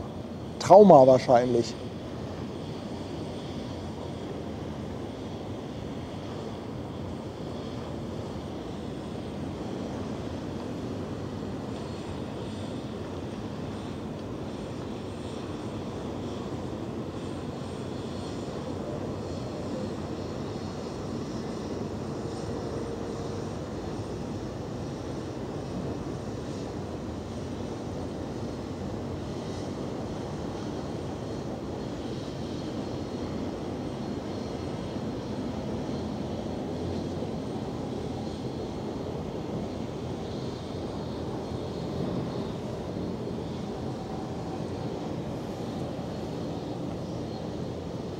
Können Sie ruhig durchlaufen einmal.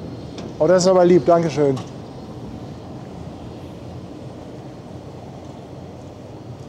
Jetzt hört doch mit dem Essen auf. Aber Martin organisiert gerade was.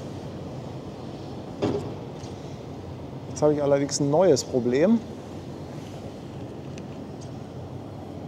Der Akku vom Mikro ist gleich alle. Ich hole mal ein neues.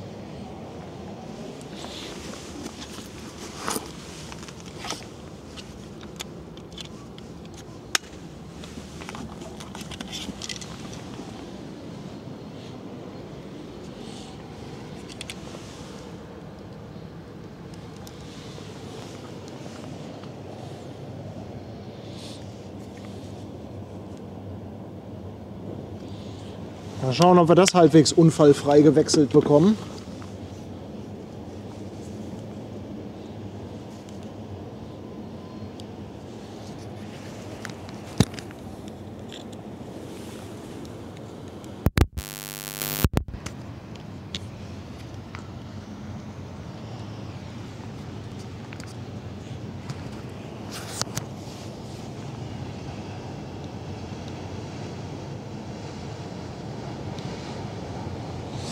So, jetzt müsste ich auf dem neuen Mikro sein.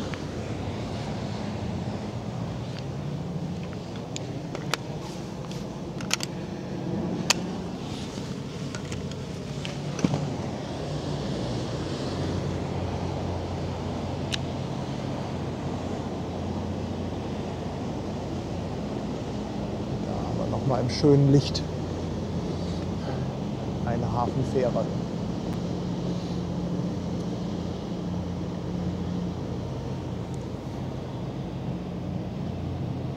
Ja, mal gucken, ob wir die Europa auch noch mal mit schönem Licht bekommen.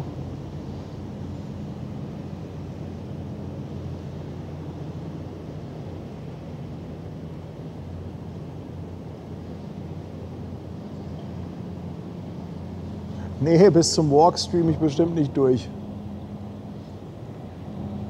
Und morgen werde ich auch schön ausschlafen.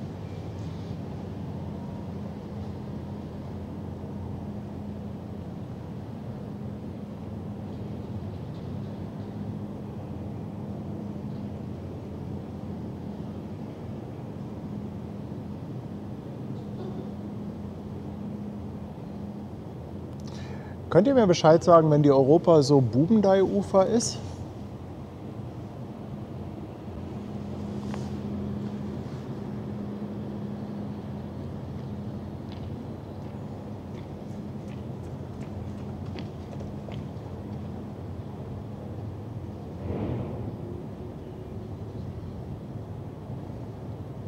Airbus ist sie, okay. Dann ist sie ja bald auch am Bubendei-Ufer.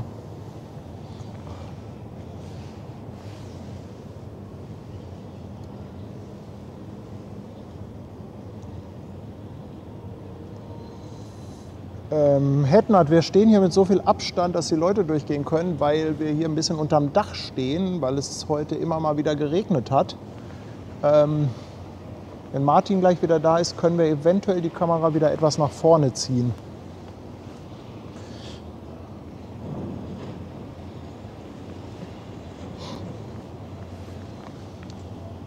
Aber das war heute einfach die beste Lösung. Hier kam halt zwischendurch richtig Regen runter.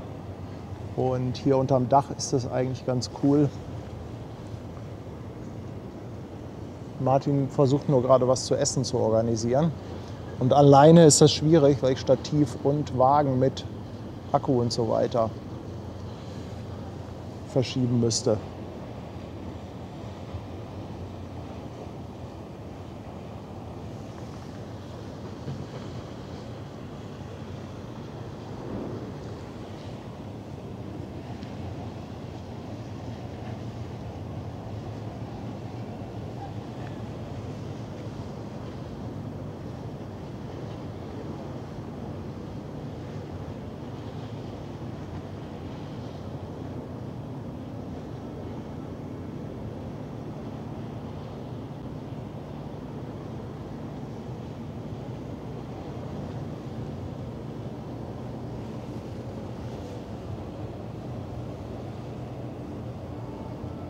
Ja, Stereo-Mikros wären in der Tat eine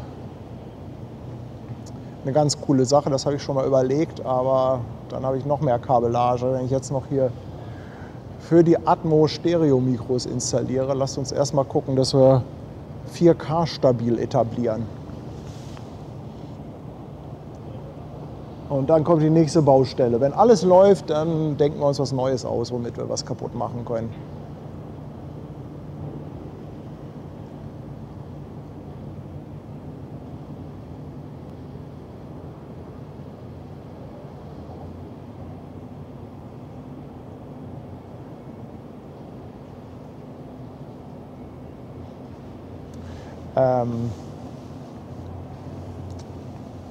Tanja, meine Liebe, wenn gleich die Europa kommt, vielleicht verschicken wir noch mal eine WhatsApp-Nachricht.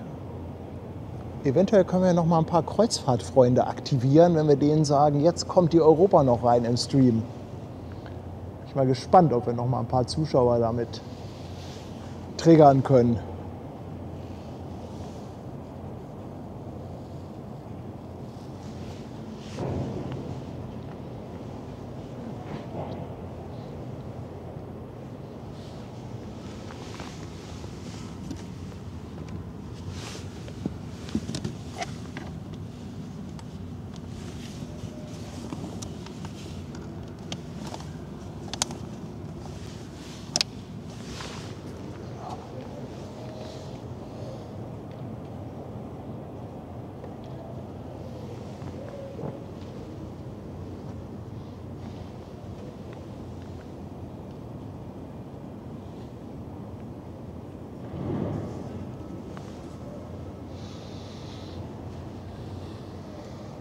So, jetzt wird es langsam dunkler, da kann der Filter wieder ab.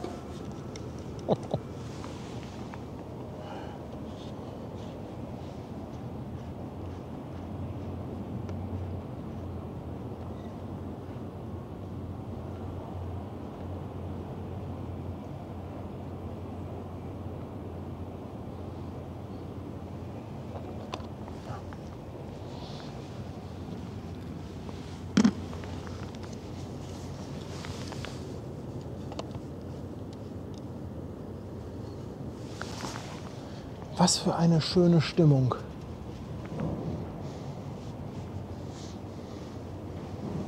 Europa vor Airbus, ja, das ist doch super. Das ist doch super.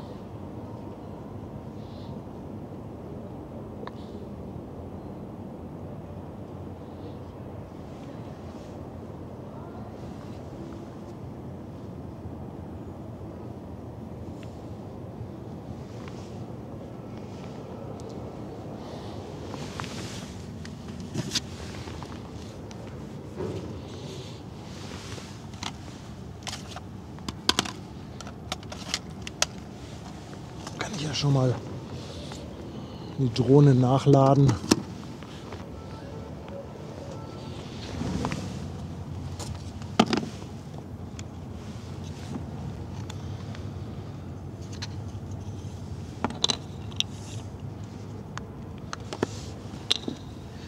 Mensch, wer hätte gedacht, dass der Stream heute so lange geht? Also ich auf jeden Fall nicht. Ich habe noch zu Tanja gesagt, ach, ich brauche nur ein Wasser mitnehmen.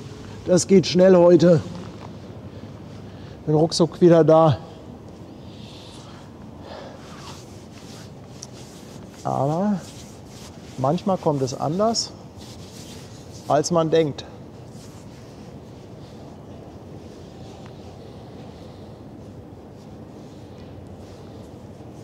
Also so lange wie Martin weg ist, muss der auf jeden Fall mit Essen wiederkommen.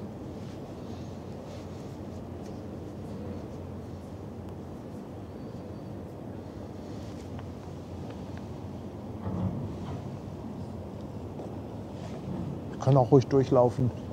Dankeschön.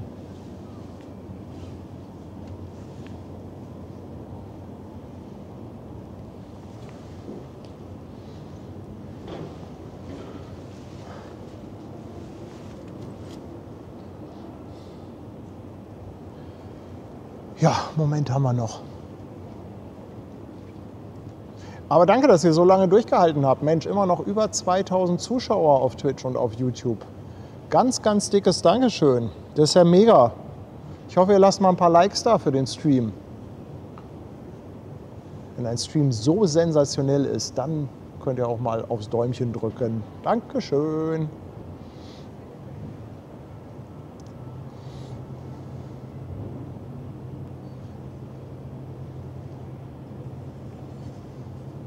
So, Europa ist Bubendeiufer.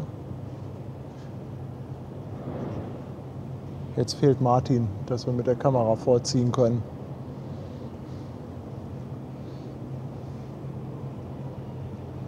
Ich wollte doch noch mal mit der Drohne starten.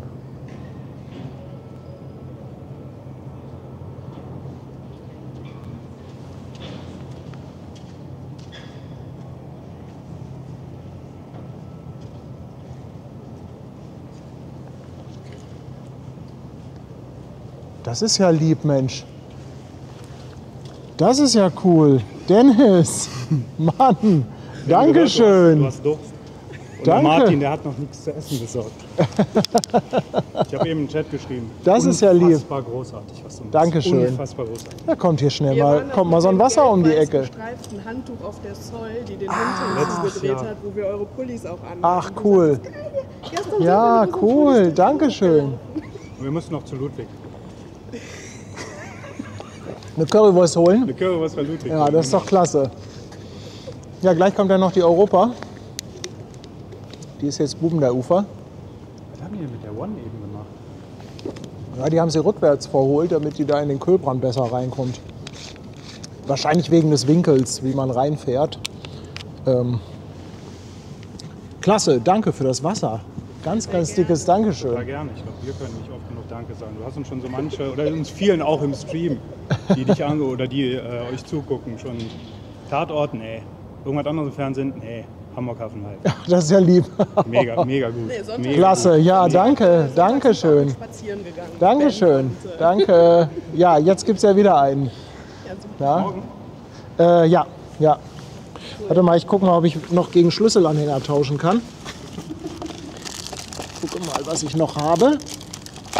Guck mal, ich habe noch genau 3 Stück für euch. Müsst ihr aufteilen. Danke dir. Vielen Dank. Ja, ich habe zu danken, Mensch. Das Wasser ist jetzt wirklich gerade klasse. Wir lassen dich wieder in Ruhe. Genau. Och, alles gut. Lass dich schmecken. Dankeschön, danke. Hushido, danke dir für das Prime Sub. Willkommen an Bord. Andi lässt nochmal 20 Franken da. Pizza für Paddy und Martin und ein gratis Sensorfleck. Dankeschön. Dann Holgi, 2 Euro Superchat. Durchlaufen, unten drum rumschwimmen. Und Andi nochmal mit 2 Franken. Martin holt jetzt feinen Fleckensalat. Mensch, Andi, damit haben wir dich jetzt aber irgendwie gecatcht, oder? Und Volker, auch nochmal 2,49. Nicht nur ein Like. Toll ist es. Ja, danke, danke. Wo bleibt denn Martin, Mensch? Ich will doch nochmal Drohne starten lassen.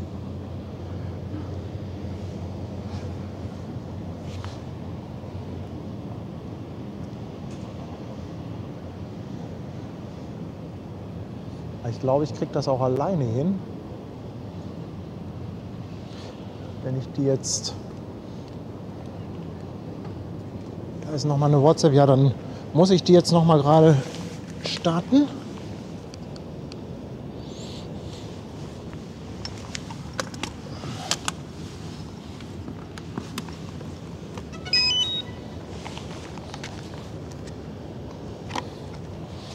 Ja, das ist aber auch so voll bei der Losteria, dass das bestimmt ein bisschen dauert. Oh, kein... Moment. So.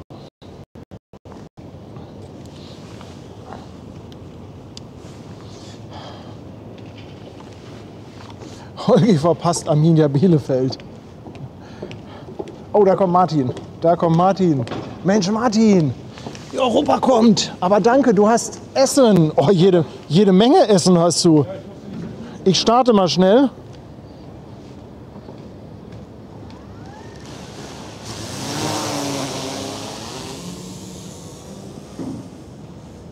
Ich hätte ja keine Ahnung.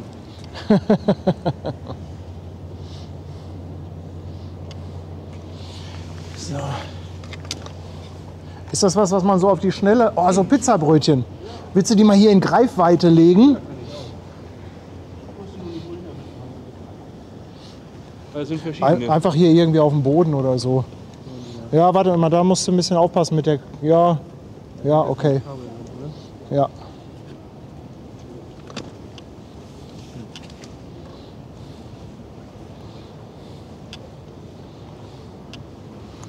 So. Gucken wir mal, ob wir ein Drohnenbild haben. Oh, Martin, mein Held. Oh, die sehen ja mega aus, die Pizzabrötchen. Irgendwie Salami, Boah. Thunfisch und Schinken.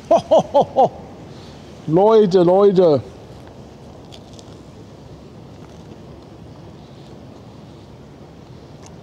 Europa kommt.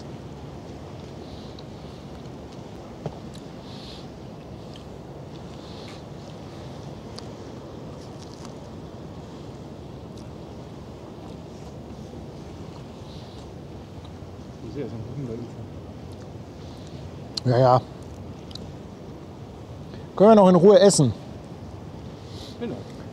Monkey de Luffy ist auch seit 13 Monaten dabei. Dankeschön. Jesse 89. Es gibt nichts Besseres, als bei schlechtem Wetter Hamburg Hafen live zu schauen. Danke für die tollen Streams. Sehr gerne. 11 Monate. Dankeschön. Ach, Fabian vom Kreuzfahrtstudio ist auf der Europa. Ach, das ist ja cool. Der hätte ja auch mal was sagen können, der alte Eumel.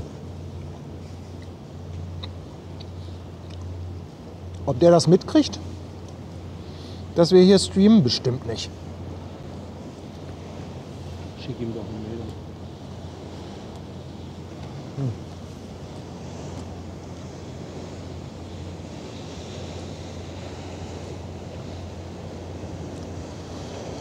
Sigrid haut nochmal 5 Euro raus für den extra langen Stream. Dankeschön. Oh, das tut jetzt aber gut. Die Pizzabrötchen hier. So gefüllte. Oh, die sind ja richtig lecker.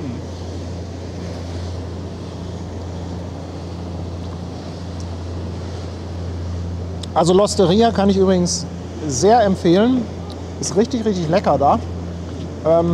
Nur die Geräuschkulisse ist immer. Also zum Unterhalten ist da, weil das halt auch so ein Riesenraum ist, da halt das auch so. Aber zum Essen, also ist richtig, richtig lecker.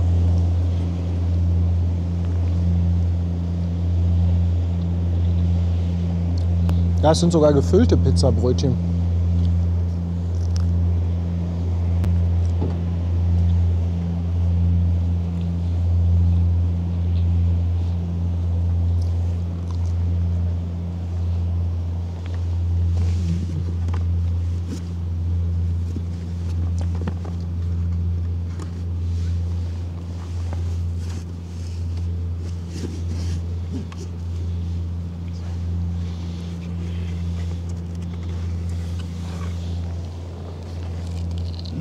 Was wollen die mit Salami?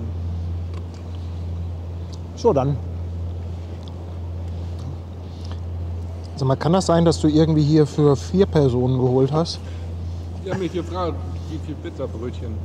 Dann habe ich gesagt, 4 Stück. Ich dachte eigentlich für jeden 2. Ja, du hast 4 Kartons gebracht. Ja, ich wusste nicht, dass da 6 Stück drin sind. Oder Also wir haben jetzt hier 24 Pizzabrötchen. Pizza-Party-Brötchen. Also falls noch jemand in der Nähe ist und Hunger hat. Andi möchte ein Drohnenbild vom Pizzabrötchen. Ich weiß gar nicht, ob ich das hinkriege. Moment.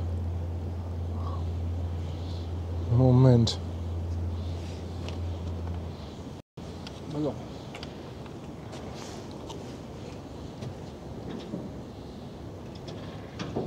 Oh. Na, habt ihr es. Ja, lecker.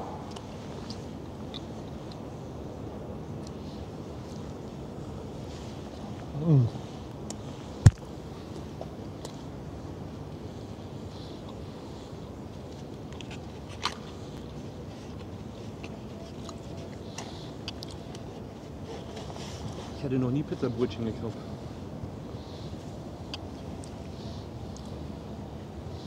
Richtig gut. Richtig gut.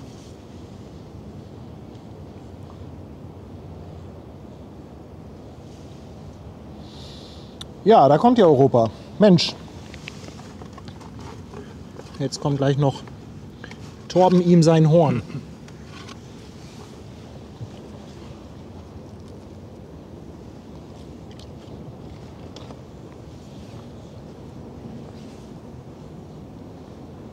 Ach, Fabian ist gestern an Bord gewesen, heute gar nicht. Okay. Tanja schreibt Fake News.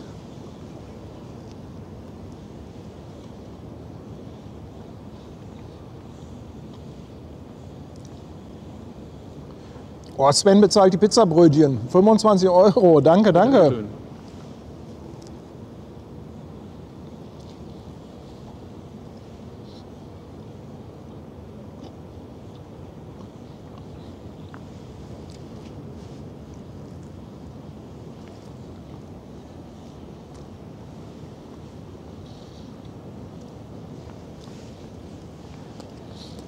Ja.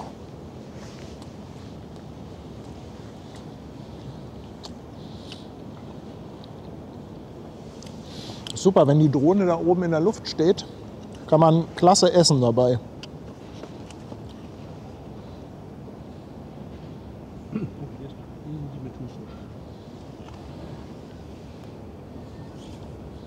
Dann brauchen wir jetzt auch nicht mehr umziehen mit dem Stativ, ne? Eben dachte ich einmal, aber ich glaube, das lohnt nicht mehr.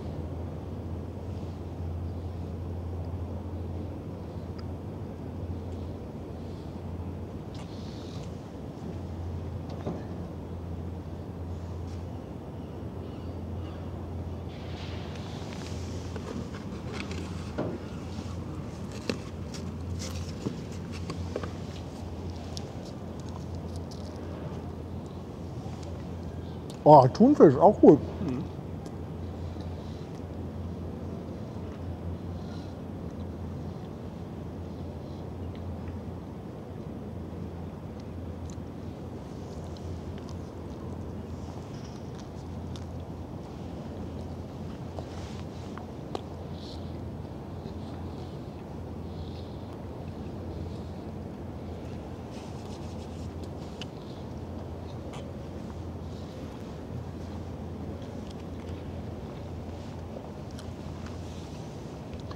Also ich glaube, wir haben einen neuen Stammstandort. Wollt ihr die auch machen? Geht schon, danke dir.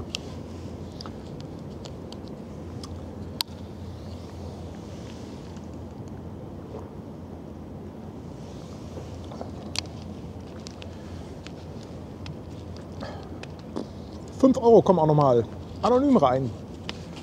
Für Abendzuschlag, für den extra langen Stream. Dankeschön. So. Jetzt machen wir nochmal hier einen schönen Abschluss mit der Europa. Wir sind gestärkt. Die können wir ja alle gar nicht aufessen. Nee, habe ich auch gedacht. Aber die Die kann, man, Hand hatte eben. die kann man aber auch super mitnehmen und die kann man kalt essen oder morgen nochmal in die Mikrowelle. Ich war nur etwas schockiert, als er da mit 4 Kartons anschaut. Ja, du lieber zu viel als zu wenig.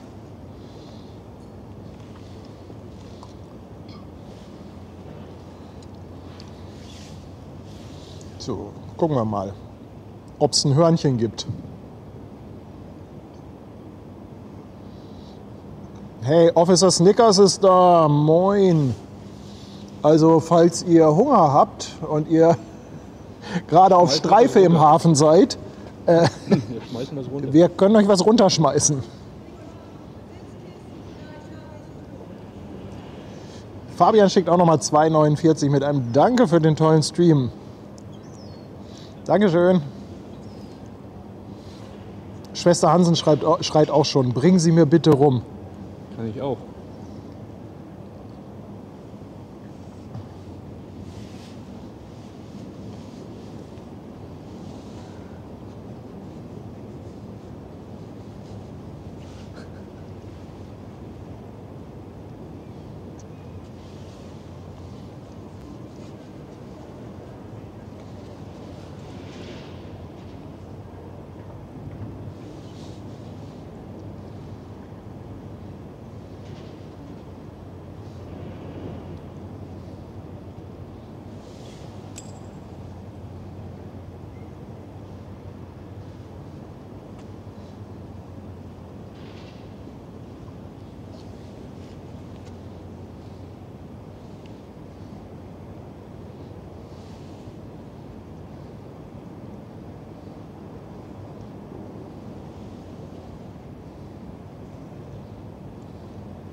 Ja, und da ist sie auch schon, gleich auf unserer Höhe.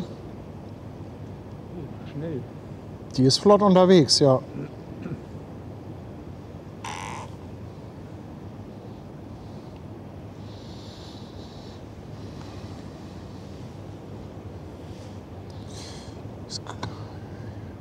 Jetzt ist die Frage, ist Officer Snickers auf dem Polizeiboot, was hinter der Europa fährt?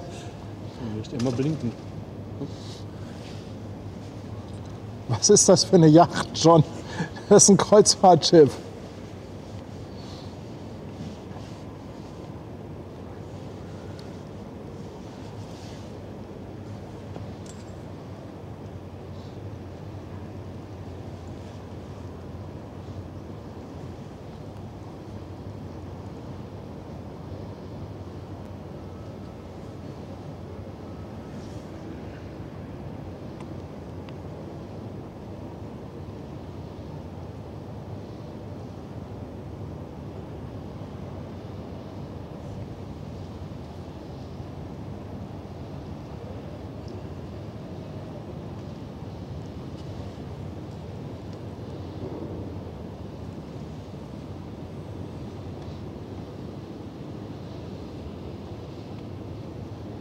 Der ist tatsächlich auf der Amerika. Ja, komm vorbei für Pizzabrötchen. Ich kriege ein bisschen Airtime.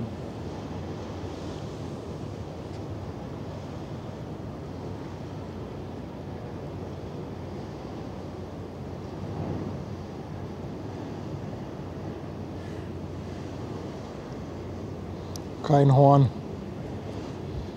Kein Horn. Aber ein schönes Schiff, oder?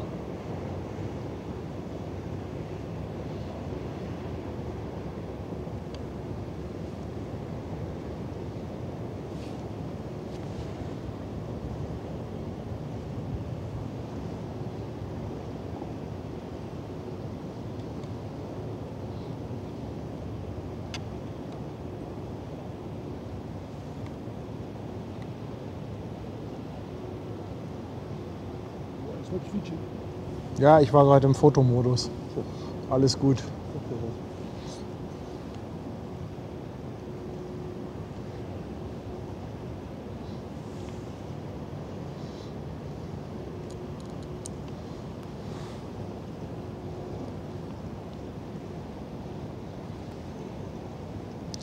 Kein Horn. Torben.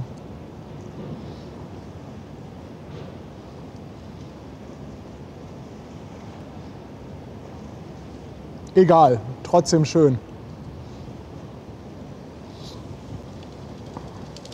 Trotzdem schön. Da kommt die Amerika-Hüft mit Officer Snickers.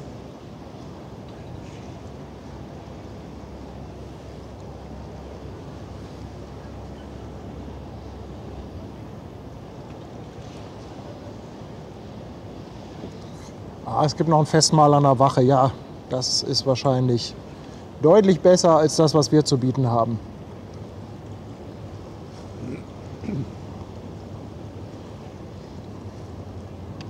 So mal ran, vielleicht winkt da jemand.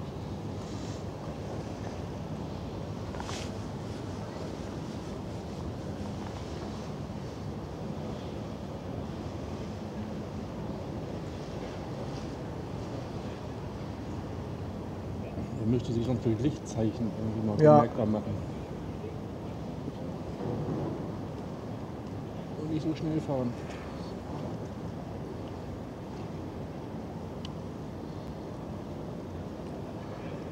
Ja, die Europa fährt jetzt hinten in die Hafen City.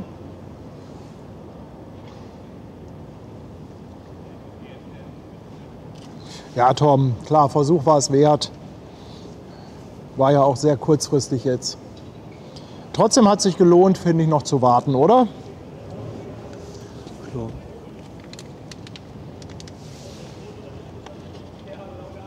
Ich finde, das hat sich absolut gelohnt.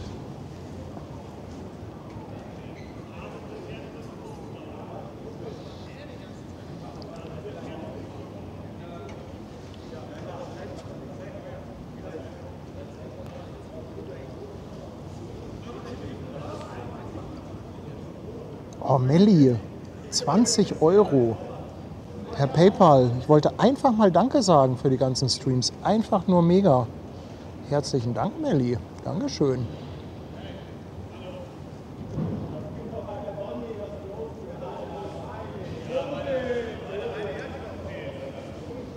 Oh, da wird noch ein Gruppenbild gemacht. Und da kommt auch noch mal die Amerika-Hüft ins Bild. Nee, die Europa braucht keine Schlepper. Die kriegt das so ganz gut hin.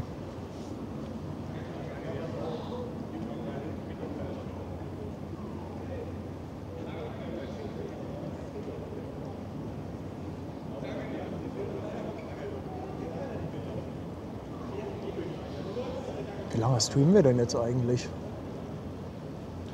Fast 4 Stunden oder so, ne? Krass. Hätte ich nie gedacht. Wenn mir das jemand heute Nachmittag gesagt hat, eigentlich wollten wir doch heute Abend noch auf einen Drink zu Schwester Hansen.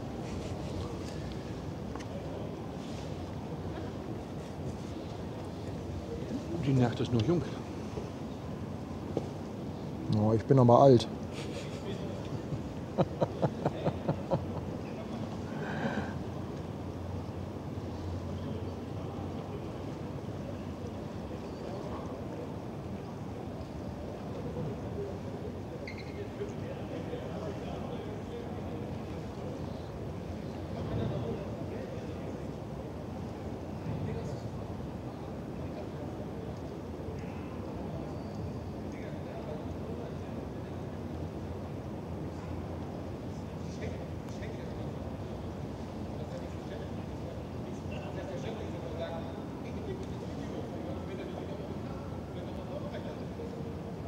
Ist einfach so krass mit dem Zoom an der Drohne.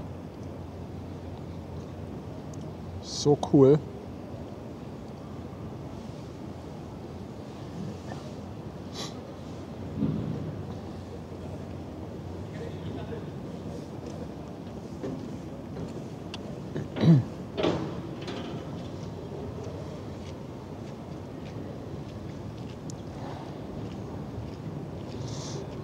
Okay, und da hinten geht sie dann einmal an der Elfi vorbei. Ach, da liegt ja auch noch der Versorger. Wie hieß der? Prometheus oder so ähnlich.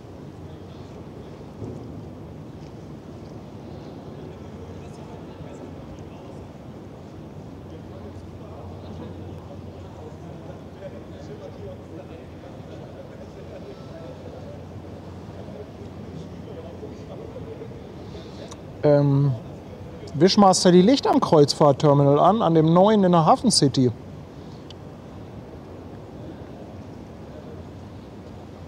Beim Westfield.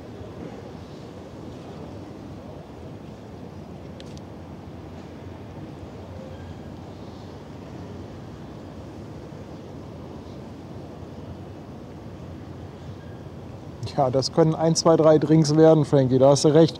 Wobei der wilde Hunger jetzt gestillt ist. Du hast auch. Okay, da geht sie da hinten rum.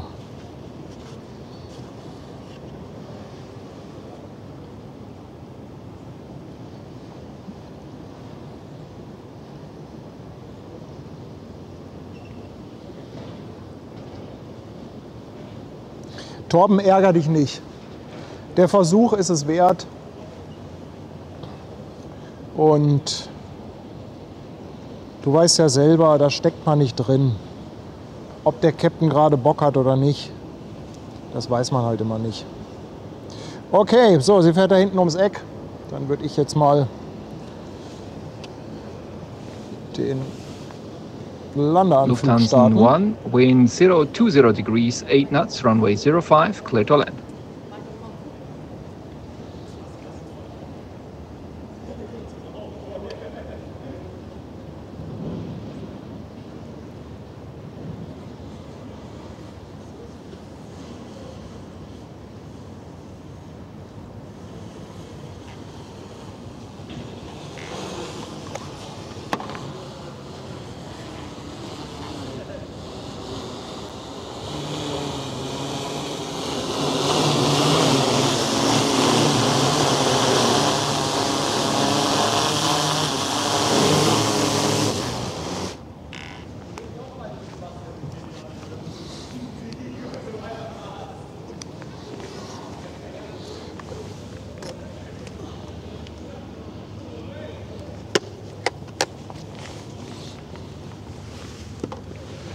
Okay, ihr Lieben, ich glaube, wir haben geliefert, oder?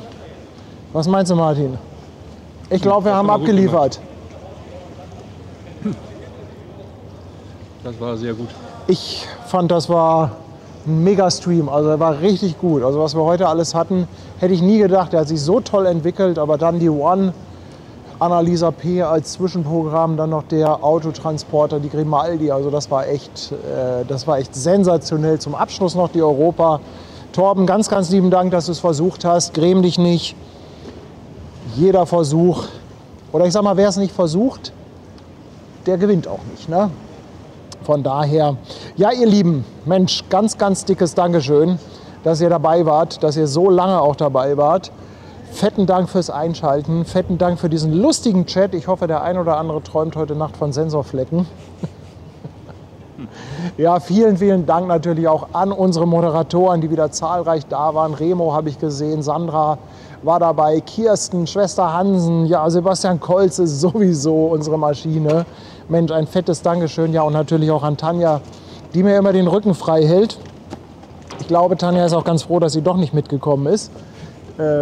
Jetzt bei der Länge des Streams. Weil die hatte echt zu Hause noch ein bisschen was zu erledigen.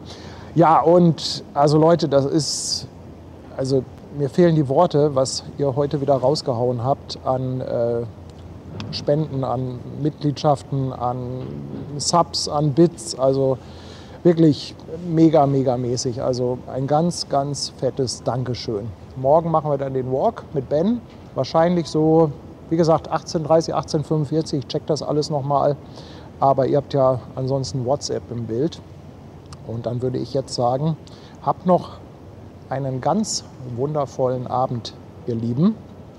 Und dann sehen wir uns hoffentlich im nächsten Stream.